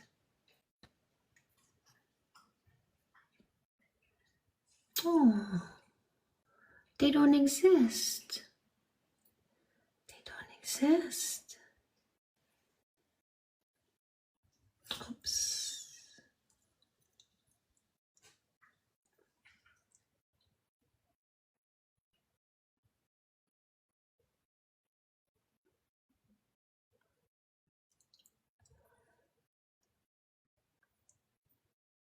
Hi, Anissa, I may have missed it in our email chain. Can you resend the paperwork I need to fill in for processing the payment?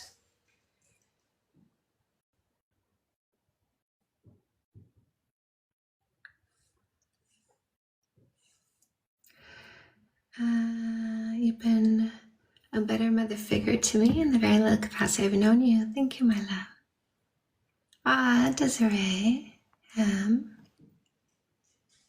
admitting he's an enemy to society, right? I have eyes wide open. I pay attention. I did the right thing. I did the right thing. I made him non-existent. People like that don't exist for us, right? They don't exist for us.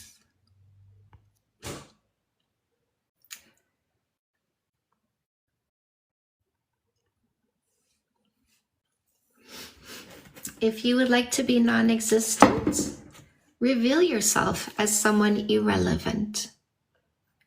Go ahead. I will deal with you appropriately, as I always do. If you'd like to not exist, reveal yourself as irrelevant. I'll use you as an example. My people love it.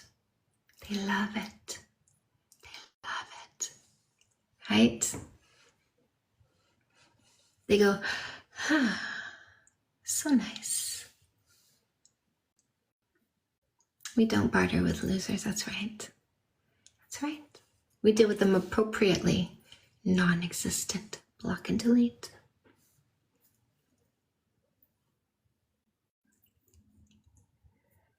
Block and delete. Non-existent. Block and delete. Cleanse. Remove. Cleanse, remove.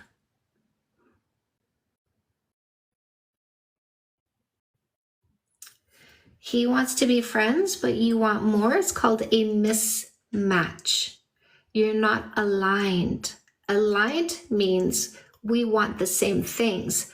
Mismatch is a lack of alignment. But let me tell you what this guy is going to do if you take your vajayjay and put it on a silver platter and try to barter your body to try to change their emotions. Let me throw my vajayjay at your face and be convenient and see if I can change your emotions. A male is more likely than not going to say, well, I told him the truth and they're offering me vajayjay. So if I take this vajayjay and use this vajayjay, they can't accuse me of doing anything wrong because I told them the truth. So if you throw your vajayjay to them, hoping to change them, you cannot accuse them of making you feel bad when they don't want you for a relationship. Thank you for giving me the opportunity to promote Comeback Queen, Heal Faster from a Divorce. Losers don't get your emotions. Losers don't get to occupy your mind. Losers don't get to reduce your mental health. We fix the mistake by removing the mistake, and then we fix our brains by healing our imagination. Why are we sad after a breakup? Because of our imagination, not reality. We created a story about who they were. We found out they were a loser. We hoped they would change. We were disappointed by their loserness. We overcome the disappointment by acknowledging it was all a fantasy. We heal our hearts and we move on just like that. You don't occupy our minds. You don't occupy our hearts.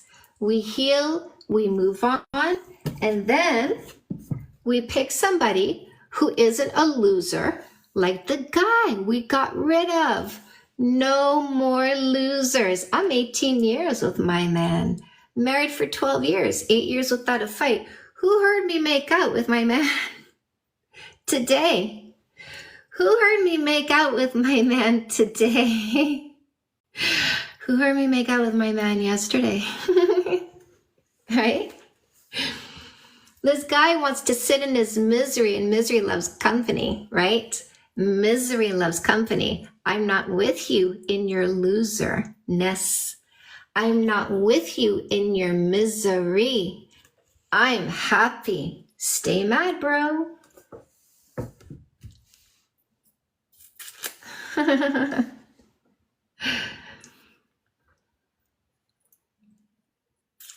I love my man. I love my man. These guys in my comment section can never bring me down. I have a man who is amazing. He is affectionate, loving, kind. Way he touches me is so like a man. These guys got nothing on the man I chose. They got nothing on him. These guys are jokes that we simply block and delete. That's all they are. That's all they are. But they reveal themselves, don't they? Are you a guy or are you a man? Let's see what comes out of your mouth. I'll see. Keep talking. Keep educating us. You're very helpful. Right? Very helpful. Liar. False accusations, ladies. I mean, he keeps displaying his toxicity, doesn't he? All you have to do is let them talk. They'll tell you exactly what kind of person they are. And then what do? When you see? What do you do when you see the lies? What do you do when you see the false accusations? What do you do when you see the toxicity? You block, you delete. Adios. Adios. You block and delete. Because they don't control you. They don't control your well-being. And they certainly don't control who's in your environment. You are in control. Oh, look at you. Removal. Look at you. Cleanse. Look at you. Block and delete. You don't exist. Do we remember the name of anybody we blocked and deleted here yesterday? No, because they don't exist. They don't exist. Irrelevant. I am indifferent to them. Indifference means they don't exist. Kick him in the noise.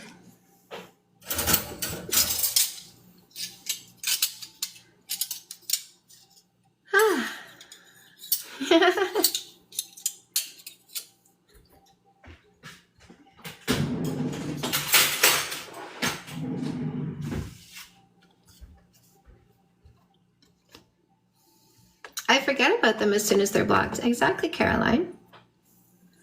They don't exist. Non-existent. NPC. Non-player characters.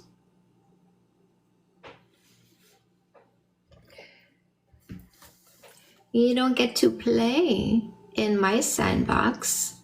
You're a non-player character. You're not a man looking for a woman. You're some guy looking for convenience. Bye-bye, NPCs. 404s. Nothing found. Nothing found. Page doesn't exist. 404. We need to start doing that. When they call us 403s, look at the 404, the non-existent, doesn't exist, no data found, and nothing in the brain. Nothing in the brain.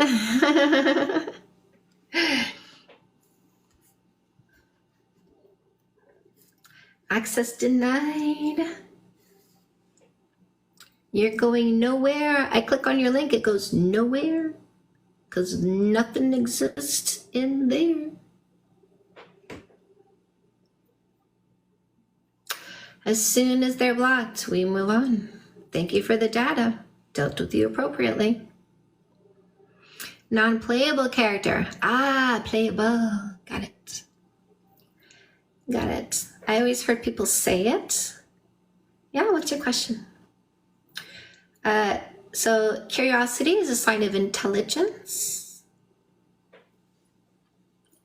Non-playable. Interesting.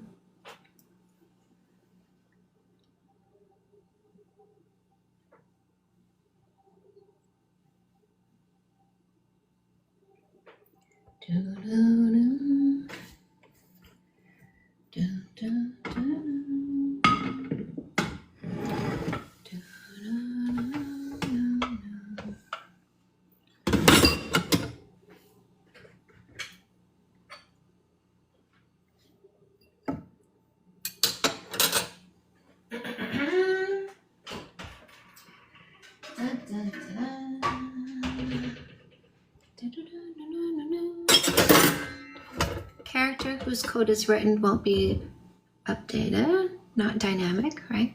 Static.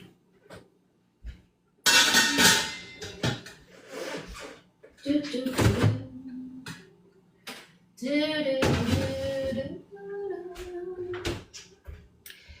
you know why my husband came and got a kiss today?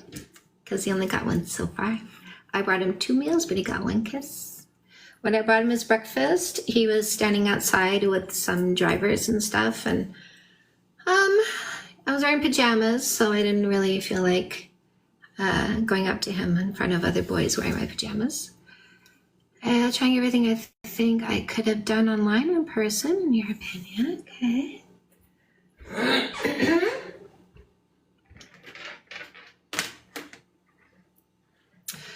What is something I'm missing? I really don't know without doing a coaching session and doing a deep dive into the behaviors you have chosen versus not chosen.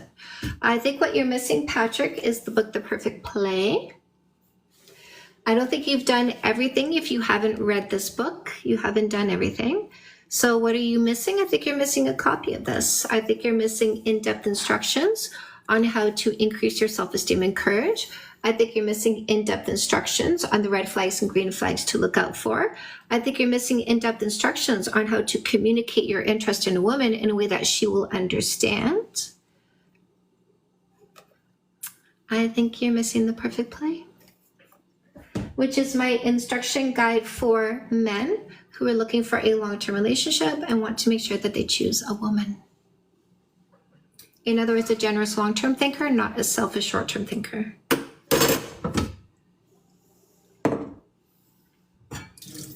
Good point. You are welcome. You're so welcome, my love. My Stockholm Bad programming. I write instruction manuals. This is why I call it a methodology, because there are step-by-step instructions on how to not only find the right person, but build yourself into the kind of person who can sustain a healthy and long-lasting relationship. Oh.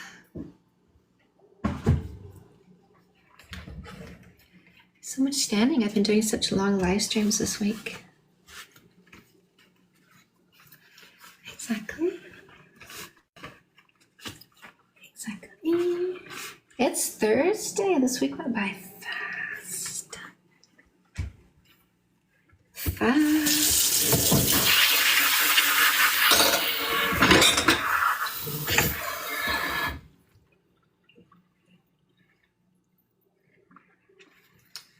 Okay.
I was just thinking about the people who asked me, why do I speak so slow? It went through my head and my answer was for the slow people. Lunch today was chili. Hi, Jan. What did you want to say? Hey Chantel, how's it going? I'm good. How are you? Pretty good, pretty good. I just wanted to touch on a topic because I have applied some of your ideologies because I'm definitely dating now, and I was in a toxic situation with my ex where she ended up being physical, and mind you, I think a lot of signs were there before the actual assault. I think a lot of it was like, you know, zero fightings in relationships should be a thing and not raising our voices and stuff like that. So I've definitely applied a lot of that now in my dating life. I just kind of take my time and just make sure like this is the person I genuinely like and they genuinely like me. I guess my question for you is that in any relationship or interaction that I have with somebody, if they ever raise their voice or yell, do you think that's a telltale sign to just leave the situation? Yes, because they're showing you what they give themselves permission to do. So they gave themselves, like they felt their temperature rise to their throat and they had a decision to make. They could decide to leave the room to go calm down and go think about it and then come back and continue a civil conversation after having thought about it. Or they could decide to yell at you and display dysfunction and a lack of self-control over their own behaviors. So they chose toxic behaviors instead of functional behaviors. And that was the permission they gave themselves. So they permitted themselves dysfunctional, toxic, abusive behaviors. So if they show you that they give themselves permission to do that, you can anticipate they're going to do it again because that's what they feel they're entitled to do when it comes to you. Awesome. No, I definitely appreciate that. And yeah, I just wanted to add a little bit more to it because I saw that 0 fights is definitely ideal. And I'm like, definitely moving forward, I want the least amount of stress I could possibly have to take in because life is already stressful. And sometimes, even situations I've been in the past, it's like I generally will love somebody, but I will take on a lot of the stress, and then it sometimes take a toll on my health. And I wouldn't even realize until after. I'm like, okay, why is my blood pressure high when I work out all the time? You know, why do I feel stressed, or why am I getting a gray hair at 32? Like, just certain things that I start noticing. And I'm like, I definitely agree with it. Yeah. Good. I'm glad you're here, and I'm glad you're having the standard that I won't be disrespected in a relationship. So good on you. I appreciate you saying that. Absolutely. Thank you, Chantel. You're welcome, my love. We're here for you anytime. All right. Have a good one. You too. Can you explain why body count doesn't matter? Yes, very easily. Who I did is not who I am. If you're more focused on who I did than who I am, your eyes are in the wrong place. I want the person who's got eyes on me, not eyes on who I did. How can a relationship have no fights? Graham, is called taking responsibility. You know that word accountability? I take accountability for my thoughts, emotions, and behaviors. My husband is not subservient. My husband and I take accountability for our thoughts, emotions, and behaviors.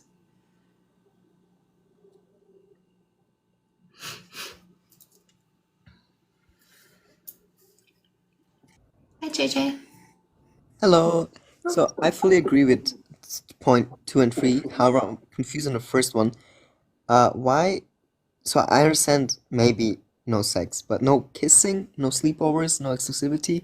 Could you elaborate on that, please? Yes, my love, is called observation before collection. Before I bring you into my inner circle, I need to know if you deserve to be in my inner circle. So if you don't respect my boundaries, you don't deserve to be in my inner circle. If you don't meet my standards, you don't deserve to be in my inner circle. And I need to know who you are before I bring you in my inner circle, because I don't bring the wrong people in, suffer the consequences of the mistake, and then have the difficulty of removing them. It's much easier to remove the wrong person when you do arm's length first before bringing them in. Getting somebody from in to out can be complicated and very emotional. When somebody is out and you see they don't belong in, it's much easier to get rid of them. Okay, thank you for the explanation.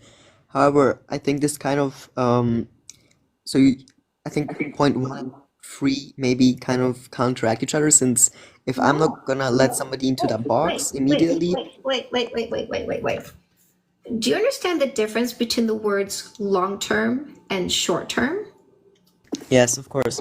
So why would I use a no kissing for 3 months dating rule if I don't intend to bring them in the inner circle? All I'm going to do is... No, that's not what I meant. No. I'm not done. Why would I have a no kissing for 3 months dating rule if I don't intend to bring them into the inner circle? I'm just going to play with them and then leave them outside the inner circle. Yes, I understand. I agree with you fully on this. But for example, when you say body count doesn't matter, I agree. Yeah. But if you're the type of person to not let somebody into your inner circle in the first 3 months, would you be with... Short term is not the same as long term. Oh, okay. This is the people I keep. I'm not intending to keep this. Okay, thank you. Yeah. And I had one more question. Would the first rule still apply if I've been friends with someone for a few months before actually being together with them? Wonderful. So if you've already spent the time, minimum 3 months, around them in order to observe their behavior. So let's just say this was somebody who came into your inner circle as a friend. So you got to know them, meaning you were able to understand if they're a 12 out of 12, because we have a criteria. We're going to pick somebody who's a 12 out of 12. 12s are people who make the right decisions. 12s are people whose mindset is in the right place.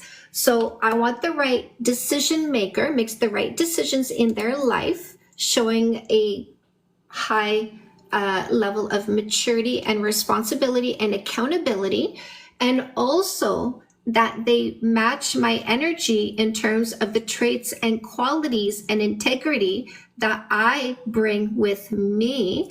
I won't select somebody who is below me, in other words, lacking some of the traits that I bring. So if you've already been around them for at least 3 months and are able to answer the 12 character trait quiz and discern if they match your energy, then you can jump straight to the quizzing, like jump straight to the assessment. So no kissing for 3 months is I just met you and I don't have enough data to do the assessment. But if I spent enough time with you and now I'm thinking maybe I want a romantic relationship with you, then before deciding to start a romantic relationship, I'm going to do the assessment and make sure that you are a 12 out of 12 that matches my energy. Because if you're not, that spells problems. And I'm not going to start a relationship with somebody who is going to be problematic because they don't make the right decisions and they don't match my energy.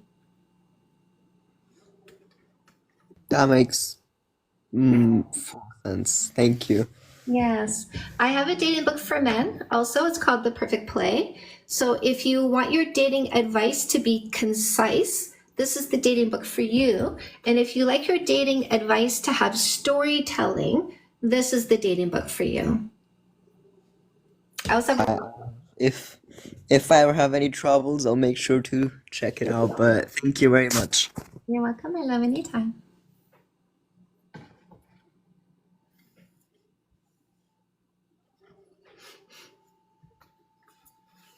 Thank you, lovely. Thank you. Very sweet, very kind, very demure, very respectful. No, I haven't argued in 8 years. No fights, no arguments in 8 years. Just lots of love, affection, support, laughter, functionality, life planning. We're talking about potentially moving to another country even.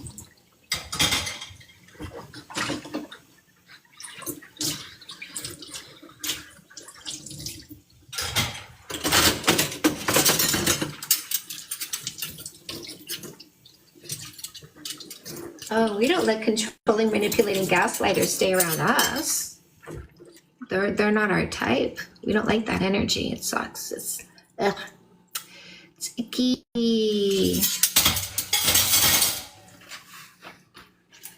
Those people are icky.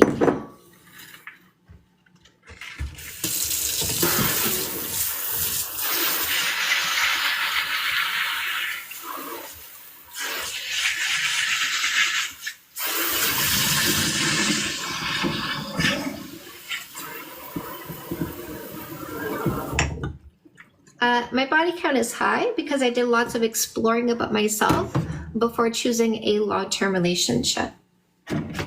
So I knew who I was when I chose a long-term partner. And my long-term partner didn't care about my high body count because he learned who I was and he didn't care about who I did because he's not obsessed with other males, right? My husband doesn't pretend he likes women. You want to make more friends? Yeah, pick 12 out of 12s. Pick 12 out of 12s. No, my 1 and 3 don't contradict each other. I have the right to explore my body on my own terms. I'm an individual. If you don't respect my individuality, you're just a block and delete. That's all. That's all. It's that simple, right? We don't complicate our lives by catering to people who don't respect us. Right?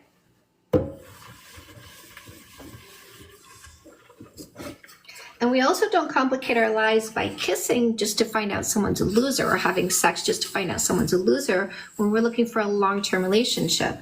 So hookup is here today, gone tomorrow, not a long-term keeper. long-term relationships require more discerning in order to make sure who you're selecting is a keeper. But I don't kiss people who aren't keepers and then find out they're not keepers. I don't have sex with people who aren't keepers and find out they're not keepers, because I'm not here to reward selfish short-term thinkers when I'm looking for a generous long-term thinker. I'm not here to reward losers when I'm looking to bring winners into my environment. If I'm just looking for a hookup, I don't care if you're a loser. If you're attractive and safe, we'll go have some fun. I'll learn what I want to learn. Lower rate, higher rate, it's irrelevant, Jimmy. It's the character of the person that's relevant. As you can see, Jimmy, I'm sure you witnessed this quite a bit, perhaps even looking in the mirror. I'm sure you've witnessed a lot of people with low body counts who are toxic, dysfunctional, immature, irresponsible, right? Body count doesn't tell me who someone is. Observing who they are tells me who they are.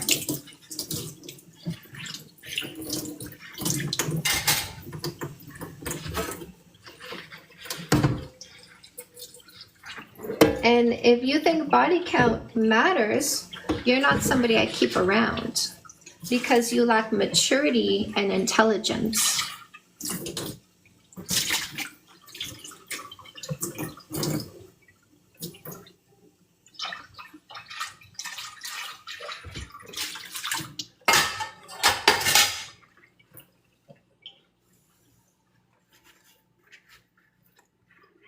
Taco bowls, Caroline, sounds good.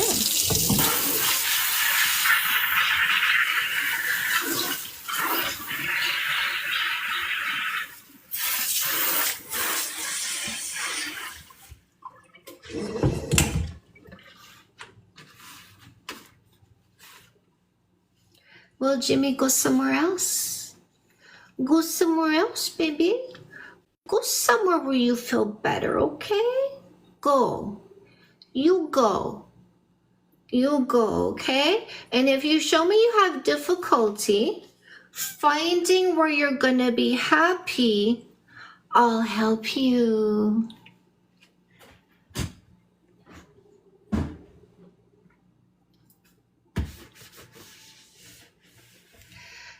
Building relationships over long distance. Don't take what people say at face value. Make sure you have the ability to corroborate what they're saying to make sure reality matches the words coming out of their mouths.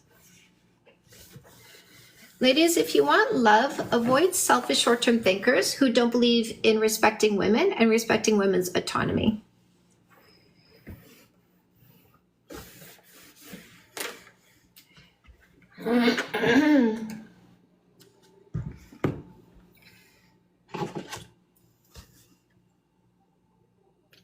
You should do whatever you want, Oka, but I don't recommend you take what people say at face value and put yourself in a position of just believing what they say instead of corroborating what they say to make sure they're telling you the truth.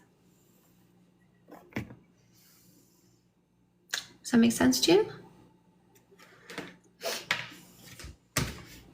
So if that means dating somebody local, maybe you should be dating somebody local. Let's go do a sit, you guys.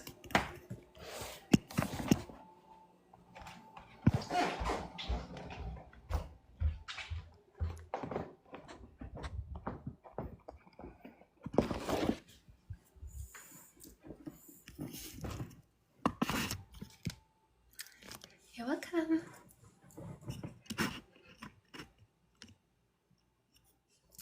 Yes, it definitely matters to people who are controlling, insecure, stuck in the past, and people obsessed.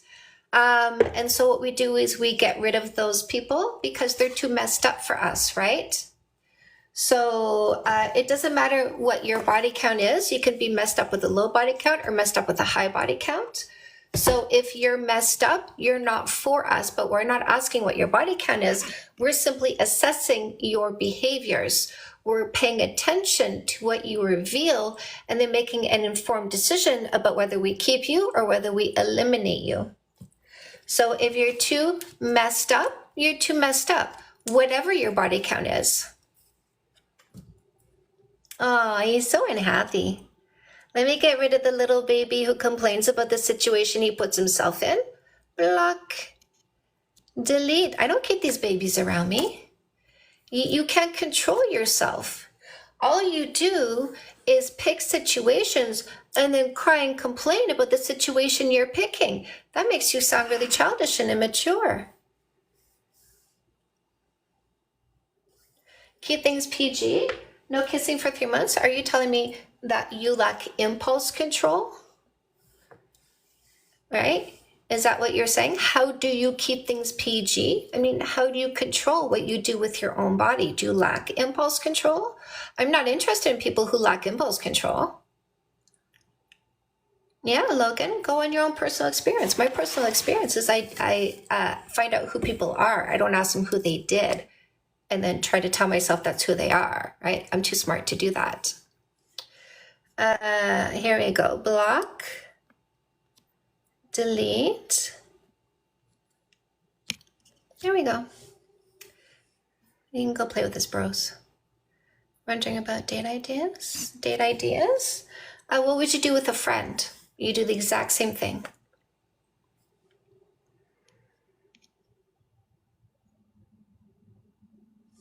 Yeah, your first at least 5 outings should be in public. Don't go behind closed doors until you are certain they respect you. You're welcome.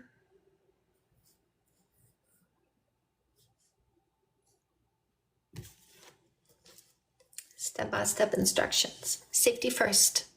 Your mental health and emotional well-being first. Anybody who doesn't support your safety, mental health, and emotional well-being, block and delete.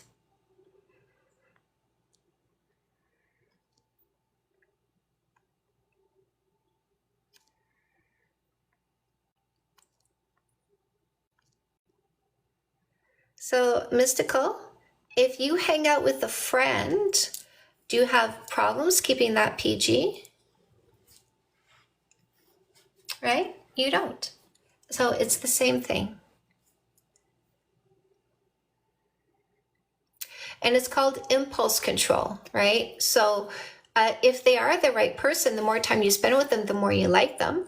The more you like them, the more fondness, that's called warm and fuzzy fondness, the more fondness you develop. The more fondness you develop, the more affection you feel. But we're not going to jump their bones, even if we want to kiss them. We're going to practice impulse control. So let me ask you this. Are you looking for somebody who has patience and impulse control? Will you be attractive to somebody who has those qualities if you don't display those qualities? Think about that. Yeah, exactly. I don't want to know how you know. I know how many of us know that.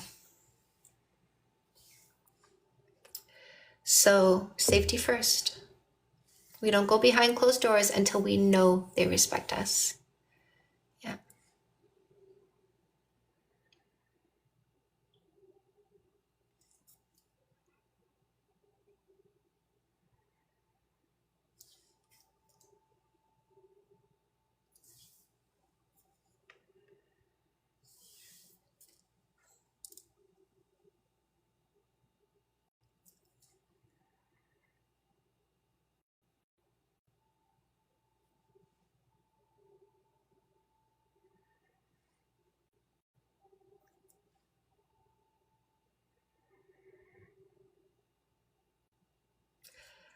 How would you handle a situation if they tried initiating a kiss? Push, kick, shove back, stop, physically, no, push. If they push back against me, I push back harder. If they keep trying to gain access to me, I kick them, I hit them.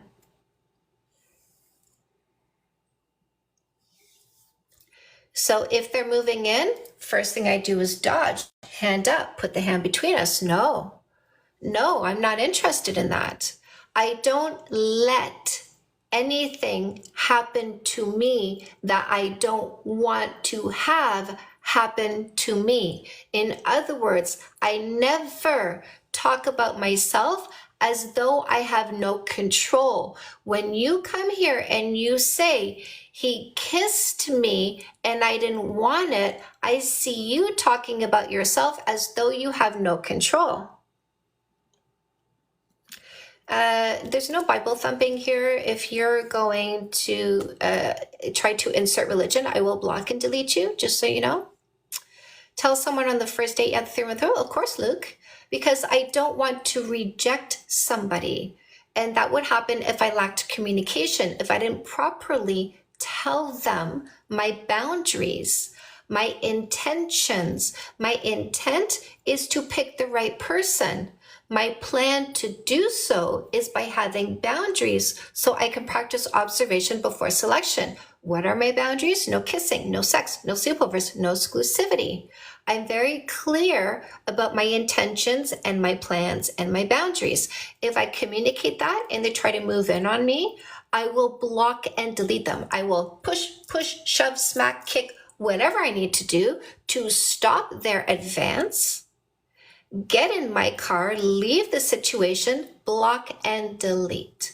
This person didn't care about what I said. They didn't care about my mental health and emotional well-being. They didn't care about my goals and my plans. They tried to push themselves on me because they wanted what they wanted when they wanted. And they were trying to see if they could break my boundaries. I never accept somebody who attempts to break my boundaries. I instantly get rid of those people because they gave themselves permission to disrespect me. Once you show me, you give yourself permission to disrespect me, I get rid of you. I don't give you an opportunity to do it again. It's not rude to do that. It's not rude to stand up for yourself.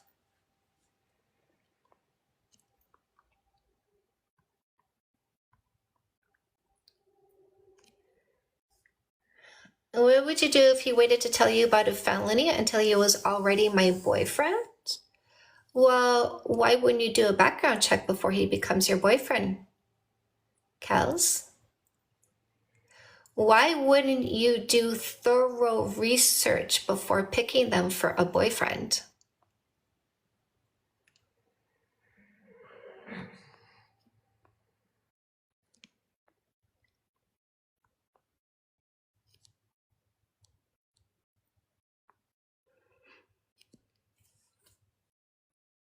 Yeah.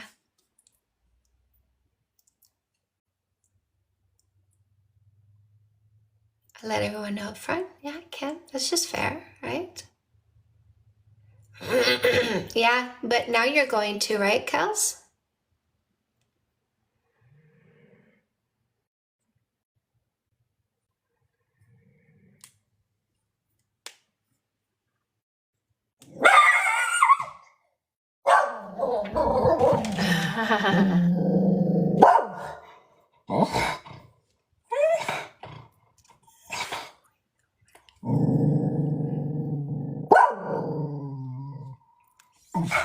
Such a good guard dog.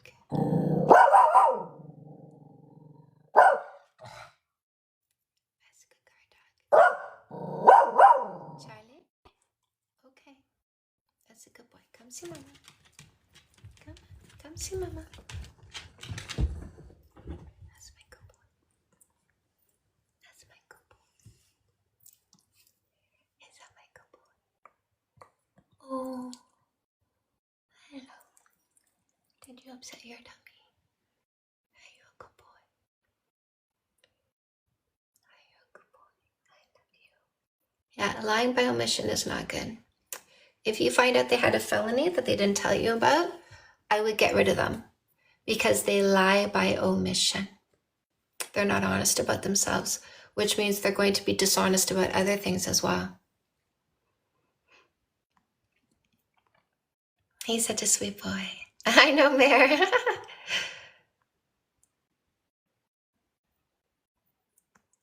Yeah, worried about your reaction, right?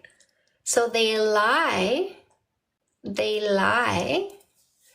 to practice self-preservation, but they don't care about your well-being. We got to get rid of those people. No blind trust in hormones, that's right. That's right. My hormones don't dictate my behaviors. My emotions don't dictate my behaviors. My logic dictates my behavior.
I wonder, Kels, what other red flags you saw aside from the lies by omission?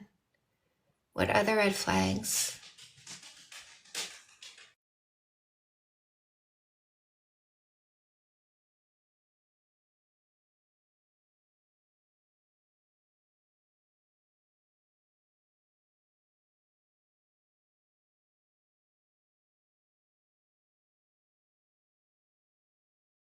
Yes, future faking, rushing intimacy, so much selfishness, right?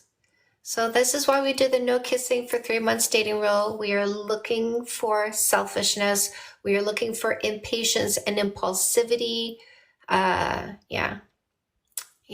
We're looking for future faking, people who are unrealistic. My husband never future faked me, not once.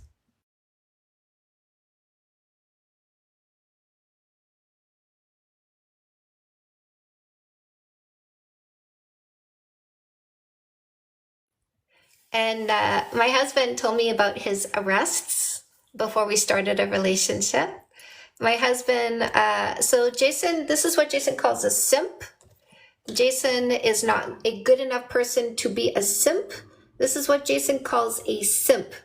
Ladies, we want the simps. Give me the simps. Whatever Jason is, we don't want him because he's not a simp. He's not good enough to be with us. Right, Jason? You're not good enough. Oh, you can't. Yeah, my husband was, he was a hooligan when he was young. He got arrested a few times. Told me all about it. He told me before we committed, that's right. We had lots of conversations before we started a committed relationship. And he told me very much what kind of child he was, what kind of teen he was, what kind of adult he was. I learned all about him.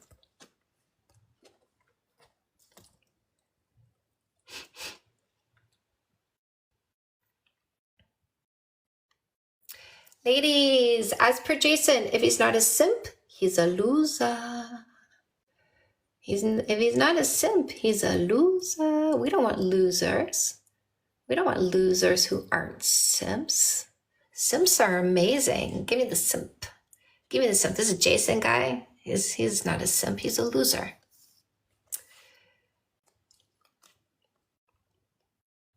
Jeez.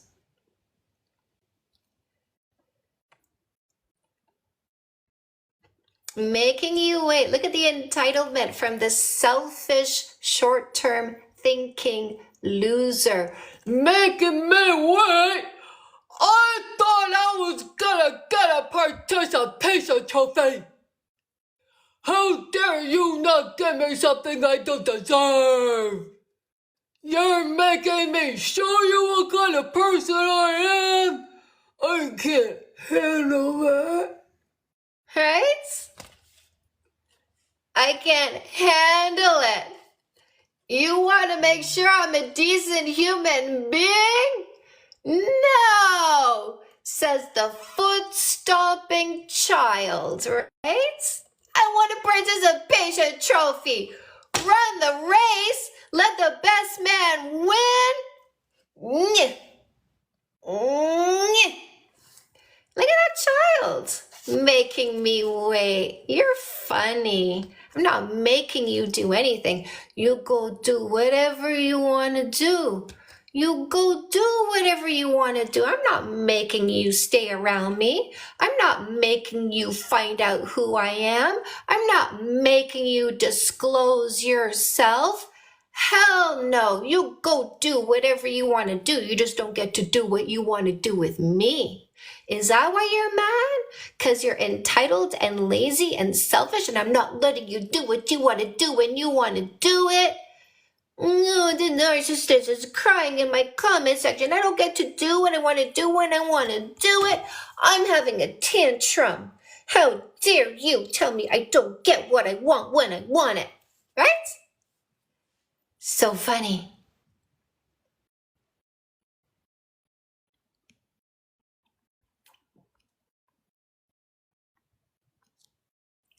So funny. Catfishing, Amber, yeah?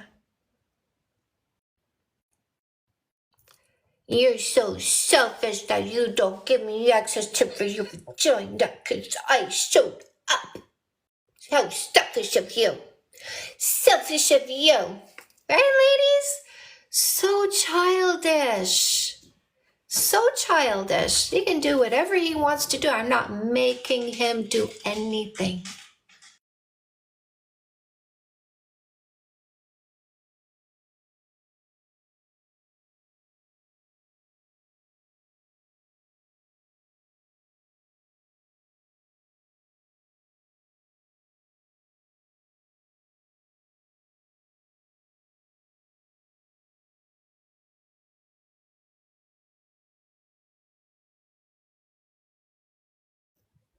But isn't the language that they use revealing, right? That's why we let them talk.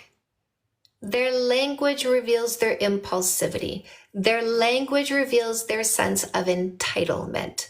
Their language reveals their laziness. Their language reveals their selfishness. Their language reveals that they don't view you as a person with autonomy and a decision to have the right people around you. You're a thing to access. I'm waiting to access the thing, and I don't like the wait.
I hope he ran away.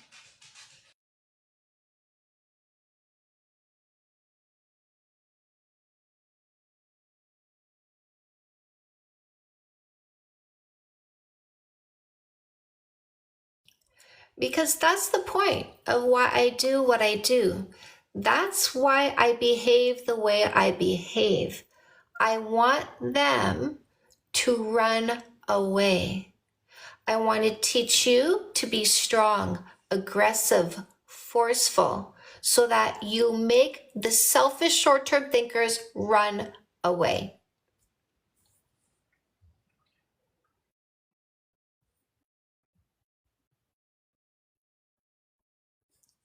You don't dress up enough to attract. You dress however you want to. The right person is attracted to you the way you are.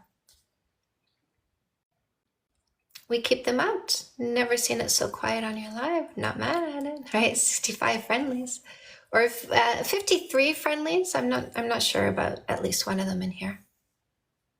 right? So,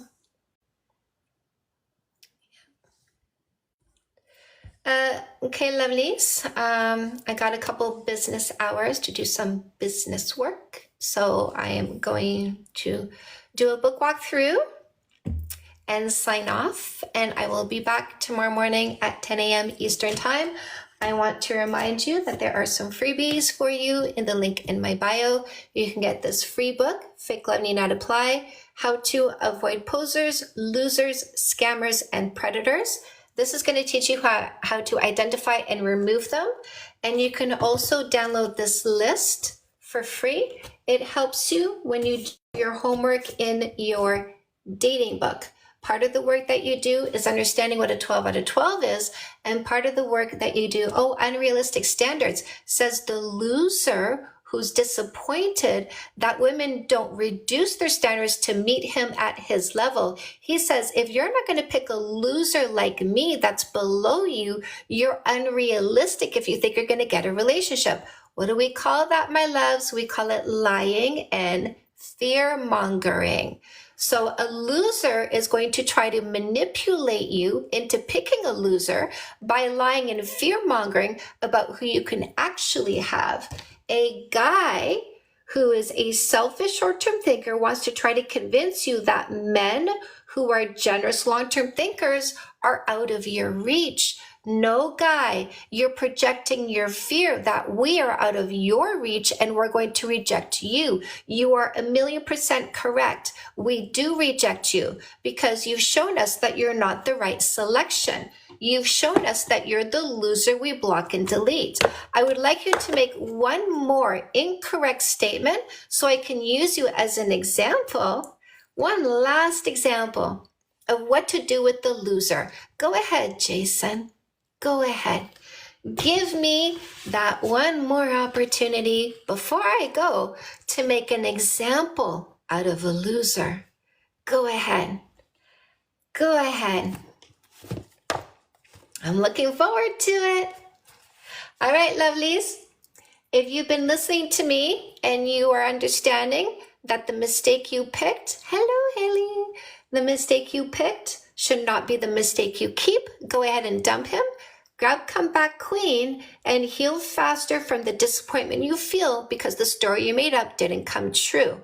Remember that castle in the sky that you made up in your own head instead of being grounded in reality is why you're sad after a breakup. So Comeback Queen is going to help you heal your emotions after getting rid of the last loser you'll ever pick. You're welcome. No more assholes is your selection process. No more losers. No more mistakes. No more wrong selections. No more guys. Guys are selfish short-term thinkers.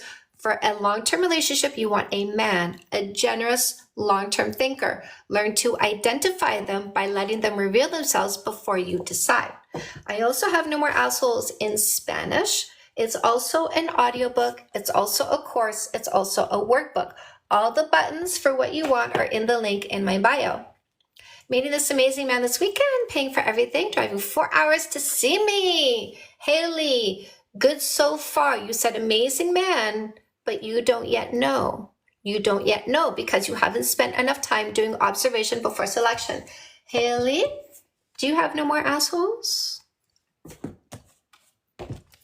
When you find your right selection, your 12 out of 12 that matches your energy, grab after the first kiss. Make sure you don't sabotage your new relationship. Get it right from day one. Avoid common mistakes and pitfalls. Dating 101 is for our teens. Yes, good stuff, Haley. Good. Remember, good so far. We stay grounded in reality. We don't lose our minds by building a castle in the sky. Okay, so this guy doesn't belong because he denies the reality of himself, trying to convince you of the lies he tells you. Block and delete. Adios, loser. Just like that. Dating 101. I wrote this to be a textbook in high schools. Mom and dad, until that happens, it is up to you to educate your teens on understanding the drives, behaviors, and emotions we call love, how to set boundaries, what to do when people push against their boundaries. The Dating Book for Men, helping them heal from past relationships and select the right long-term partner, is the perfect play. That's right. We get rid of these gaslighting losers who show up in my comment section, just like I teach you to get rid of gaslighting losers who show up in your life. Jason's gone, Des. He's been blocked and deleted.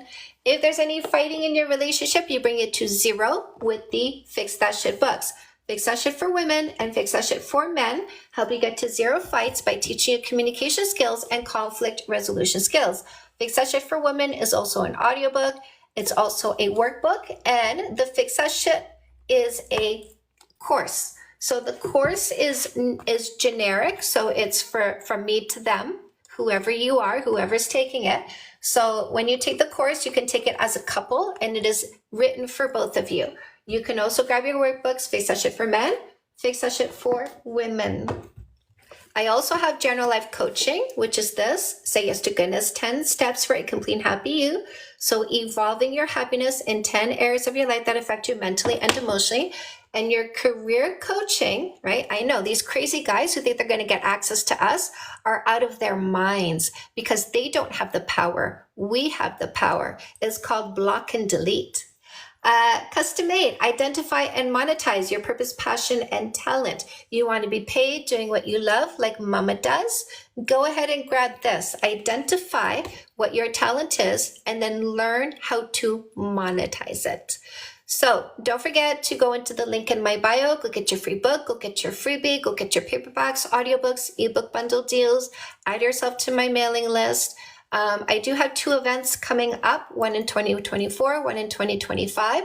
So 2024, we have a event in St. Jacobs, Ontario. You have multiple choices. You can do a Friday to Monday, get some coaching in. Saturday, do some touring, come see a pole dance competition, come to a panel discussion.